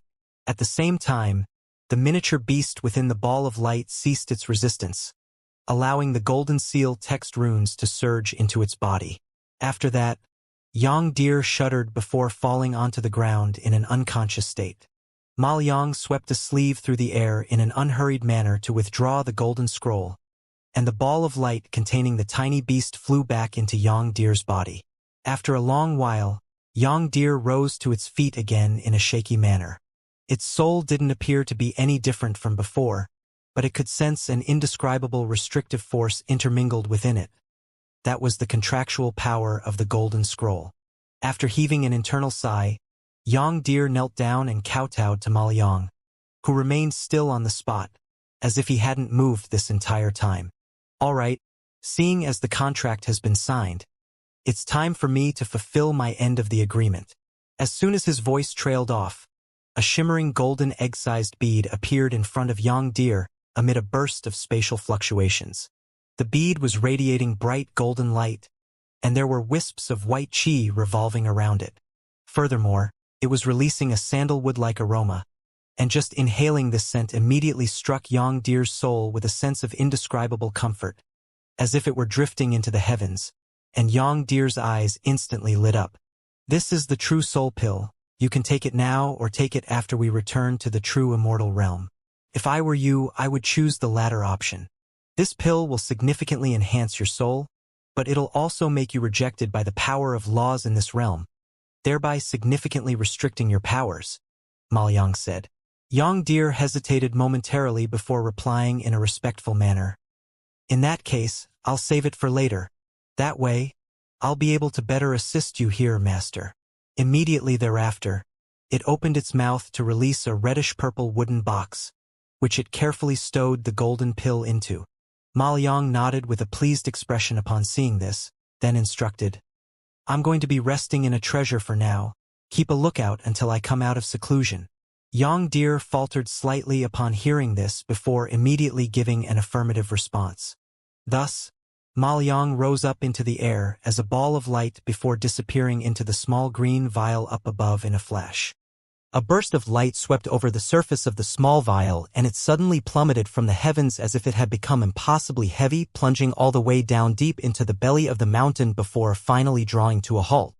Yang Deer immediately made a hand seal upon seeing this, and yellow light flashed over its body, upon which it also disappeared into the ground below. Upon arriving beside the green vial, it quickly inspected its surroundings before taking a seat with its legs crossed. The space inside the small vial was slightly ravaged from the battle that had just taken place within it, and Maoliang's brows furrowed slightly upon seeing this. He swept a sleeve through the air, and all of the traces of battle were instantly erased as if they had been nothing more than mere illusions. Immediately thereafter, he raised a hand, and a rainbow cloud instantly came descending from above. The cloud transformed into a shimmering futon that stopped near Maoliang, and he sat down onto the futon before closing his eyes to inspect his own internal condition. This is definitely not ideal. I was injured by the treasures detonated by those Jiao Qi beings, and those injuries were further exacerbated by the power of laws. It looks like I won't be able to recover without at least a few years of recuperation. It's a good thing that aside from that talisman, Master also bestowed that replica treasure upon me. The replica is nowhere near as effective as the actual treasure, but it'll be able to shorten the required recovery time to less than a tenth of what it otherwise would be, Maoliang murmured to himself as he slowly reopened his eyes.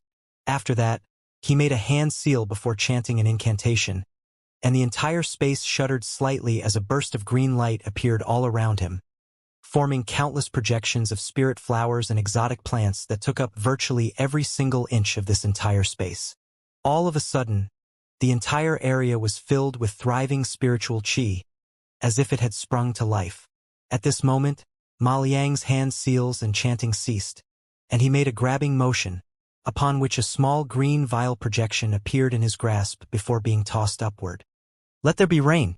Ma Liang yelled as he pointed a finger upward while golden light flashed around his body. Dark clouds quickly converged up above, and the vial projection immediately swelled to a diameter of over 1,000 feet before tipping itself over. Green liquid surged out of the massive opening of the vial, then descended from above as a bout of rain. As soon as this rain fell upon the flowers and plants in the space, they began to rapidly grow at a rate that was discernible even to the naked eye. In the blink of an eye, massive flowers and plants had filled the entire space. Furthermore, these plants had all become far more substantial, and they were giving off a strong medicinal aroma, as if they were actual medicinal plants rather than mere projections. Ma Liang was completely unsurprised to see this, and he switched to a different hand seal, upon which wisps of azure qi that were infused with medicinal aroma surged out of the surrounding plants and toward his body. He inhaled the rich medicinal aroma, then slowly closed his eyes again with azure qi all around him. Only then did the giant vial projection up above fade into nothingness. Half a year later, the inky spirit Holy Ark arrived at Deep Heaven City, and the humans and demons in the city immediately erupted into a frenzy. Not only did all of the elders in the city rush out to greet Han Li, they immediately notified Mo Jianli, who just so happened to be cultivating in seclusion near the city. After greeting the elders and allowing the human cultivators on the Ark to choose to stay or leave, he remained on the Ark alongside the cultivators of the small spirit sky who had chosen to stay, awaiting Mo Jianli's arrival. A day later, Han Li was chatting with Nangong Wan in the cabin of the Ark when he suddenly rose to his feet with a smile and said, "Brother Mo is here. Come and meet him with me, Wana." Nangong Wan had already heard of Mo Jianli from Han Li, and she smiled as she replied, "I'd be happy to meet fellow Taoist Mo Jianli." Thus, Han Li released a burst of azure light out of sleeve to sweep up both himself and Nangong Wan, then shot out of Ark's cabin as a ball of azure light. Moments later, Han Li and Nangong Wan appeared on the deck before casting their eyes toward the distance, where a streak of white light was approaching them at an incredible speed. After just a few flashes, the streak of light arrived above the Ark, then faded to reveal Mo Jianli, who looked down at Han Li with a smile as he said, "It's been a while since we last met, Brother Han. How have you been? Thank you for keeping me on your mind, Brother Mo." Thankfully, I was able to complete the objective of my trip and was reunited with my Tao companion from the human world. "Wanner, come and greet Brother Mo," Han Li replied with a smile. "Oh, is this your Tao companion, Brother Han?" Mo Jianli asked with a smile. Nangong Wan pays her respects to Senior Mo Jianli. "I was trapped in the small spirit sky until recently, but I've heard many things about you from my Tao companion. I truly admire the work you've done as the supporting pillar of the human race," Nangong Wan said as she extended a respectful curtsy. "You're far too kind, Fairy Nangong. Please, there's no need for formalities. Fellow Taoist Han and I are very close friends, so you can refer to me as an equal from now on. If you don't mind, you can call me Brother Mo," Mo Jianli said with a wide smile. Nangong Wan was aware that Mo Jianli and Han Li did indeed share a close bond, so she complied with this request to refer to him as Brother Mo. Mo Jianli's smile widened even further upon hearing this, and he pulled out a silver jade box before offering it to Nangong Wan. "This is our first meeting, so I can't just let you go away empty-handed. I just so happen to have a set of 118 maiden needles in my possession. They're quite a rare top-grade treasure, and they'll be a perfect gift for you." Nangong Wan could tell that these maiden needles were indeed a very precious treasure, and she immediately offered her gratitude, then accepted the silver box before opening the lid to reveal 108 thin black needles, each of which was several inches in length. The needles were very thin and frail in appearance, but they were releasing wisps of glacial qi, and one would immediately be struck by a bone-chilling sensation upon appraising the needles with their spiritual sense. Nangong Wan instantly realized that this set of treasures was far more precious than she had anticipated. and she offered Mo gently her gratitude again before carefully stowing the jade box away. Meanwhile, Han Li looked on with a smile and didn't ask Nangong Wan to refuse Mo Jianli's present. Brother Mo, let's talk in the cabin of the Ark. During this trip, I went to the Blood Sky continent and learned many things. On top of that, I have two pieces of news, one good and one bad, to tell you, Han Li said as a serious look appeared on his face. Mo Jianli's heart stirred slightly upon hearing this and he nodded in response. Thus, Han Li made an inviting hand gesture and the trio made their way into the Ark's cabin. As soon as the three of them took a seat, Mo Jianli asked, "Can you disclose the two pieces of news you have for me now, Brother Han?" "Of course. Which one would you like to listen to first?" Han Li asked with a smile. "I'll go with the good news first so my mood isn't soured right away. No matter how terrible the bad news is, at least I can be happy about the good news before hearing the bad news." Mo Jianli replied with a wry smile. "All right, the good news is that aside from rescuing Wana from the small spirit sky, the other objective of my trip was to save a human fellow Taoist who had been trapped on the Blood Sky continent for many years. Not only has she been freed, she had also become a Grand Ascension stage being," Han Li said with a smile. Mo Jianli immediately rose to his feet with an ecstatic expression upon hearing this. "What? So that means our human race has another Grand Ascension cultivator? You're not playing a joke on me, are you?" "Hee, I wouldn't lie to you about something like this, Brother Mo. However, due to some reasons, including a need to consolidate her cultivation base, she'll be staying on the Blood Sky continent for a few more years before returning to our human race," Han Li replied. "Haha, our human race can certainly afford to wait a few more years for another Grand Ascension stage being. May I ask the name of this fellow Taoist? Is it someone I'm familiar with?" Mo Jianli asked. "Back when this fellow Taoist left our human race, she was already at the body integration stage. Her name is Ice Soul. I'm sure you would have heard of her," Han Li replied. "Ah, Fairy Ice Soul, I do indeed have some recollection of her. I recall that she's also an ascended cultivator and fellow Taoist AO, and I once discussed her back when she reached the body integration stage. I didn't think that she would have also progressed to the Grand Ascension stage," Mo Jianli said as a reminiscent look flashed through his eyes. "Fellow Taoist Ice Soul shares some ties with me, and I was also quite surprised that she had reached the Grand Ascension stage. In any case, this is fantastic news for our human race," Han Li said with a smile. "Indeed, our human race has never had more than 2 Grand Ascension cultivators among its ranks at once. On top of that, you're one of the most powerful Grand Ascension stage beings in existence, and you can easily take on several other Grand Ascension cultivators on your own. It looks like it's about time our human race expanded its territory," Mo Jianli said with an elated expression. "I'm afraid this isn't a good time for territorial expansion," Han Li said as a grim look appeared on his face. Mo Jianli's brows furrowed slightly upon hearing this. "Oh? Why is that? With our current power, the nearby foreign races are no match for us. What concerns do you have, Brother Han?" "This ties in with the piece of bad news I have," Han Li replied. Mo Jianli's heart jolted slightly upon hearing this. "Ah, I was too happy about the good news and forgot about the bad news. Is it something very serious?" "Serious is an understatement. This is something that could easily result in our entire human race being erased," Han Li replied with a wry smile. Mo Jianli's expression changed drastically upon hearing this. "What? It's that severe? What's going on?" "I didn't witness this myself, but I was informed of everything by the He Lian Trade Guild, and back when I was leaving the Blood Sky continent, the entire continent had been in a state of panic and chaos over this matter. Recently, what appears to be a true immortal arrived in our realm. Due to the severity of this matter, Han Li made no effort to conceal any details and gave Mo Jianli a comprehensive recount. After a while, Han Li finally concluded his story. "For now, I agreed to Ming Zun's proposal to form an alliance. If there really is a chance that we can defeat that true immortal, then I'll most likely have to get involved. Otherwise, if he seeks out our human race, our entire race will be in grave peril. Do you have any other ideas about this situation, Brother Mo?" Mo Jianli was already rooted to his seat, and only after a brief stunned silence did he reply, "It's incredible to think that a true immortal has appeared in our spirit realm. This is an extremely serious matter, So please afford me some time to think before I give you a response, Brother Han. Of course.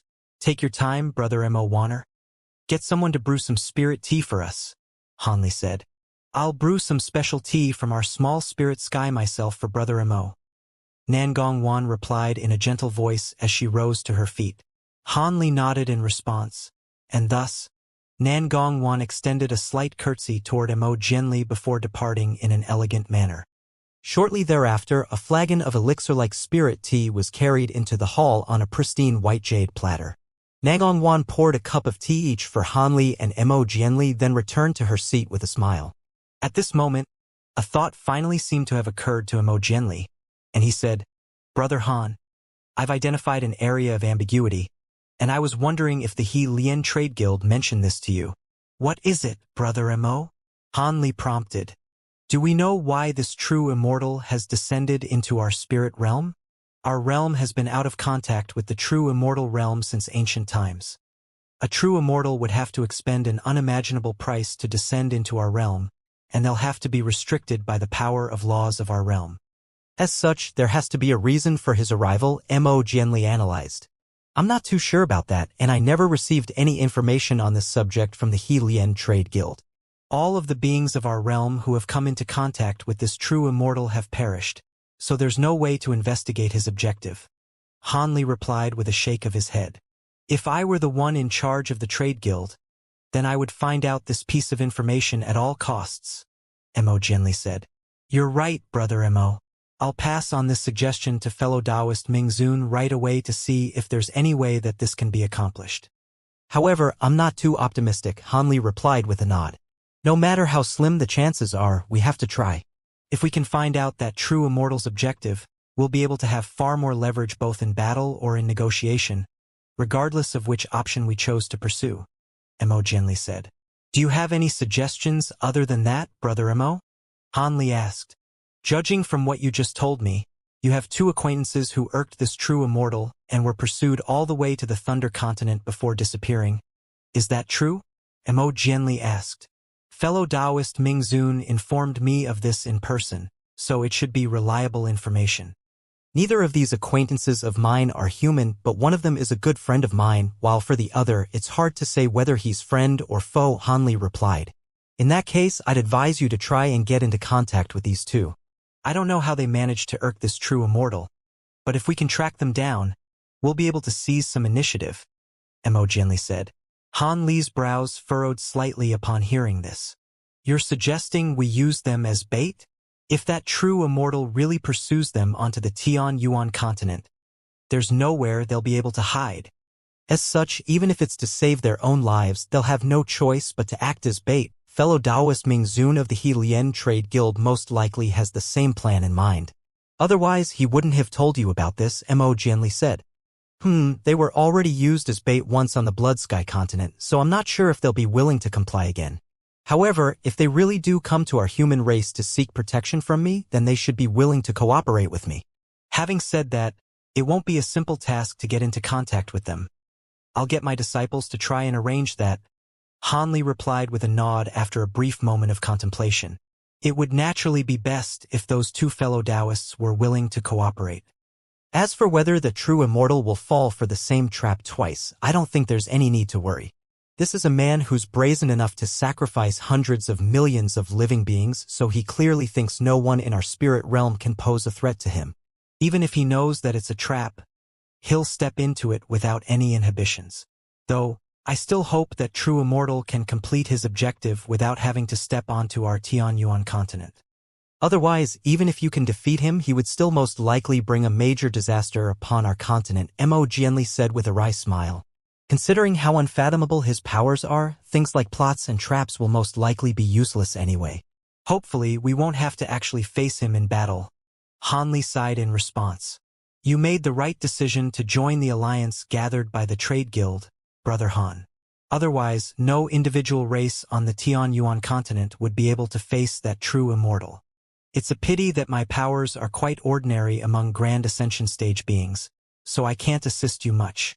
I'll disperse the human residents of major cities with high population densities as soon as possible.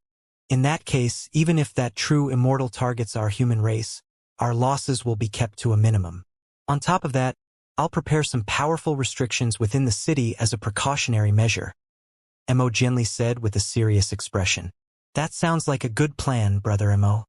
Now that I've informed you of the situation, I'll be returning to the Azure Origin Palace tomorrow, Hanli replied with a nod. Thus, the two of them chatted with one another for close to 2 more hours before Mo Jianli finally took his leave. Hanli and Nangong Wan accompanied him out of the hall before watching as he flew away as a streak of white light. Are you going into seclusion again once we get back? Nangong Wan asked after the streak of white light disappeared into the distance. That's what I plan to do. I obtained several profound secret techniques during my trip. It won't be possible to completely master them in a short time, but even an elementary level of mastery could assist me greatly. Hanli replied as he stroked his own chin in a contemplative manner. You're right. I just didn't expect our human race to face such a severe tribulation as soon as we returned. The path of cultivation is truly an arduous one. Nangong Wan sighed with a forlorn expression. You're overthinking things, Wanner. Cultivation in itself is an act that defies the heavens, so hardships are only to be expected. Where's the fun in competing with other people? The true fun lies in contending with the heavens. Hanli chuckled before returning to the Ark's cabin. Nangong Wan faltered slightly upon seeing this before a faint smile appeared on her face, and she also followed along behind Hanli. The next day, the Ink Spirit Holy Ark departed from Deep Heaven City. 2 months later, the Ark returned to the Azure Origin Palace on the Origin Integration Island of the Boundless Sea. Tens of thousands of human and demonic cultivators were gathered on the massive plaza in the palace, kowtowing to welcome the return of their patriarch. Hanli and Nangong Wan emerged from the Ark, followed by Zhu Guo and the others. Welcome back, esteemed patriarch. The welcoming words of tens of thousands of people rang out across the entire plaza. Hanli merely gave them a nod of acknowledgement before making his way toward the gate of the Azure Origin Palace. In contrast, Nangong Wan was astonished.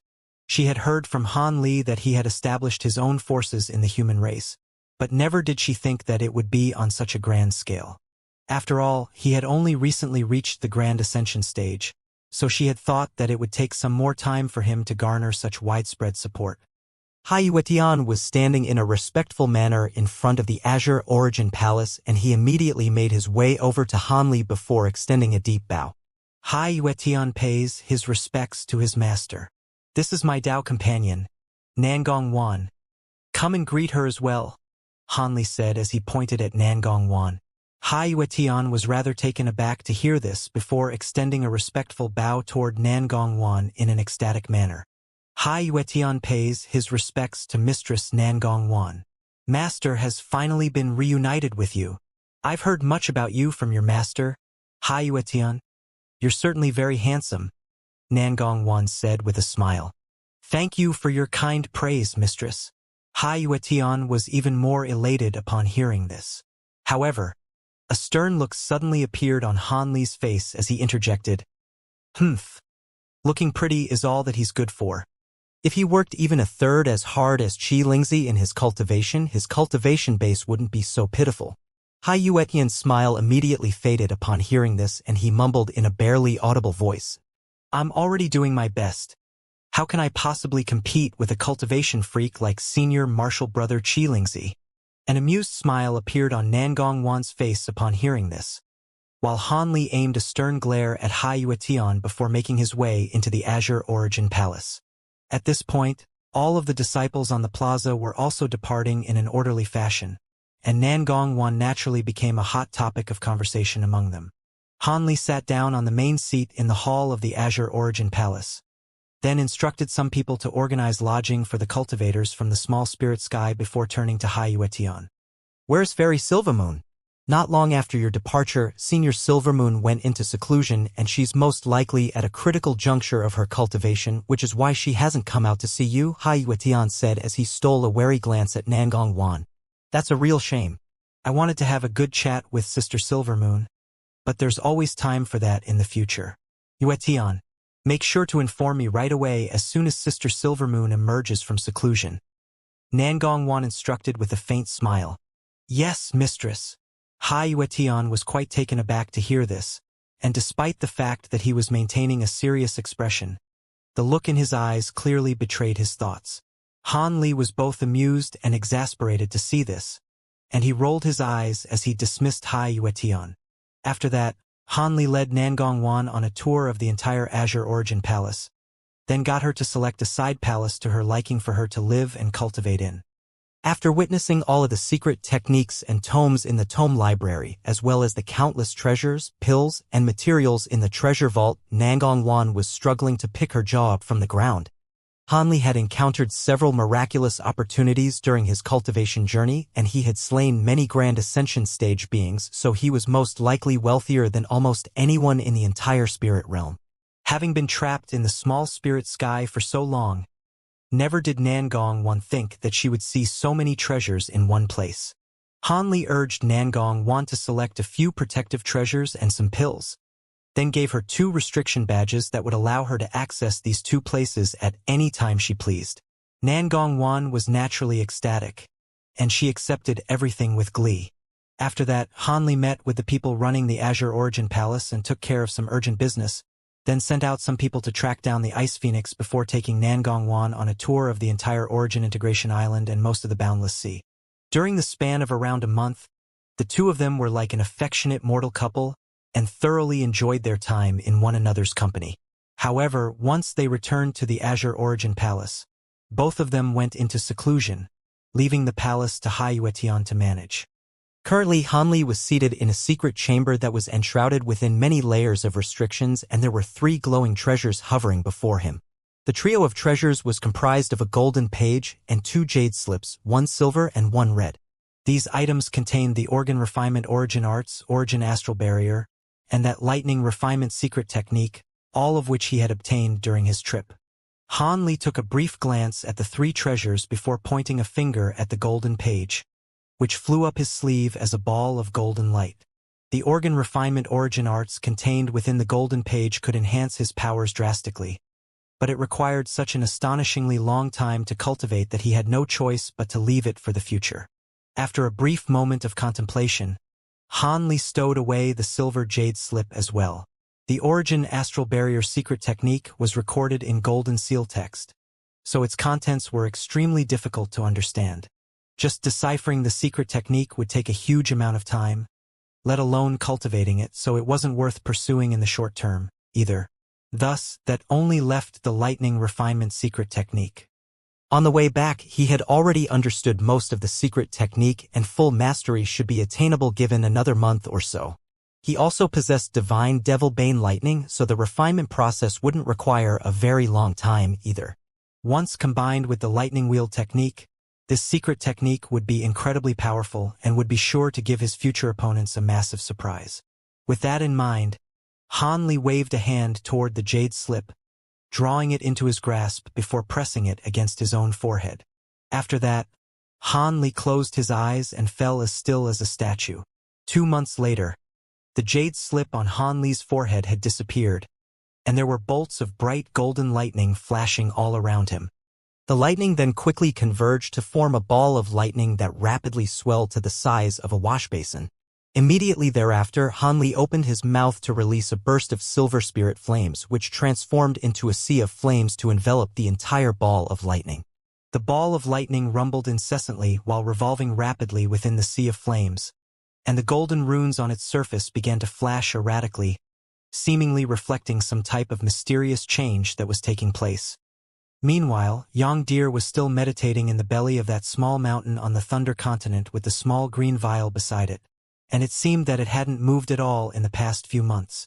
All of a sudden, the small green vial shuddered slightly before releasing a burst of green light alongside some faint spatial fluctuations.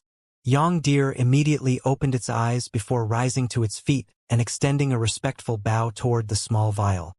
"Welcome back, Master." As soon as its voice trailed off, golden light flashed from the opening of the vial and Ma Liang emerged into the open. "You did well. I've completely recovered from my injuries, so we can leave this place now," Ma Liang said. "Yes, Master." Yang Deer naturally didn't dare to raise any objections. Ma Liang nodded in response before stowing the small green vial away up his sleeve, then opened his mouth to release a black and white formation plate. The formation plate was octagonal in shape, and it was riddled with black and white runes. Ma Liang tossed the formation plate forward and it immediately transformed into a burst of black and white chi before shape-shifting incessantly into a mirror, then a scroll, then into some other type of treasure. Ma Liang pointed a finger at the treasure, and in the instant his finger came into contact with the black and white chi. The latter transformed into a fist-sized translucent ball. Immediately thereafter, Ma Liang began to chant an incantation before flicking several red incantation seals through the air, all of which quickly vanished into the translucent ball.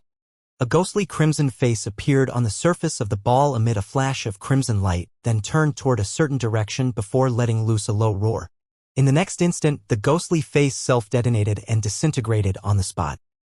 Looks like those two have left this continent. That direction is where the Tianyuan continent is situated, right?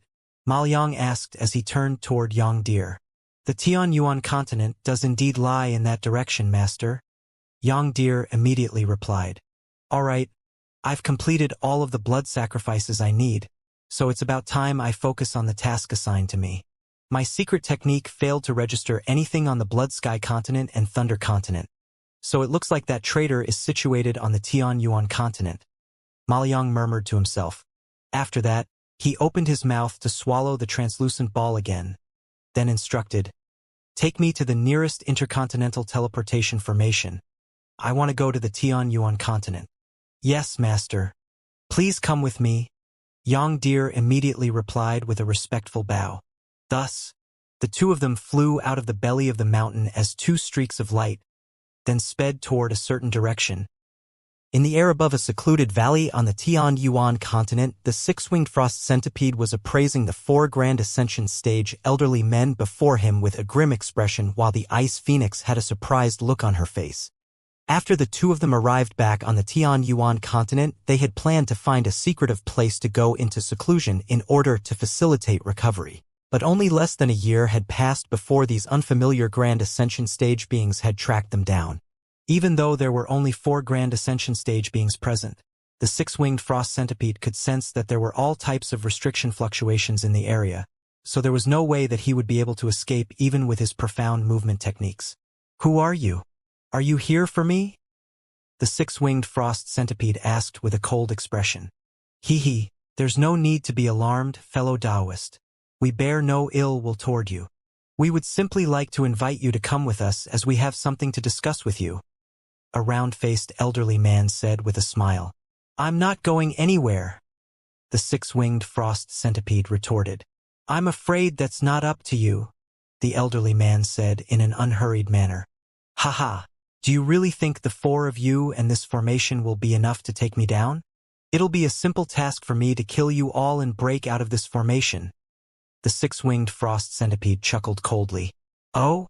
Then what about if I get involved as well?" Another elderly voice rang out up above. "Who's there?" The 6-winged frost centipede immediately cast his gaze upward in an alarmed manner. A red-haired elderly man had appeared over 1,000 feet above him and was appraising him with a hint of a smile on his face. The man was giving off no aura whatsoever, and the 6-winged frost centipede's pupils immediately contracted slightly upon sweeping his spiritual sense toward the elderly man. "I am Mingzun, and I would like to invite you to visit our trade guild," Mingzun said with a smile. "Mingzun of the He Lian Trade Guild," the 6-winged frost centipede exclaimed. Given the resounding reputation of the He Lian Trade Guild, he had naturally heard of it in the past. I didn't think that you would know of me, fellow Taoist. Rest assured, we're extending this invitation to you so that we can vanquish the true immortal that's wreaking havoc in our spirit realm. We bear no ill will toward you," Mingzun said with a smile. The 6-winged frost centipede's expression changed drastically upon hearing this. "Has he already arrived on the Tianyuan continent? We have no information indicating that yet, but I think it's only a matter of time. You must also be of the same opinion, given your reaction," Mingzun replied in an unhurried manner. Seeing as even you've gotten involved, it looks like I have no choice but to comply. I'll come with you, but I'm currently at a critical juncture where I need to recover my energy." The 6-winged frost centipede finally decided to compromise, but at the same time he took advantage of the situation to state a condition. Haha, that's not an issue. If you come with us, our trade guild will cover all of the pills required for your recovery. By the way, this is fellow Taoist Ice Phoenix, right? Mingzun asked as he turned toward the Ice Phoenix. The Ice Phoenix faltered slightly upon hearing this, then extended a respectful curtsy toward Mingzun as she replied, I am. How do you know about me, senior? There's no need for formalities, fellow Taoist Ice Phoenix. I recently met with fellow Taoist Han of the human race, and he asked me to look after you if I ever encountered you, Mingzun replied in a benevolent manner. A hint of elation appeared on the Ice Phoenix's face upon hearing this, and she said in a respectful manner, I understand. I'm also willing to accompany you to your trade guild, senior. In contrast, the six-winged frost centipede's expression darkened slightly at the mention of Han Li. Thank you for your cooperation, fellow Taoists. There are some things that I wanted to discuss with you along the way, Mingzun said with a smile, then made a hand seal. And an azure boat that was over 1,000 feet in length emerged up above amid a burst of violent spatial fluctuations. At this point, the six-winged frost centipede and the ice phoenix naturally weren't going to change their minds, and thus they flew onto the giant boat, which then sped away as a ball of azure light. A month later, Han Li was refining his divine Devilbane lightning in the secret chamber of the Azure Origin Palace when his expression suddenly changed slightly, and he released an azure talisman out of his sleeve. The talisman transformed into several lines of azure text that hovered in midair, and Han Li's eyes narrowed slightly upon reading the message. So those two have already been tracked down. The He Lian Trade Guild really is efficient.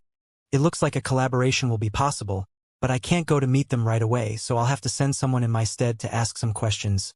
Han Li murmured to himself before making a hand seal, then made a voice transmission. At the same time, his voice rang out in the ears of Patriarch Huasher, who was cultivating in another secret chamber in the Azure Origin Palace. His eyes immediately sprang open, and after listening to Han Li's instructions, he departed from the secret chamber. Half a day later, Patriarch Huasher left the Origin Integration Island. 3 months later, the Armored Boar race was one of the top 10 most powerful races on the Tianyuan continent. In a restricted area of that race, over 100 burly pig-headed armored boar guards were standing outside a massive hall. All of a sudden, faint buzzing rang out within the hall, accompanied by a burst of spatial fluctuations. Several of the most powerful beings among the guards exchanged a bewildered glance upon detecting this, then immediately made their way into the hall. After passing through a few corridors, they arrived at a huge hall that was enshrouded under a white light barrier. Within the light barrier was a giant formation that was around an acre in size, and it seemed to be in the process of being activated. What's going on? Why is there someone teleporting here from another continent? General Fei, did you receive any orders in advance? One of the guards asked in a cold voice. Our teleportation hall hasn't received any orders. Could it be that a senior of our race is teleporting here urgently and hasn't had a chance to inform us in advance? A guard with a claymore strapped to his back replied with a shake of his head. That's a possibility. In any case, we'll know who it is soon. The first guard said as his brows furrowed slightly, and he made a hand gesture indicating for everyone to be on their guard.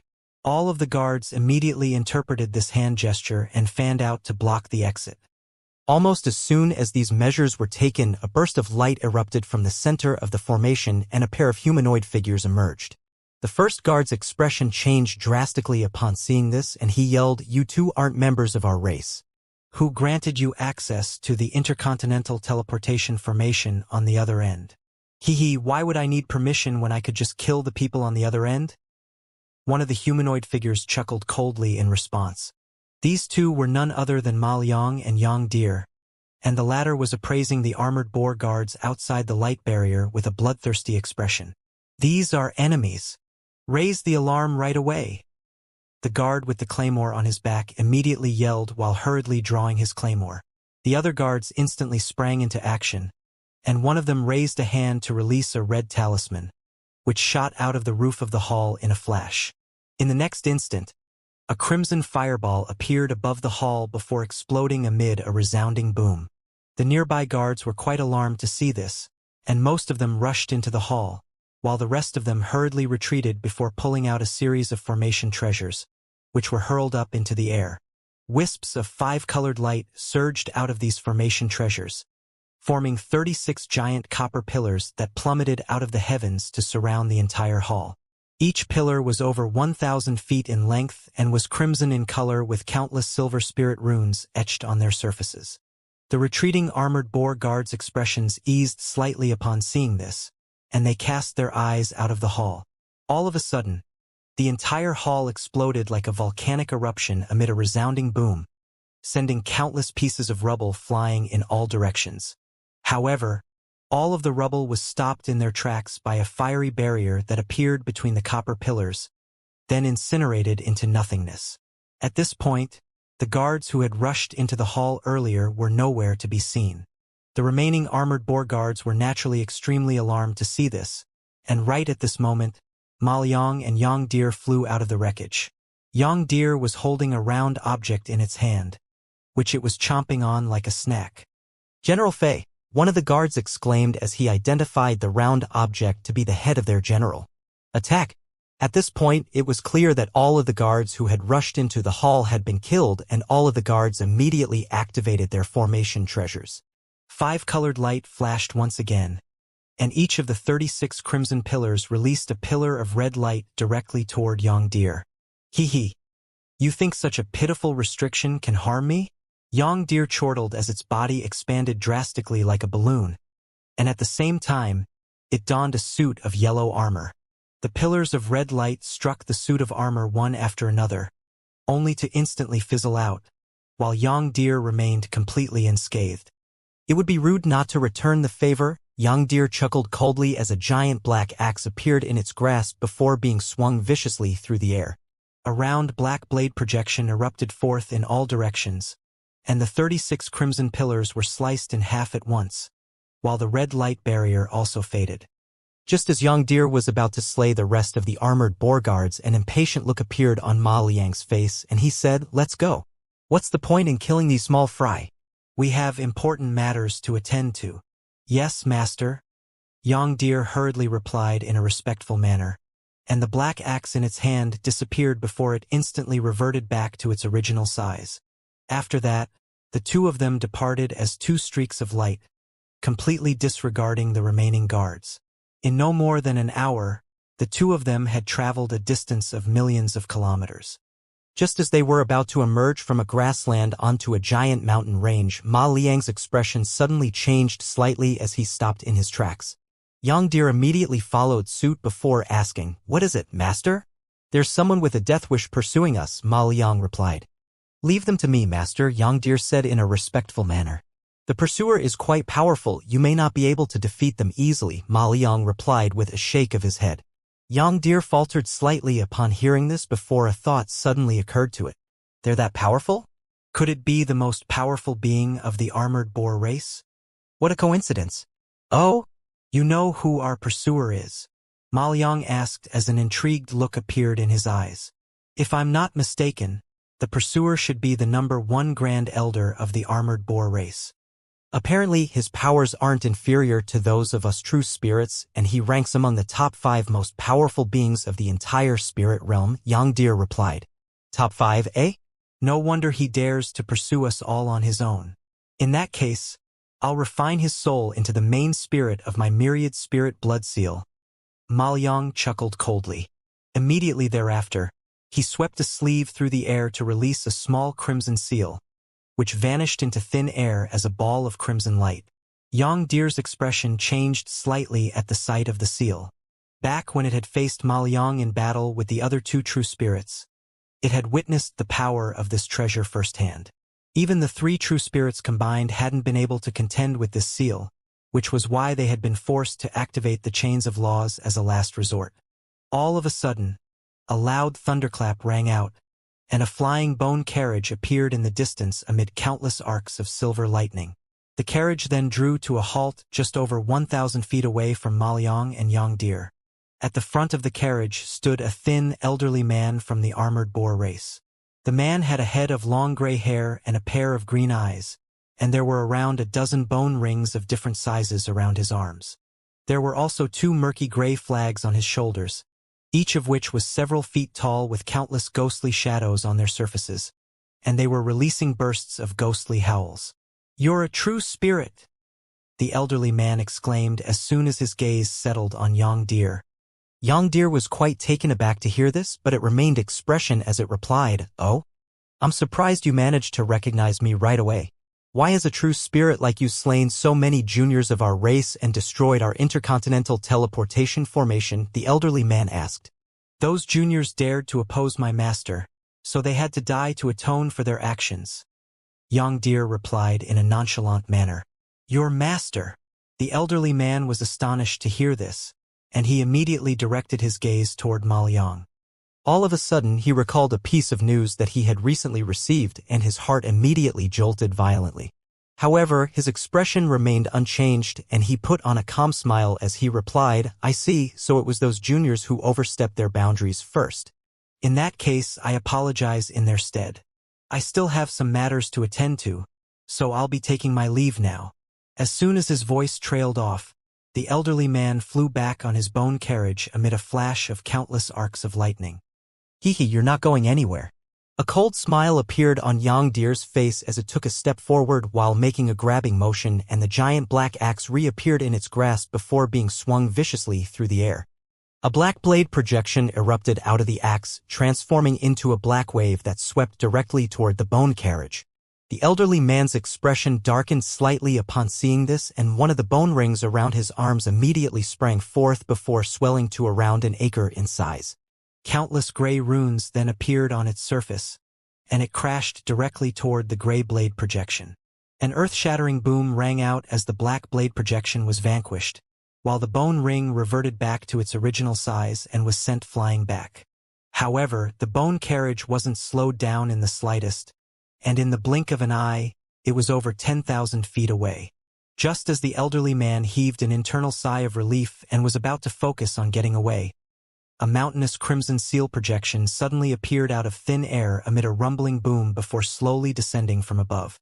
The seal appeared to be moving extremely slowly, but it instantly appeared above the bone carriage, then released a burst of law fluctuations that locked the carriage into place. The elderly man's heart jolted upon seeing this, and he hurriedly released the two flags on his shoulders, which swelled to over 100 feet in length in a flash, then released hundreds of malicious ghosts, all of which were at the body integration stage and were releasing fearsome, baleful chi. At the same time, the dozen or so bone rings around the elderly man's arms also shot forth, and all of them displayed different powers as they hurtled directly toward the giant seal projection. A string of resounding booms rang out, and the bone rings struck the seal projection one after another before instantly shattering. As for the hundreds of malicious ghosts, all of them were destroyed after being swept up by the law fluctuations being released by the projection. All the while, the giant seal projection was still descending from above. The elderly man's expression changed drastically upon seeing this, and he immediately made a hand seal before injecting his magic power into the flying carriage beneath him in a frenzy. Arcs of silver lightning flashed erratically over the surface of the bone carriage, and it transformed into a 5-clawed bone dragon that let loose a thunderous roar before attempting to teleport away. Ma Liang gave a cold harumph upon seeing this, then pointed a finger at the giant crimson seal projection from afar. The projection immediately shuddered as a series of crimson runes appeared on its surface before vanishing in a flash. At the same time, a string of dull thumps rang out around the bone dragon, and countless crimson tentacles shot out of thin air before binding onto the bone dragon like restrictive chains. The dragon struggled with all its might as lightning flashed all around it, but it was unable to escape from these tentacles. The elderly man's heart sank slightly upon seeing this, and he immediately opened his mouth to expel several mouthfuls of blood essence, which drifted onto the bone dragon's body as clouds of blood mist. The bone dragon's body immediately swelled drastically in size amid a thunderous roar, instantly reaching over 10,000 feet in length, attempting to break free from the crimson tentacles with its sheer size. However, the tentacles around the bone dragon's body also grew alongside it and refused to let go. Finally, it transformed into a river of blood that completely trapped the bone dragon, and the elderly man's heart sank even further upon seeing this. He swept his spiritual sense up toward the giant seal, and a hint of fear surfaced in his eyes as he detected the enormous power of laws imbued within the seal. "It looks like I have no choice but to stay," In that case, let me witness the power of your immortal secret techniques. The elderly man gritted his teeth as he laid a hand onto the top of his own head, and his nascent soul immediately emerged. In contrast with the elderly man himself, the nascent soul was wearing a suit of shimmering golden armor with a crimson spear in one hand and a white bone bell in the other. On top of that, it had a sinister ghostly face on the back of its head. As soon as the nascent soul emerged, it immediately summoned around a dozen identical projections. The projections raised their crimson spears in unison, releasing around a dozen streams of crimson flames that surged forth before converging to form a massive fiery python with a dozen heads. The heads all let loose a menacing hissing sound before the python pounced toward the giant seal projection, and at the same time, the small bone bells were also tossed forward before instantly swelling to around 10 feet in size, then began to release strings of crisp chimes. Interesting. It seems that the He Lian Trade Guild on the Tianyuan continent is seizing the initiative and recruiting a large number of powerful beings to target me. I recall that one of the powerful beings I killed on the Blood Sky continent was also from that trade guild. Looks like it's about time I paid the guild a visit and razed it to the ground. Ma Liang chuckled coldly as he released the lifeless body of the elderly man, which plummeted straight out of the heavens. Overall, the He Lian Trade Guild is no less powerful than the Jiaoqi race. You have to proceed with caution, Master, Yang Deer said in a respectful manner. After witnessing Ma Liang slaying someone no less powerful than itself with ease, any thoughts of betrayal that Yang Deer harbored had been completely erased. The more powerful this guild is, the greater the intimidatory effect on everyone else will be when I destroy it. Even though I'm not afraid of the alliance they're forming, I don't want it to delay the completion of my mission. However, prior to that, I have to use the secret technique to examine whether my target is actually on this continent, Ma Liang said in an unhurried manner. Go ahead, Master. I'll keep a lookout, Yang Deer immediately offered. All right, then I'll find a place somewhere up ahead to perform the secret technique, Ma Liang said. Thus, the two of them flew on directly toward the giant mountain range up ahead. Several hours later, Ma Liang was seated with his eyes closed on the peak of a massive mountain, while a black and white crystal ball was hovering before him, revolving incessantly in midair with a crimson ghostly face within it. Ma Liang pointed a finger at the crystal ball, and the ghostly face immediately turned toward a certain direction before opening its mouth to release a ball of crimson light, which vanished into Ma Liang's glabella in a flash. So those two really did escape to this continent. That direction seems to be where the He Lian Trade Guild is situated. Could it be that they've sought refuge there? Ma Liang opened his eyes as a hint of surprise appeared on his face. The Trade Guild is plotting against you, so there's a chance that it could be providing protection to those two, Yang Deer speculated. That's good news. I'll be able to take care of all of them at once now? Ma Liang chuckled coldly before opening his mouth to swallow the crystal ball as a stream of black and white qi. Immediately thereafter, he laid a hand onto the top of his own head, and a five-colored nascent soul emerged amid a flash of golden light. The nascent soul was completely identical to Ma Liang, except its body had a translucent and glazed appearance. The nascent soul reached out with one hand, and a golden talisman immediately flew out of its body.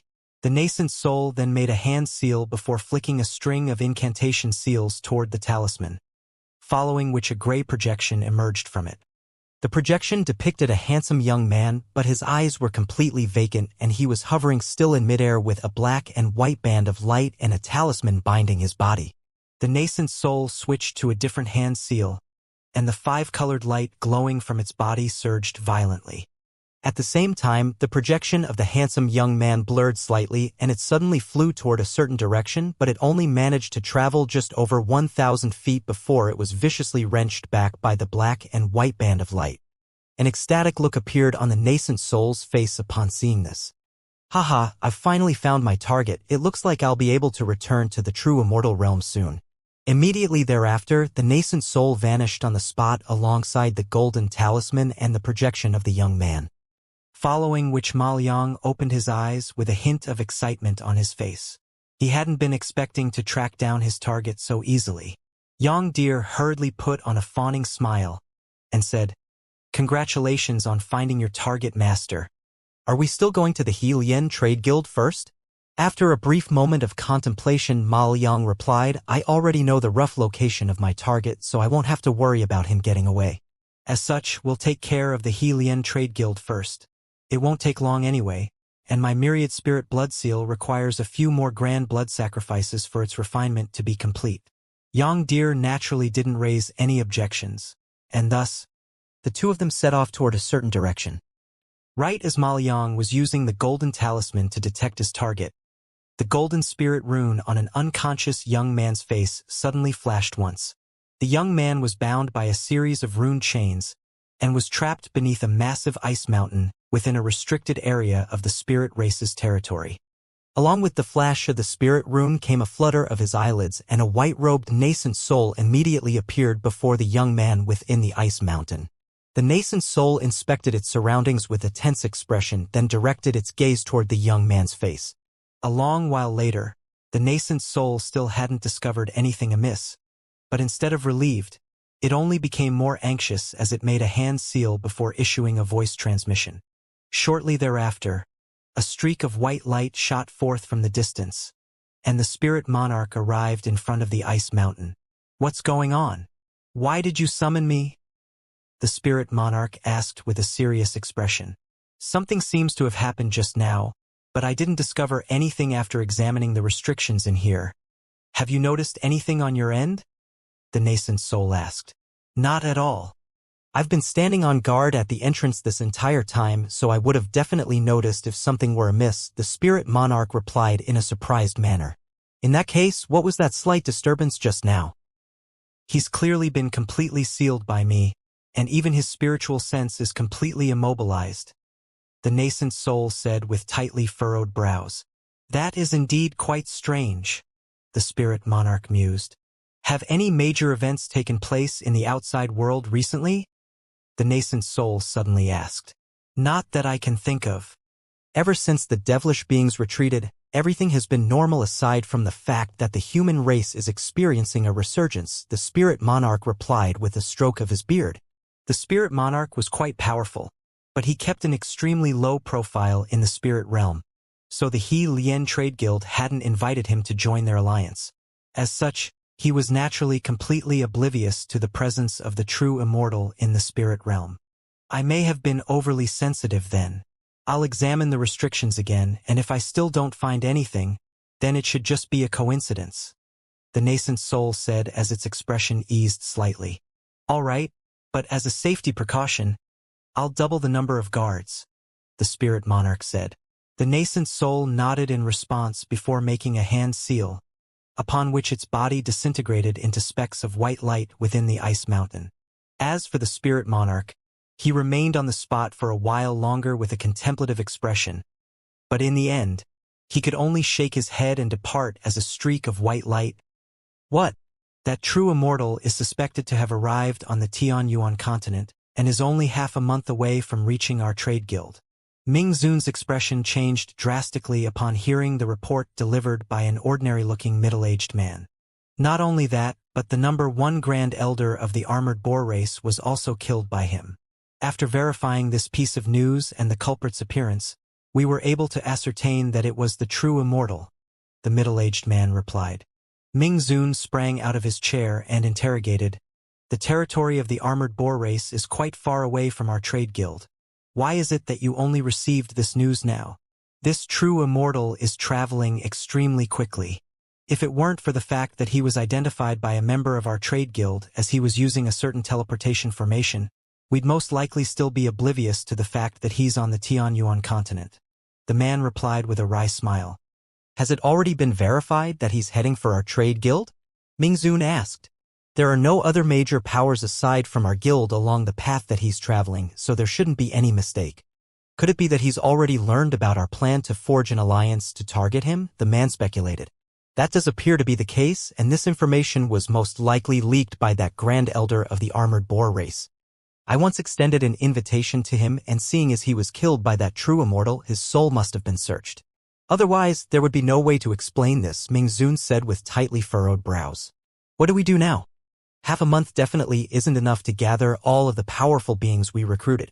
Who would have thought that he would come straight for our trade guild? The man said in a panicked manner. Calm down. The only thing we can do now is split up our trade guild for now in order to buy some time for the powerful beings we've recruited, Mingzun said. The middle-aged man faltered slightly upon hearing this, while Mingzun continued, in contrast with other major sects or races, our trade guild doesn't have a massive population, nor a set territory. All we have to do is scatter our members for now, and that true immortal won't be able to do anything, Mingzun said in a calm manner. That's a great idea. I'll begin preparing for mass evacuation right away, the man said as an elated look appeared on his face. Hold on. Aside from preparing for evacuation, contact the powerful beings we've recruited and gather them to skies beyond at Baleful Cry Point. The baleful chi there is extremely abundant, so it's perfect for summoning the ancient true spirits worshipped by our trade guild, Mingzun said in a confident manner. That would naturally be the best place to battle the true immortal, but will he be willing to go there? The middle-aged man asked in a hesitant voice. That's where the six-winged frost centipede and the ice phoenix come in, Mingzun said with a cold smile. I see. An enlightened look appeared on the middle-aged man's face upon hearing this, and he extended a respectful bow before departing from the hall. Following the man's departure, Mingzun sat back down on his chair as a contemplative look appeared on his face. In the Azure Origin Palace, Han Li was seated on a futon with a ball of purplish golden lightning hovering above his hand. The ball of lightning was only around the size of a human fist, but it was completely silent, presenting a very peculiar scene to behold. After appraising the ball of lightning for a short while, Han Li suddenly hurled it through the air with a flick of his wrist, and it flew several tens of feet forward before exploding. Bolts of purplish golden lightning erupted forth in all directions, and a gray hole appeared in the air. Even though the hole was only around the size of an egg, faint spatial fluctuations were emanating from it, and an elated look appeared on Han Li's face as he murmured to himself, as expected, it's able to directly tear through space. This refined divine devilbane lightning is far more powerful than I expected. Right at this moment, a faint buzzing sound rang out within his sleeve, and Han Li faltered slightly before sweeping his sleeve through the air to release an azure talisman amid a flash of spiritual light. As soon as it appeared, the talisman began to release a series of azure characters that quickly converged to form a message. Han Li only took a brief look at the message before his expression changed slightly. As expected, that true immortal has arrived on the Tian Yuan continent. In that case, I have no choice but to take action. It would be best if we could seal him or force him out of the spirit realm without the human race being harmed in the process. With that in mind, Han Li immediately pointed a finger at the azure message, then quickly swiped his finger through the air a few times. The message immediately blurred before transforming into another message, which quickly vanished into the azure talisman. After that, Han Li stowed the talisman away before rising to his feet and departing from the secret chamber. Around an hour later, Han Li was sitting on the main seat in the hall of the Azure Origin Palace, issuing a series of instructions to everyone. Nangong Wan was seated beside him with a calm expression, but there was clearly a hint of concern in her eyes. As for Hai Yuetian, Lan Yaoer, and his other disciples, they were standing on his other side in a respectful manner. Even Silvermoon, who was in seclusion prior to this, was present and sitting beside Nangong Wan. This trip is going to be a perilous one, but I'm fairly confident in my ability to keep myself safe. However, prior to my departure, there are some things that I have to make clear. During my absence, Wana will be managing the palace with the assistance of Yuetian and my other disciples. Silvermoon, you're currently at a critical juncture in your cultivation, so focus on that for now. If something were to happen to me, then activate this talisman. I left some instructions in the talisman, and all you have to do is do as it says, Han Li said as he flipped a hand over to summon a purplish golden talisman with arcs of lightning surging over its surface. The talisman was then hurled through the air, and it transformed into a bolt of purplish golden lightning that hurtled directly toward a pillar in the hall. A resounding boom rang out as the bolt of lightning transformed into a huge purplish golden rune that embedded itself several inches deep into the pillar. The edges of the indentation were very clean and sharp, as if the rune had been engraved on the pillar all along. Hai Yuetian and the other disciples naturally had no objections, and Nangong Wan and Silvermoon also exchanged a glance before nodding in agreement. The next morning, Han departed from the Origin Integration Island alone and headed toward Deep Heaven City. Similar scenes were also taking place in some other races on the Tianyuan continent. The Grand Ascension stage beings that were viewed as the pillars of those races had also been contacted by the He Lien Trade Guild, and after some contemplation, most of them decided to travel to skies beyond as invited. There were even some Grand Ascension stage beings who were very confident in their own abilities and were embarking on this trip with excitement in their hearts. After all, the opportunity to slay an immortal didn't come around every day. If they were lucky, perhaps this would be a massive opportunity for them. Around half a month later, two humanoid figures were hovering in midair within the underground world of the He Lien Trade Guild headquarters. Among the duo was a black-robed young man, and he was appraising the completely deserted surroundings with a dark expression. He had already inspected this entire underground area several times using his enormous spiritual sense, and not a single living being could be found. It was as if they had all disappeared from the face of this realm. Even the restrictions and formations here had been disassembled, leaving not even a single spirit stone behind. Master, it looks like the He Lien Trade Guild must have been tipped off in advance and evacuated, Yang Deer said in a respectful manner. It was quite surprised that the vastly renowned He Lien Trade Guild had retreated without even putting up a fight. Humph, I have to commend them on making a smart decision to run away from me. So be it, I'll track down those two insects first then. With my soul mark planted in their bodies, there's no way they'll ever be able to truly escape from me. Hee, once I hunt them down, perhaps we'll even be greeted with a pleasant surprise, Ma Liang harumphed coldly. An enlightened look appeared on Yang Deer's face upon hearing this. You don't mean? That's right. Last time, those people used those two as a lure, and that obviously didn't end well for them, but it seems like someone else is trying to repeat this ploy, Ma Liang said as a cold look flashed through his eyes. After a brief pause, he continued, let's go. Those two aren't particularly impressive when it comes to their cultivation, but they possess a special movement technique that makes it rather troublesome to hunt them down. Having said that, they should be on the verge of running out of energy. Even with spirit pills at their disposal, they won't be able to recover much in a short time. This time, I'm going to make sure they don't get away. Immediately thereafter, he made a hand seal, and a rainbow cloud appeared beneath his feet before carrying him up into the air. Yang Deer hurriedly followed along as a streak of light. Meanwhile, the six-winged frost centipede and the ice phoenix were situated in a branch of the He Lien Trade Guild countless kilometers away, listening carefully to what Ming Zun was currently telling them. With this divine wind boat and these talismans, there's no way that true Immortal will be able to catch up to you in a short time. Our trade guild's request is very simple. Lead the true Immortal on a wild goose chase. Then lead him to skies beyond at Baleful Cry Point, and you'll have made a significant contribution to our cause, Ming Zun said with a serious expression. I don't care about your cause, just don't forget what you promised me, the six-winged frost centipede replied in a cold voice. After hearing about the treasures described by Ming Zun, he was confident that he would be able to succeed in this task. Otherwise, he wouldn't have been so compliant. Ha! Rest assured. I'll speak to fellow Taoist Han to ensure that he doesn't target you within the next 1,000 years. I'm sure fellow Taoist Han would be willing to do me that favor. As for the items requested by fellow Taoist Ice Phoenix, I'm afraid we don't have all of them at the moment, but we'll do our best to gather everything after the event, Ming Zun said with a smile. Just do your best, Senior, the Ice Phoenix replied with a wry smile. If that's all you have to say, then we'll be setting off now. With that true immortal speed, it'll most likely only take him a day or two to find this place, the six-winged frost centipede said. Go ahead, fellow Taoists.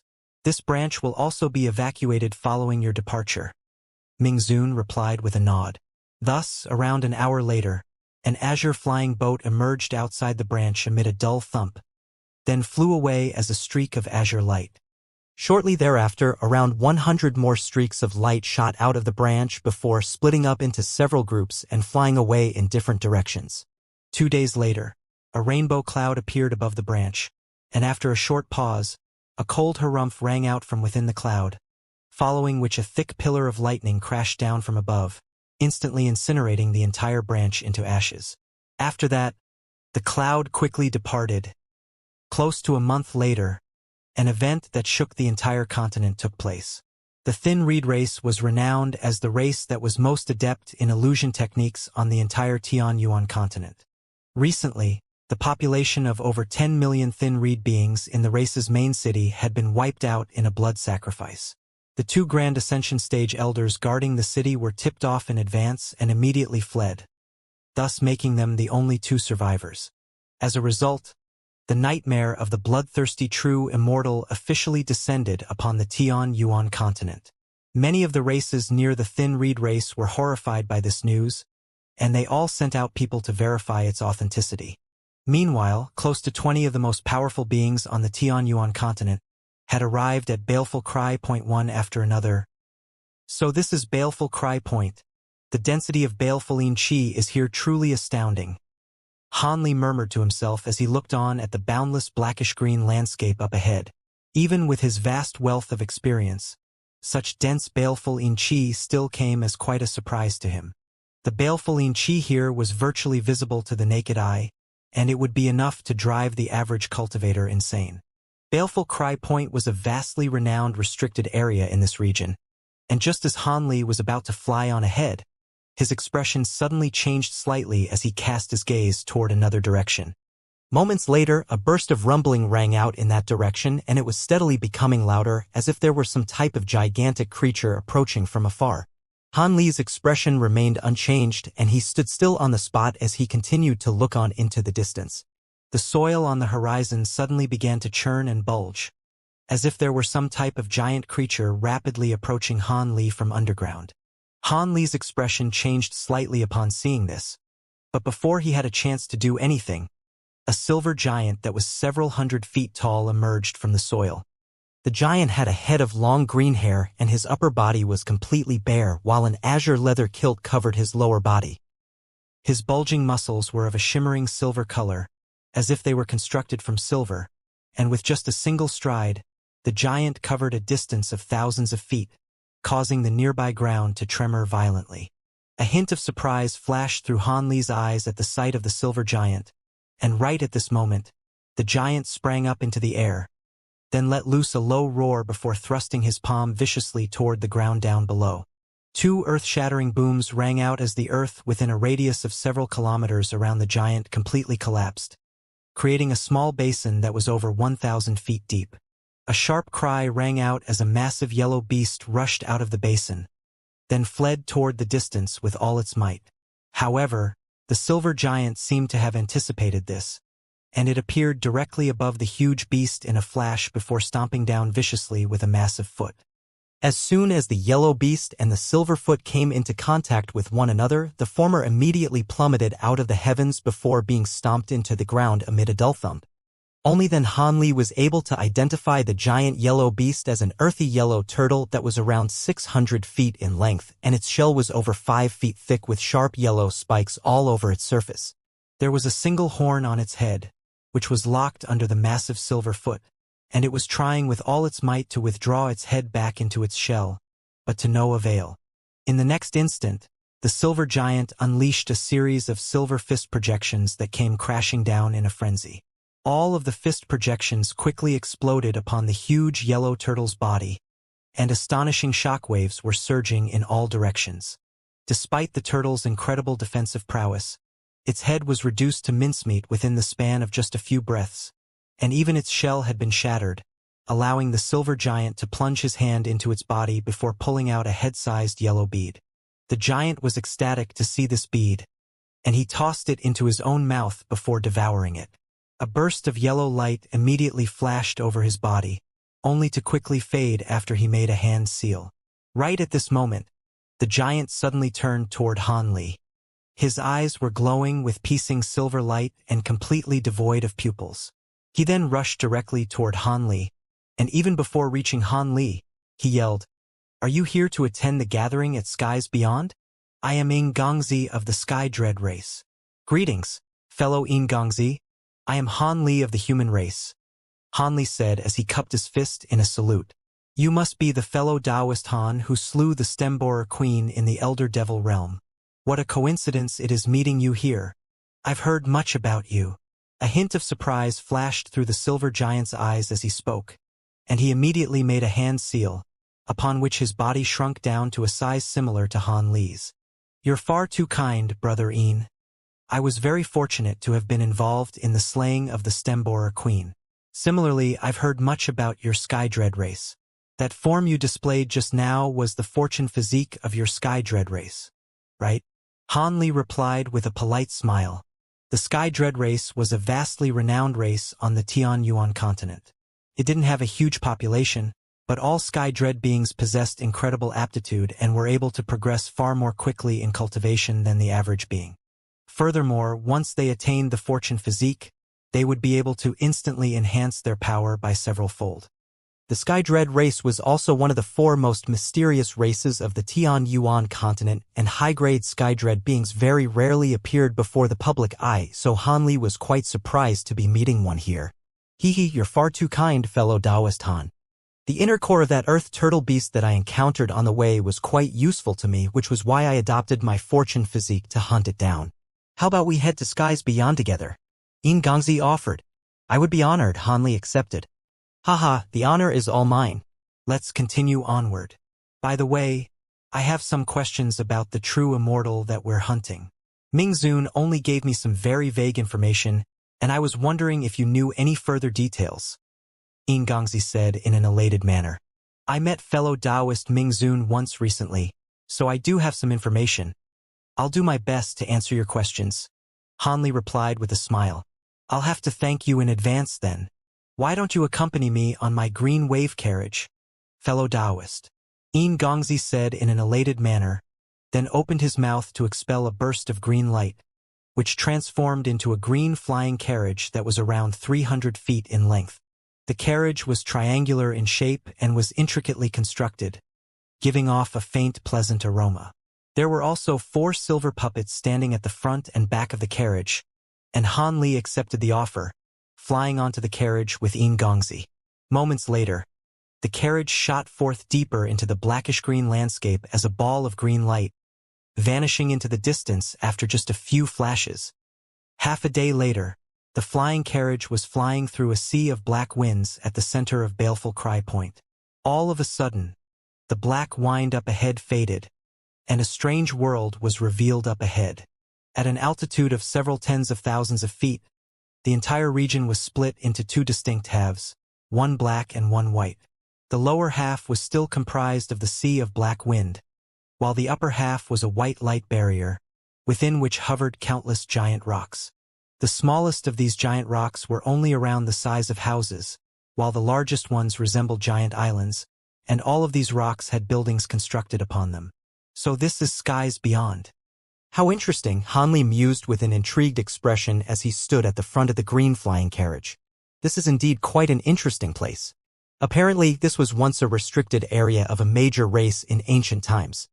However, that race disappeared under mysterious circumstances, and the baleful Yin Qi pouring out from underground in this region has made this place completely devoid of all living beings," Yin Gongzi said.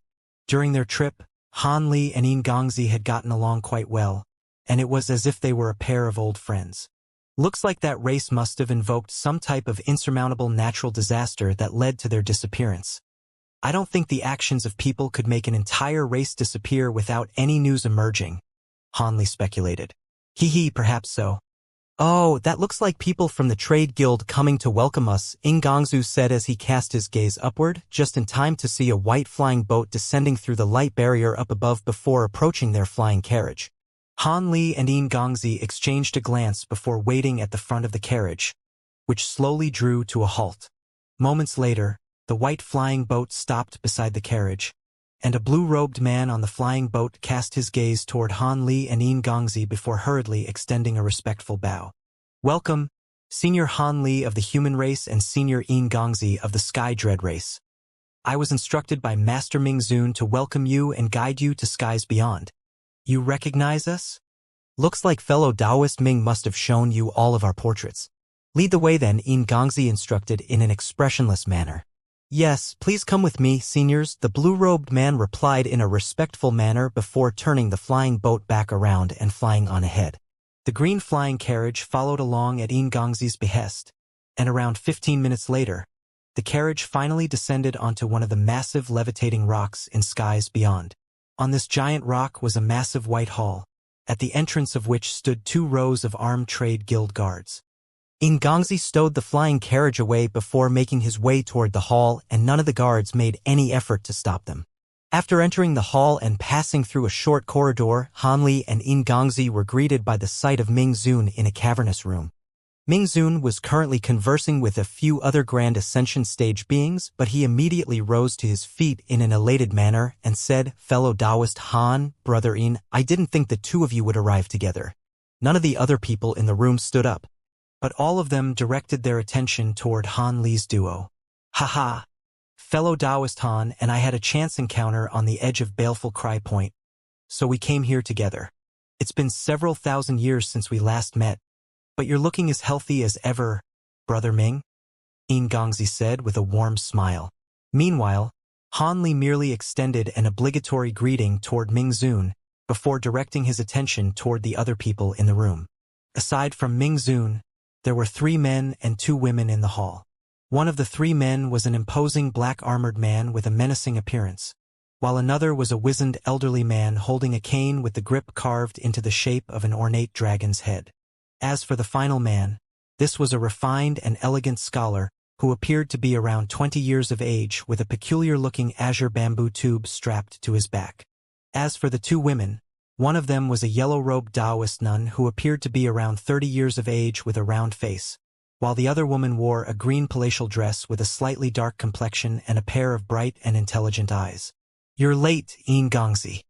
If I recall correctly, you're always raring for a good battle, so I thought you'd arrive before everyone else," the black-armored man chortled.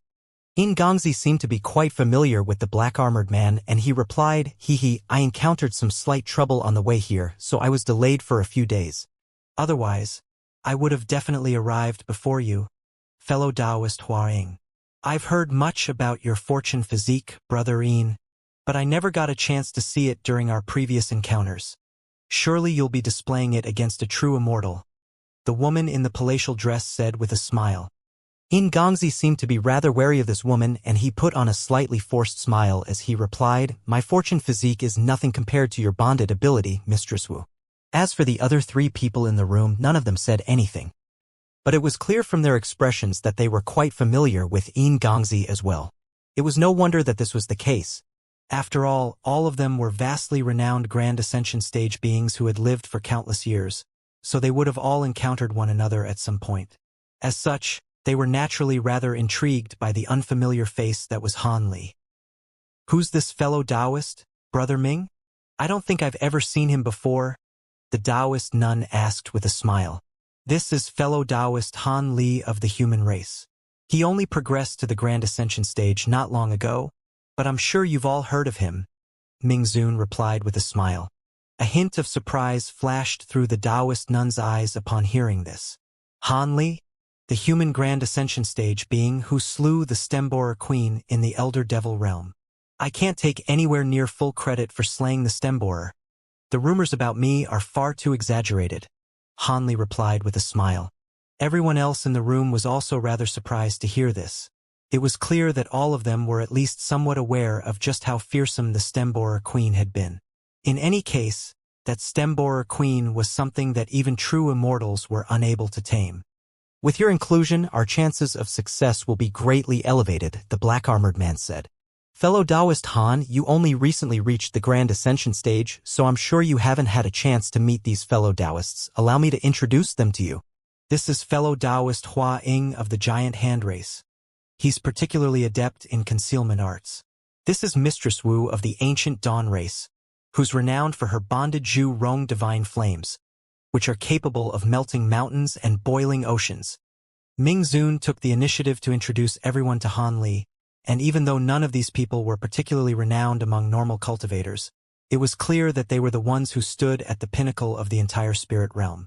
"Brother Ming, we're taking on a true immortal here. Surely there are more people than this," Ingangzi said as he took a seat with Han Li. "Of course. Aside from the fellow Taoists gathered here, fellow Taoist Lung of the Golden Stone Race, fellow Taoist Yun Dan and fellow Taoist Yu Shu of the Heavenly Cicada Race, as well as Shen Jiling, will also be arriving soon," Ming Zun replied. Aside from Han Li, everyone's expressions changed slightly upon hearing this. and it was clear that these four were all very formidable beings. I didn't think that Yun Dan and Yu Shu would agree to join this alliance. How did you manage to convince those two, Brother Ming? The young scholar asked with a wary look on his face. So that Xian Bailing has changed his name to Xian Juling. Looks like he must have slain another true spirit. That madman has become an obsessive cultivation freak. But I have to admit, his powers are becoming more and more unfathomable. I'm also very curious about how you were able to convince him to participate, Yin Gongzi said with a dark expression. It's very simple. For Yun Dan and Yu Shu, I promised them that our trade guild will do 3 things for them after the event, and they just so happen to have an important matter that requires the assistance of our trade guild. As for fellow Taoist Xian Jiling, I didn't even have to persuade him. He immediately agreed upon hearing that the opponent was a true immortal. For someone like him, the opportunity to face a true immortal is the best possible compensation, Ming Zun explained. Considering how crazy he is, that actually makes a lot of sense, Yin Gongzi chuckled. As for the young scholar, his expression changed slightly upon hearing this, but he didn't say anything further in the end.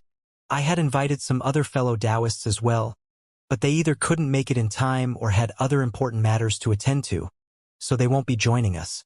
Otherwise, our chances of success would have been even higher, Ming Zun said in a slightly forlorn manner. Is that true immortal really that fearsome? Even with all of us participating in this ploy, it sounds like you're still not fully confident that we'll succeed. According to the ancient tomes I reference, all true immortals who had descended into our spirit realm had been severely debilitated by the power of this realm. Surely there's no way he'll be powerful enough to contend with all of us, the elderly man holding the golden cane said. I'm well aware of this myself. If this were a normal immortal, we would naturally be able to crush him with ease. However, this is no ordinary immortal, Ming Zun replied with a wry smile. What do you mean? The elderly man faltered slightly upon hearing this, and everyone else was also rather befuddled. Judging from the feats of this true immortal on the other continents, I can tell you that he's definitely no ordinary immortal.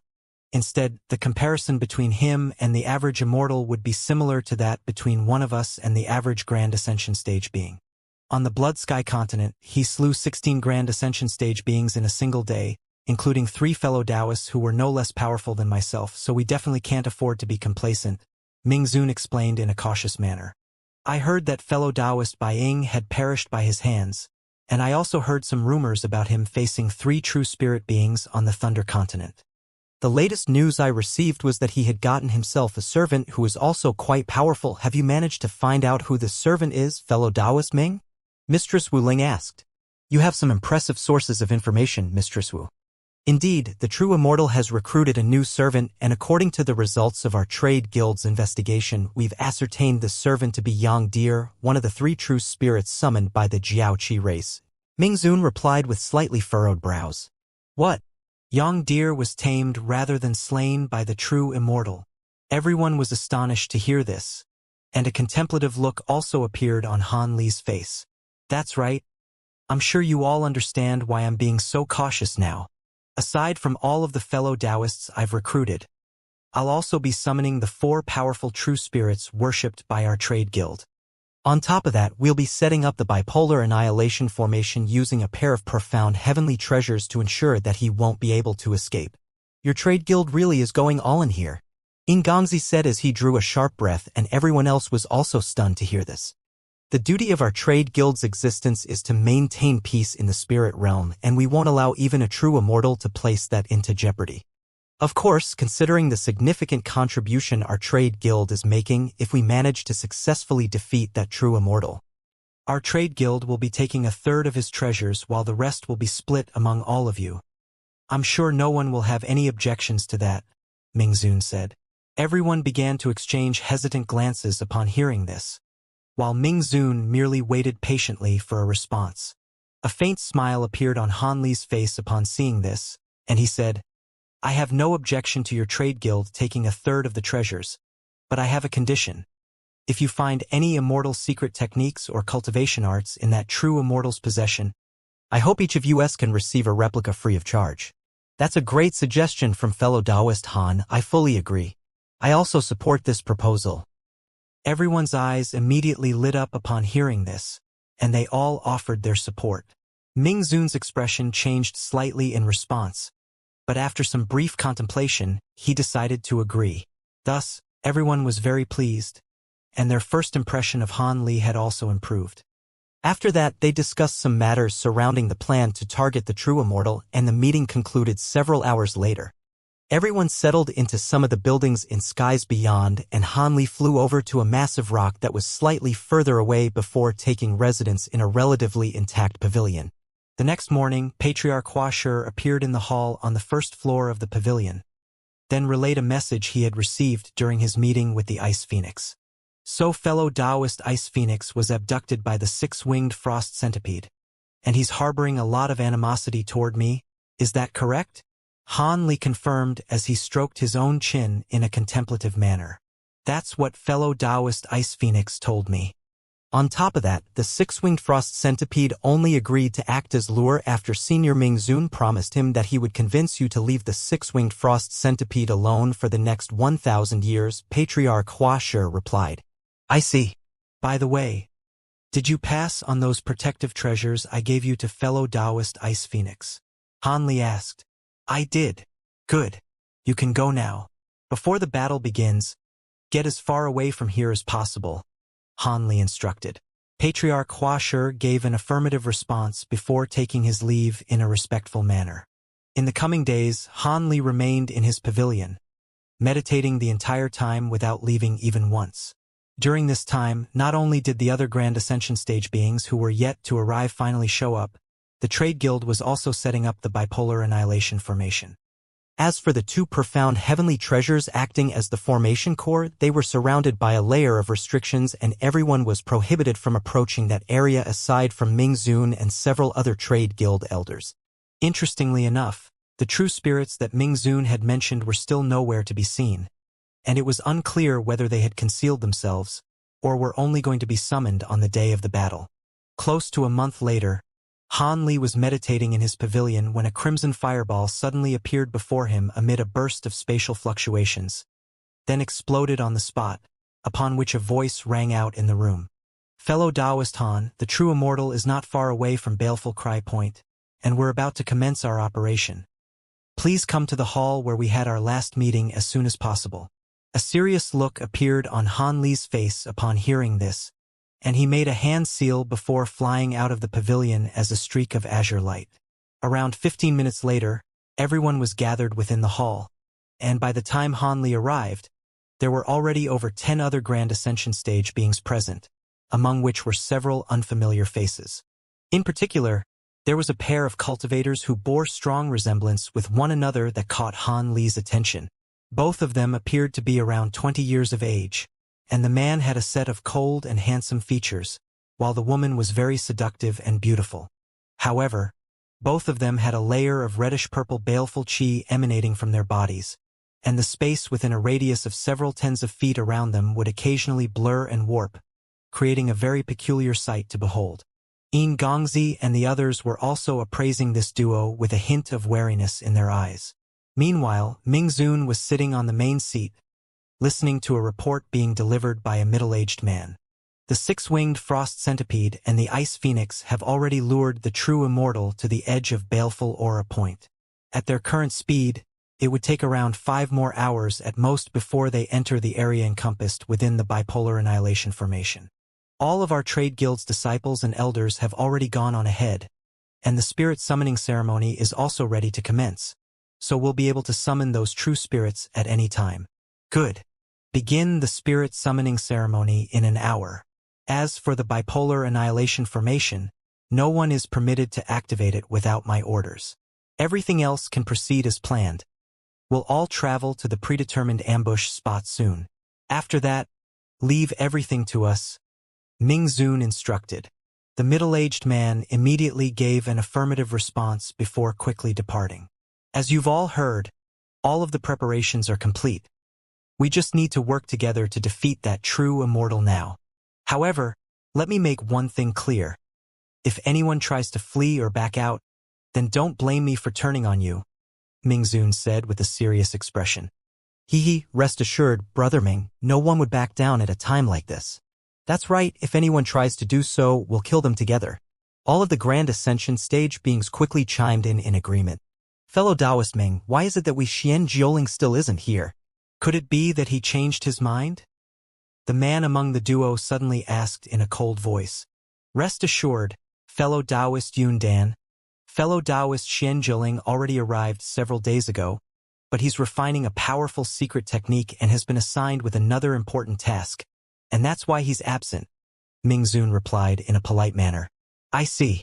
We had heard that Xianxia was able to slay true spirits on his own, and we had always wanted to witness his powers, but haven't had the chance to do so, the woman by the name of Yushu said with a smile. It seemed that this duo harbored some animosity toward Xianxia. Mingzun had no response to this and could only offer a wry smile. Thankfully, Yundan and Yushu didn't ask any further questions and they began to converse with one another through voice transmission. Mingzun was quite relieved to see this and he began speaking to everyone else. Right at this moment, Mingzun's voice transmission rang out in Han Li's ears, and a surprised look appeared on his face upon hearing what Mingzun had to say. However, he only considered what was being said briefly before nodding in response, and a hint of elation flashed through Mingzun's eyes upon seeing this. After a while, most of the Grand Ascension stage beings departed from the hall to travel toward the predetermined ambush spot, leaving only Mingzun, Han Li, Yundan, and Yushu in the room. Yundan and Yushu appraised Han Li with a hint of a surprise in their eyes before Yundan said, Do you really want my sister and I to guard the profound heavenly treasures in the formation, fellow Taoist Ming? This is a very heavy responsibility, one that we may not be able to handle. You're far too modest, fellow Taoist. No one is more suited to this task than you and your sister. The bipolar annihilation formation is the key to success here. As long as the two profound heavenly treasure remain unscathed, the formation will be able to continue to operate, Mingzun replied. My sister and I have always stayed together, so we'll only be able to guard one formation core. As such, it looks like the other formation core will be guarded by this fellow Taoist. Will he be up to the task? Yundan asked in a skeptical voice. Han Li merely offered a slight smile and didn't respond to this rather rude question. Rest assured, fellow Taoist Han is extremely powerful in his own right, and I'm confident that he'll be up to the task, Mingzun replied. In that case, we'll take your word for it and follow your arrangement, Brother Ming, Yushu said with a smile before casting another curious glance toward Han Li. Mingzun was ecstatic to hear this, and he clapped his hands together as he said, All right, I'll get someone to guide you to the formation core. A guard immediately strode in from outside the hall before respectfully leading the duo out of the hall. Following their departure, Mingzun turned to Han Li with a serious expression and asked, Fellow Taoist Han, you won't object to guarding the other formation core, right? You really do have a high opinion of me, Brother Ming. In that case, I can only do my best, Han Li replied in an unhurried manner. Haha, this is an all-important task that I could only assign to you. With the three of you guarding the formation cores, the formation's safety will be assured, Mingzun chuckled. Han Li didn't say anything in response. Right at this moment, another guard strode into the hall, then extended a respectful bow toward Han Li before leading him out of the room as well. As soon as Han Li left, the smile on Mingzun's face faded, and his brows furrowed tightly in contemplation. Are you sure this true immortal has a way to disregard the power of laws of this realm and temporarily return to his full power? If that turns out to not be the case, then this plan of yours won't work. An unfamiliar male voice suddenly rang out, following which a humanoid figure emerged from Mingzun's shadow. Mingzun was completely unsurprised by this, and he replied calmly, Rest assured, the footage of the battle on the Blood Sky continent that I received isn't very clear, but the golden giant in the footage is clearly the true immortal in his ultimate form. Otherwise, Bai Ying and the others wouldn't have been defeated so easily. The true key to this battle will be whether you can successfully land the killing blow. Otherwise, we'll suffer the same fate as Bai Ying and the others. As long as he recovers his true immortal body and gets caught off guard, there's no way he'll be able to withstand my 9 tribulation spirit vanquishing arts. This is an immortal secret technique passed down by my ancestors, and it specifically targets true immortal bodies. I had to refine the souls of 9 true spirits to attain the power to unleash this strike once, but it'll be more than enough against this descended true immortal. The blurry figure replied in a confident manner. Indeed, that true immortal may be extremely powerful, but all of the measures we've prepared will force him to expend most of his powers, so there's no way he'll be able to evade your attack. Once you break his true immortal body, he'll only be slightly more powerful than the average true spirit, and that would make him an easy opponent to defeat, Mingzun said. None of the others know about your plan, so it's hard to say how many of them will survive. Even those 4 true spirits are destined to act as cannon fodder, right? The blurry figure said in a cold voice. We have no choice. In the face of such a powerful true immortal, how can we hope to defeat him without making sacrifices? I've already cautioned everyone on multiple occasions about how formidable this true immortal is going to be. I can only hope that they've taken my advice to heart, Mingzun replied.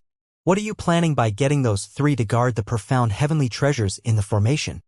The bipolar annihilation formation was also passed down by my ancestors, and as far as I know, the formation cores don't require any protection. If the true immortal really does manage to make it to the formation core, the formation will have already crumbled, the figure said in a curious manner. Hee, I have my reasons for doing this. Perhaps they'll survive by staying in the formation cores, Mingzun chuckled in response.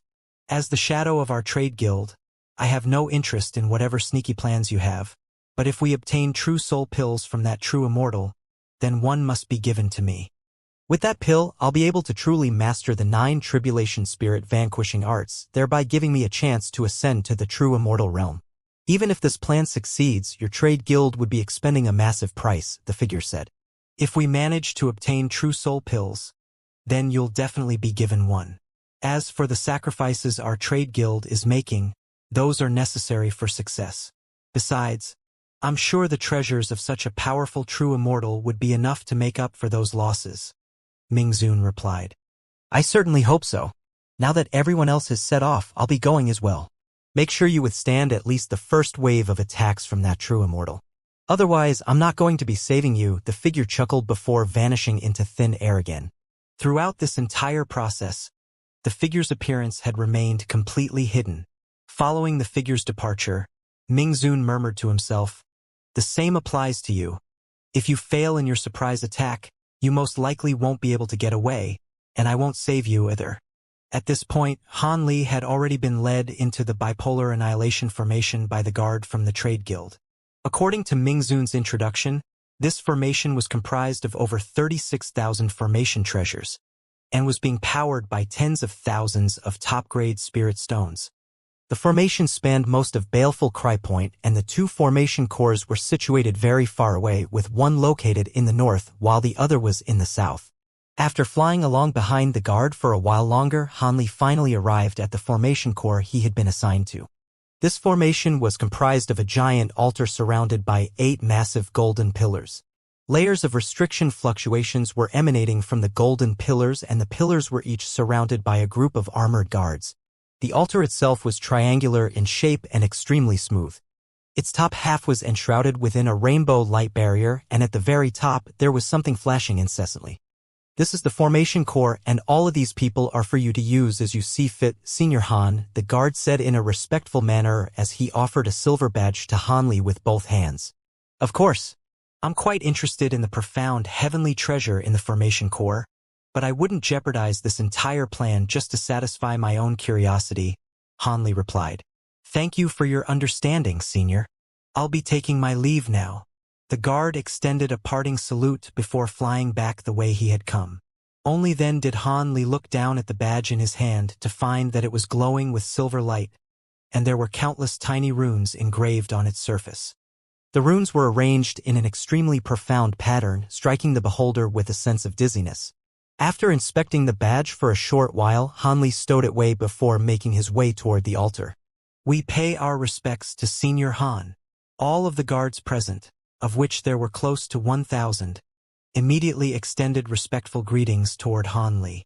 Han Li swept his spiritual sense toward these guards to find that most of them were at the deity transformation stage or spatial tempering stage, and there was a body integration cultivator leading each of the 8 groups. No need for formalities. Seeing as I'm in charge here, I'll establish one rule.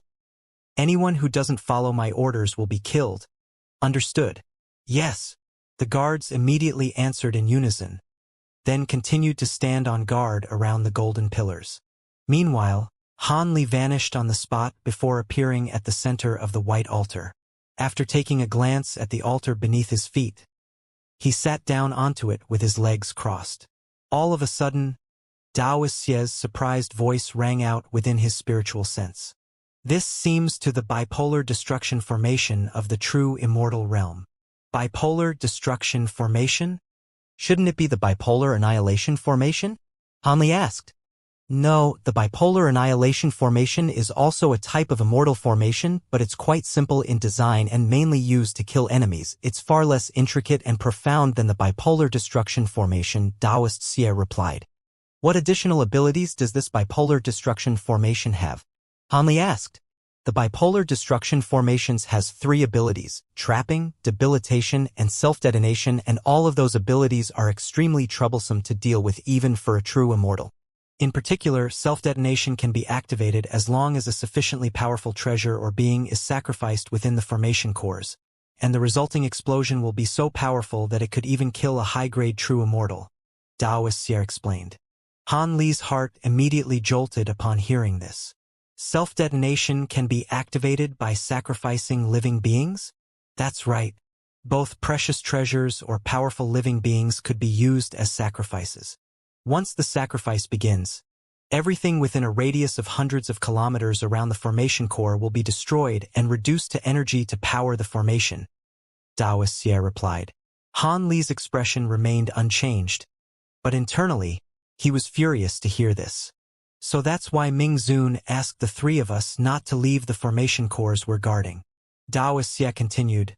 Theoretically speaking, even the bipolar annihilation formation would be extremely difficult to set up in a lower realm, let alone the bipolar destruction formation, which is far more complex and profound.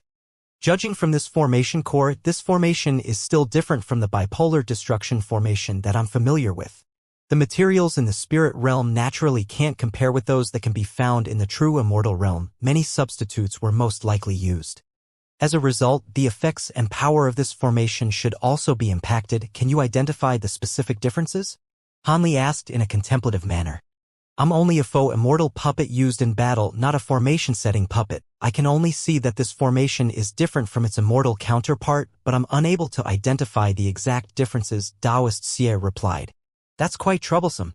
I want to take down that true immortal, but I certainly don't want to be destroyed with him as a sacrifice, Han Li said as a cold light flashed through his eyes.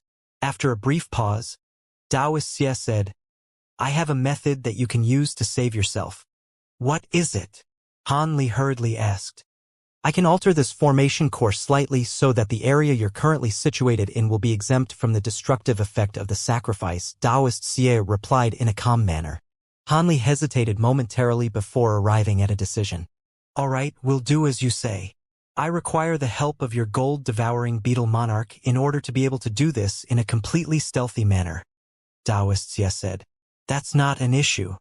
Jin Tong, make sure to follow all of Brother Xie's instructions to a fault, Han Li replied before issuing an instruction to the gold-devouring beetle monarch in his spirit beast bracelet.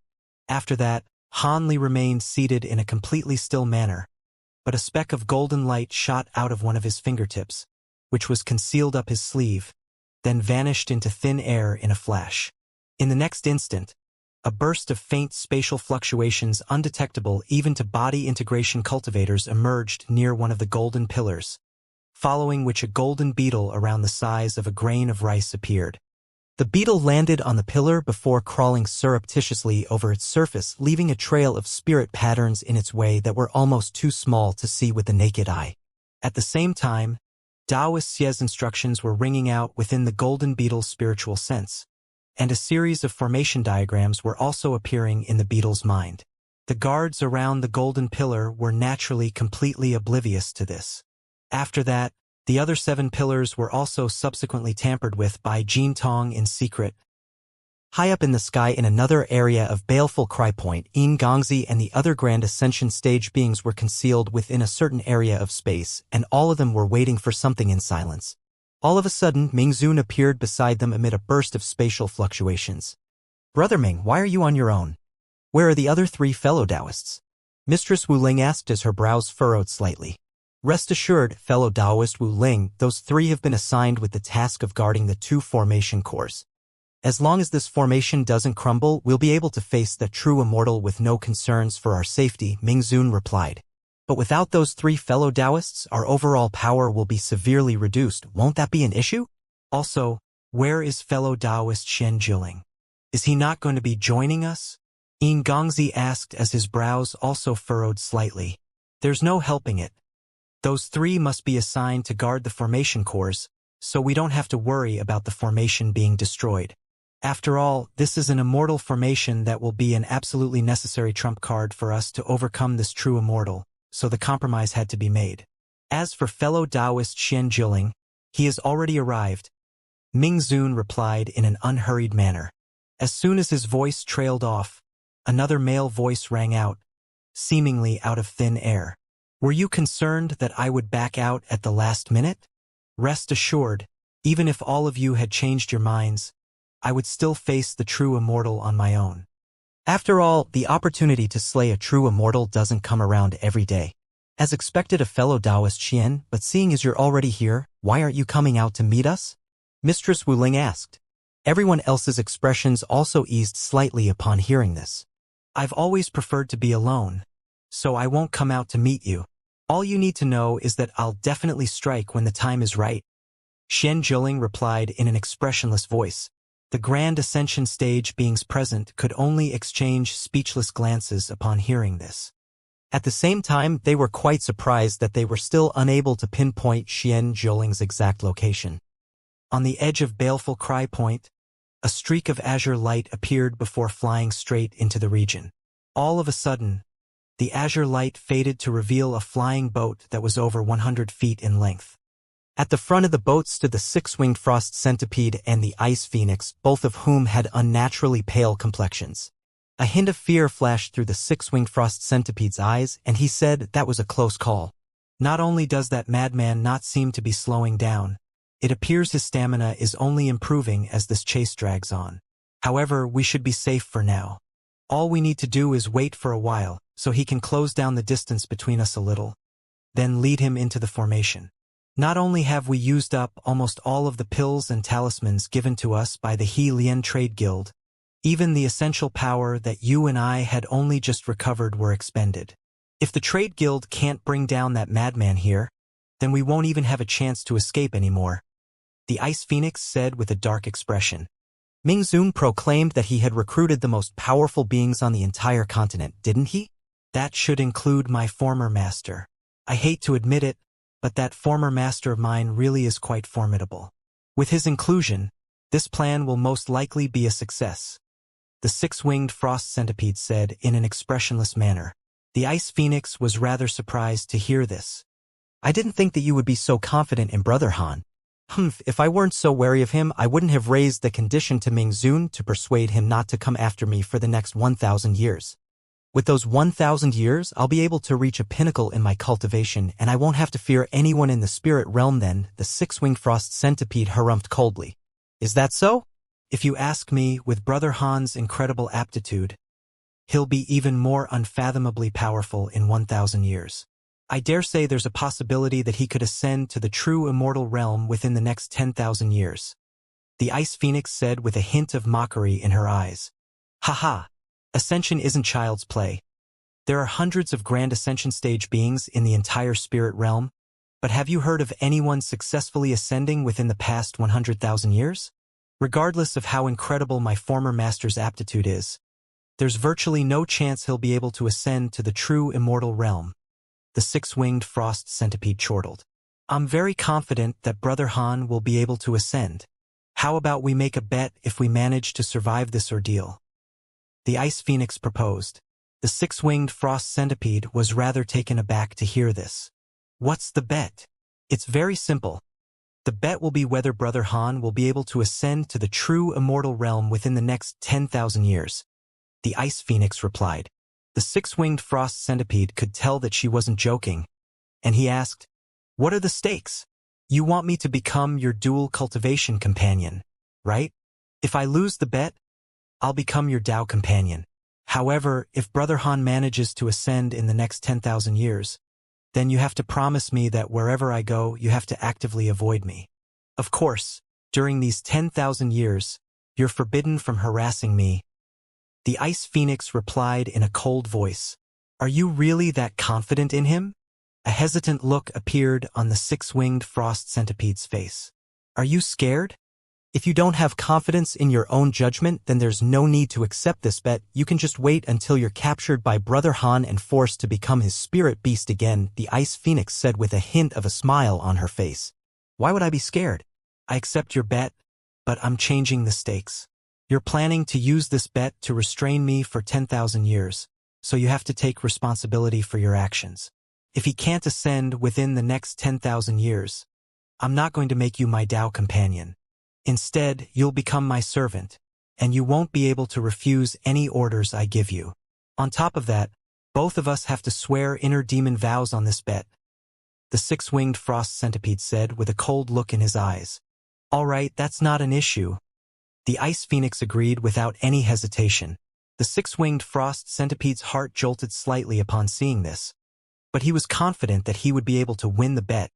So after a brief hesitation, he opened his mouth to release a ball of blood essence. He then pointed a finger at the ball of blood essence, and it transformed into a crimson ghostly face. He then began to chant something while making a string of hand seals, swearing a vow to the ghostly face before him. The Ice Phoenix replicated his actions, expelling a mouthful of blood essence before swearing a vow of her own. After that, the two of them exchanged a glance, and both of them could see their own confidence mirrored in one another's eyes. However, before they had a chance to say anything to one another, the six-winged frost centipede's expression suddenly changed drastically as he cast his gaze toward a certain direction. At the same time, the sky in that direction dimmed and a burst of rumbling rang out in the distance, quickly growing louder and louder. We have to go, the Ice Phoenix hurriedly urged.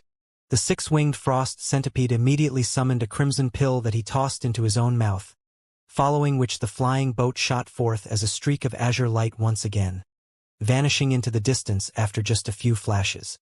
Within the span of around a dozen breaths, a burst of crimson light appeared in the distance, following which a river of blood gushed forth at an incredible speed.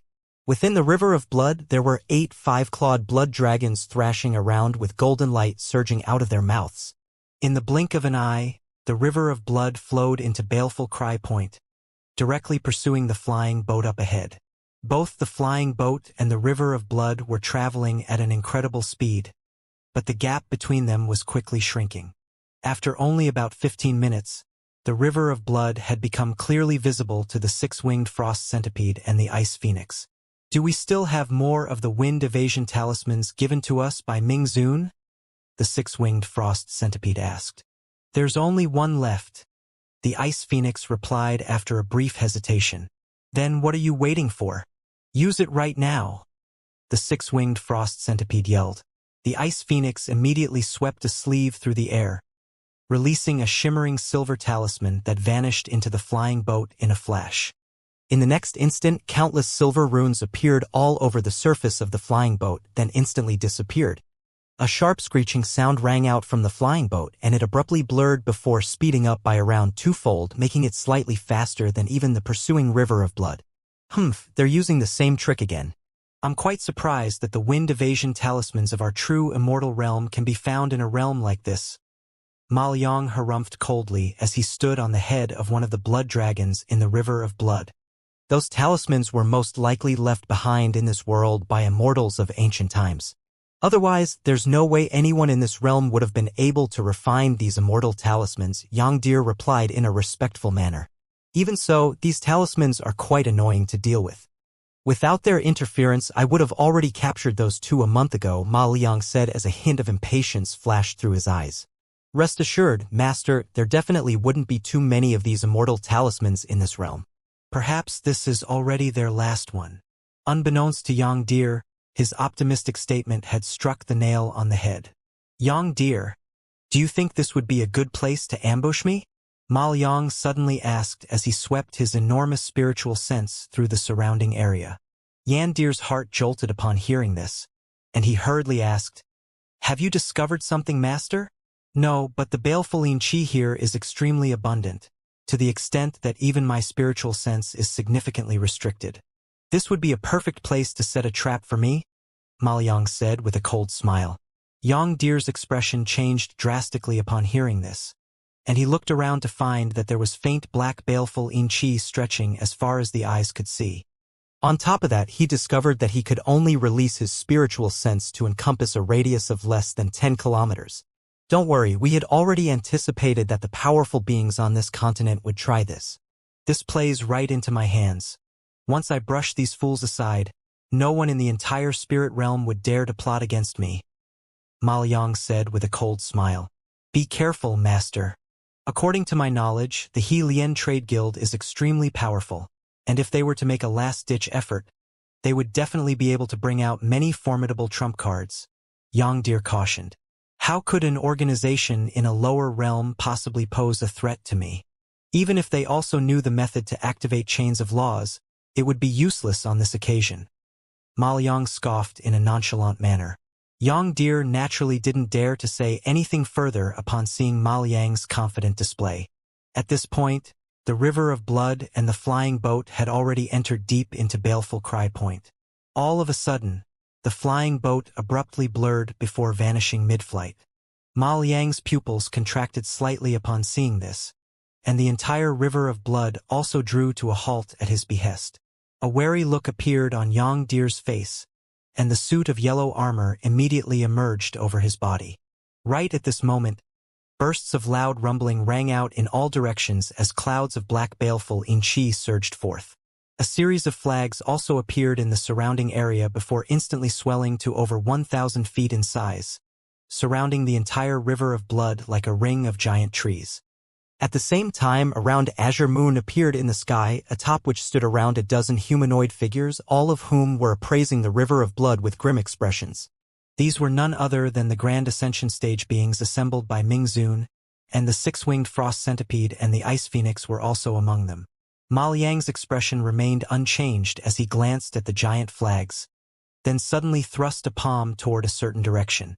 A resounding boom rang out as a massive crimson palm that was around an acre in size emerged from the river of blood before thrusting toward the same direction. Five-colored light flashed from the giant flags, converging to form a massive five-colored light mirror. The massive crimson palm struck the mirror before vanishing into it in complete silence.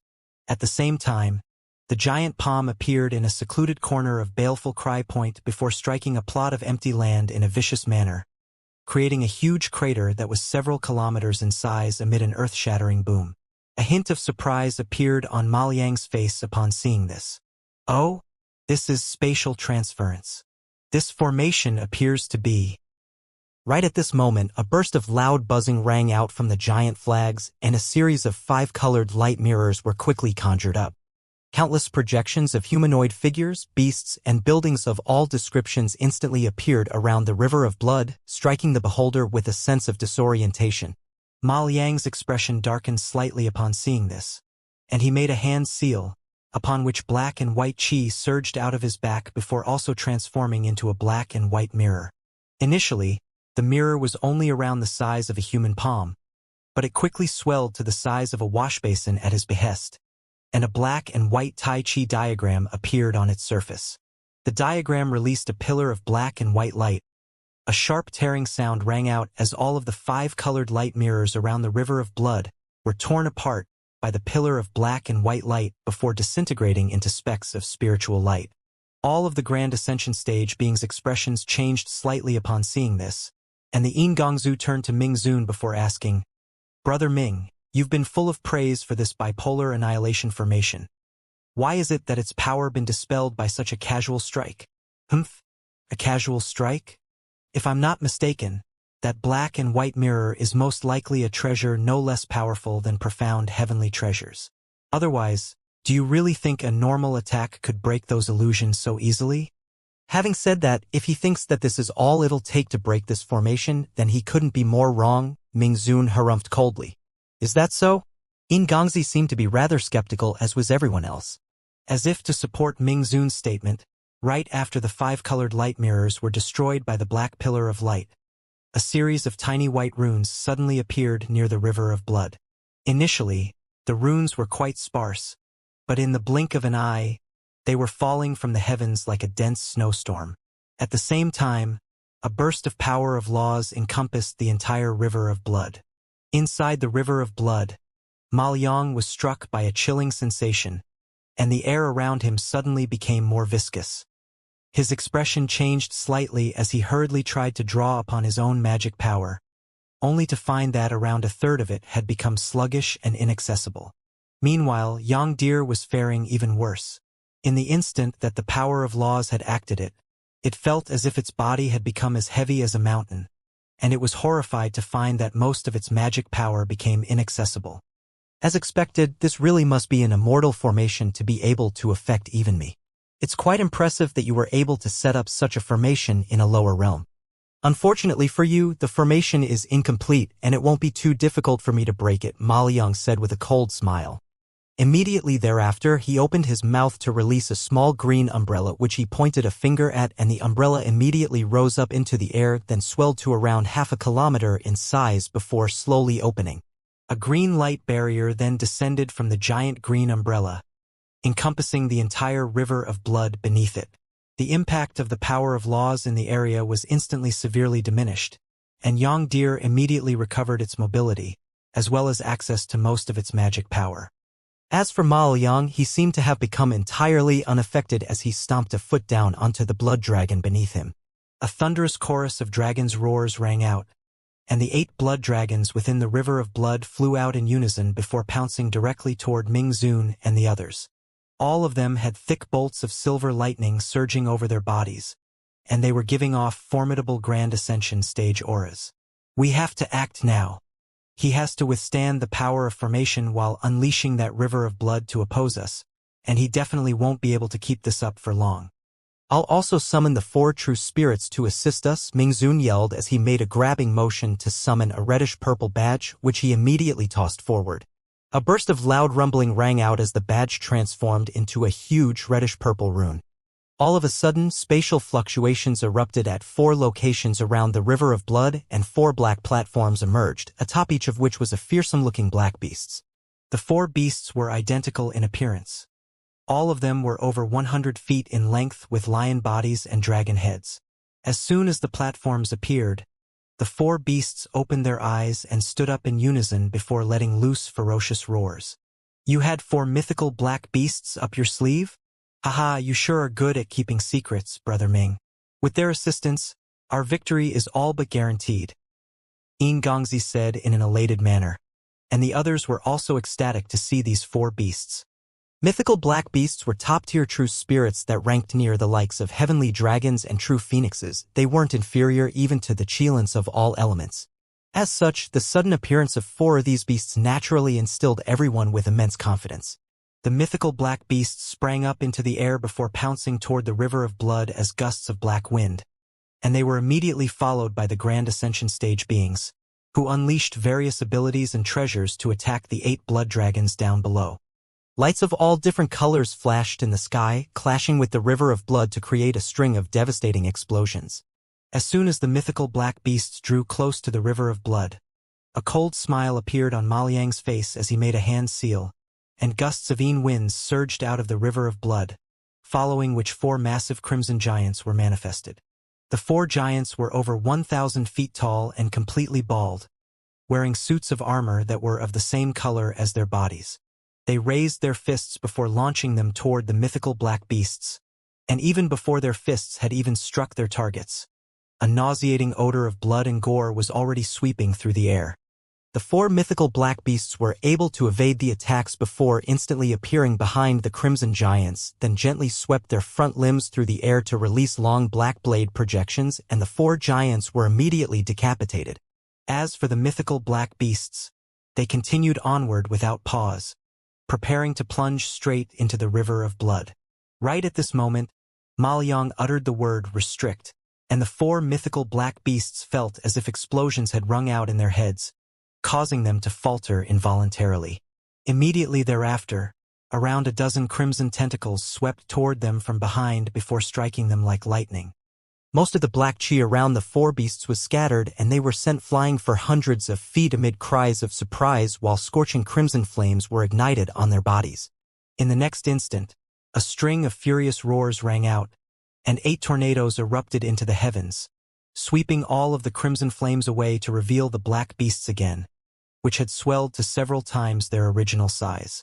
Not far behind the massive beasts, the 4 crimson giants had regenerated their lost heads, and they were appraising the 4 huge black beasts with expressionless eyes, while violently flailing crimson tentacles had emerged from their backs. The 4 beasts exchanged a glance before opening their mouths in unison, releasing countless black wind blades that swept toward the crimson giants like a torrential storm. In contrast with normal wind blades, these ones seemed to be phasing in and out of existence as they surged through the air, and upon striking the crimson giants, large chunks of their bodies would instantly vanish amid flashes of black light. The 4 beasts themselves also sprang forward behind the wind blades, then swept their front limbs through the air to unleash lethal black blade projections. However, the crimson giants were completely fearless as they reached out with their massive hands, releasing a burst of fierce blood chi. At the same time, the tentacles on their backs also transformed into a blood barrier before them. Countless wounds were instantly inflicted upon the giants, indicating that they were clearly no match for the mythical black beasts, but with their immortal bodies, they were able to instantly regenerate regardless of how grievous their injuries were. Even though the mythical black beasts held a clear upper hand, they were rather fearful of the giants' crimson tentacles, and thus an impasse ensued. "Master, I'll go and face those mythical black beasts. They're quite troublesome to deal with, but I just so happen to know some of their weaknesses," Xianxia said in a respectful manner. "There's no need for that. Those 4 blood spirits were only recently refined, so it wouldn't hurt for them to face powerful opponents." "I have another task for you," Maoliang replied. "What is it, master?" Xianxia asked. "If I'm not mistaken, this formation should have a pair of formation cores. Go and destroy one of them for me. As soon as the formation cores are destroyed, I'll no longer have to use most of my magic power to resist the formation's restrictions, and I'll be able to take care of all of these opponents with ease," Maoliang said. "As you wish, master. May I ask how you plan to deal with the other formation core?" Xianxia asked in a hesitant manner. "Humph, just do what I tell you to do. There's no need for you to worry about the other formation core," Maoliang harumphed coldly as his expression darkened slightly. A chill ran down Xianxia's spine, and it hurriedly said, "Forgive me for asking unnecessary questions, master. I'll set off to destroy a formation core right away. Hold on. I have some things to give you." Maoliang raised a hand as he spoke, and a ball of azure light emerged from the giant umbrella above the river of blood, forming another miniature umbrella that was several inches in size. He then pointed a finger at his own glabella, upon which a translucent bead emerged. "Take these with you. This sensory bead contains the location of the formation core I just detected. Take it with you, and I'll be able to monitor your situation from here as well. As for this Azure Chaos Umbrella clone, it can nullify the restrictive effect that the formation has on you, but there's a time limit, so make sure to act quickly," Maoliang instructed as he tossed the 2 items toward Xianxia.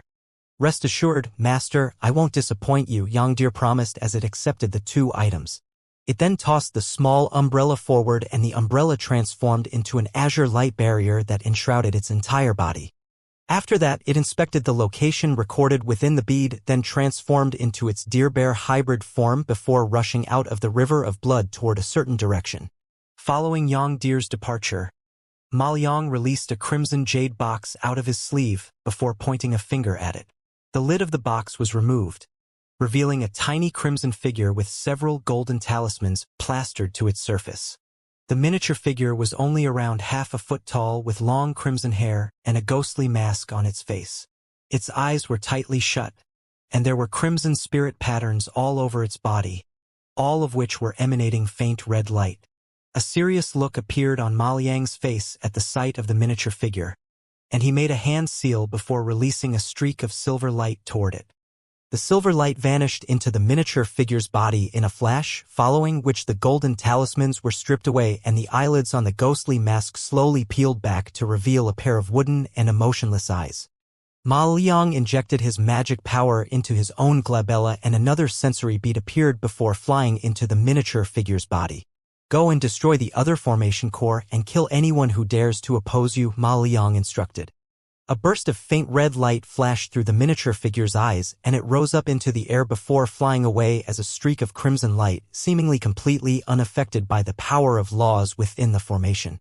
Ming Zun's expression changed slightly upon seeing this, and after a brief moment of contemplation, he turned to the six-winged frost centipede and said, "It looks like that true immortal has already discovered the locations of the formation cores. Even though the formation cores are being guarded by fellow Taoist Han and the others as a safety precaution, I would like you to stall this true immortal's minions as much as possible. Do you think I'd be capable of stalling them in my current state?" The six-winged frost centipede asked with a roll of his eyes. "Rest assured, I'm not asking you to face them head-on. I have a formation plate here that was refined from an incomplete profound heavenly treasure, and you'll be able to trap the enemy for some time using the formation plate.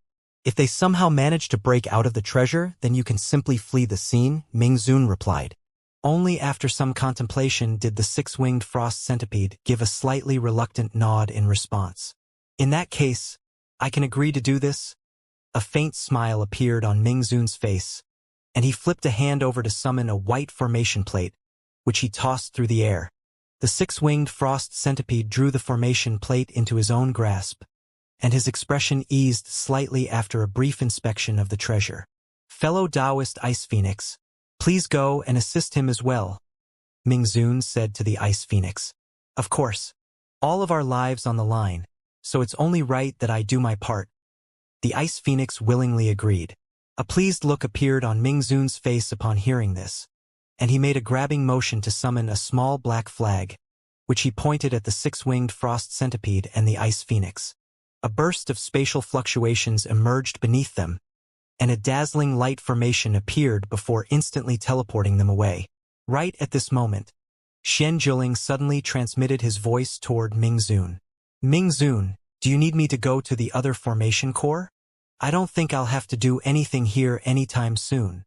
Can you take on that red thing? If you perish to it, our entire plan will fail." Ming Zun replied in a hesitant manner. "Rest assured that thing's aura is rather strange, but at the very most, it's just a manifestation of some type of spirit beast. My cultivation arts will directly suppress it, so I'll be able to kill it and return here with time to spare. Besides, who else can go in my stead? You have to stay here to monitor the situation using the power of the formation," Xianxia communicated in an unhurried manner. "All right, in that case, go on ahead. I'll teleport you there directly, but don't make any unnecessary delays. Kill that thing as quickly as you can, then get back here right away." Ming Zun agreed after a brief pause. "Don't you have confidence in my abilities? I'll be back before you know it," Xianxia replied in a confident manner. Immediately thereafter, an ordinary-looking middle-aged man in a set of gray robes appeared in front of Ming Zun amid a burst of spatial fluctuations. Ming Zun raised his small black flag before pointing it at Xianxia, and another five-colored light formation appeared, instantly teleporting Xianxia away. In the river of blood down below, Ma Liang had golden light flashing within his eyes, and he was able to see what Ming Zun was doing. However, he didn't do anything aside from look on with a cold smile as a series of fierce battles raged on around him. Ming Zun was naturally quite happy to see this as well, and he also sat still on the azure moon without making any additional moves.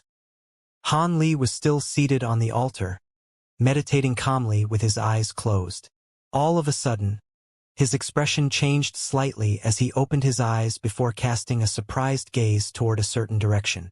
Almost at the exact same moment, a burst of energy fluctuations surged forth from the distance amid a rumbling boom, but due to how far away it was unable to pose any threat to the formation core.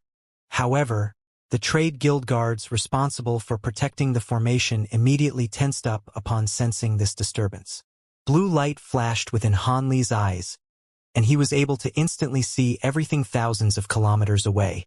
All of a sudden, a giant white light formation appeared in the distance, and a massive figure that was several hundred feet tall was doing everything in its power to break out of the formation, but to no avail. Above the formation was a man and a woman. The woman wore a set of silver robes and had a cold expression, while the man wore a set of white robes and had golden and silver spirit patterns etched all over his face. A hint of surprise appeared in Han Li's eyes upon seeing this, and he murmured to himself, "Oh, it's her." Then that person accompanying her has to be the six-winged frost centipede.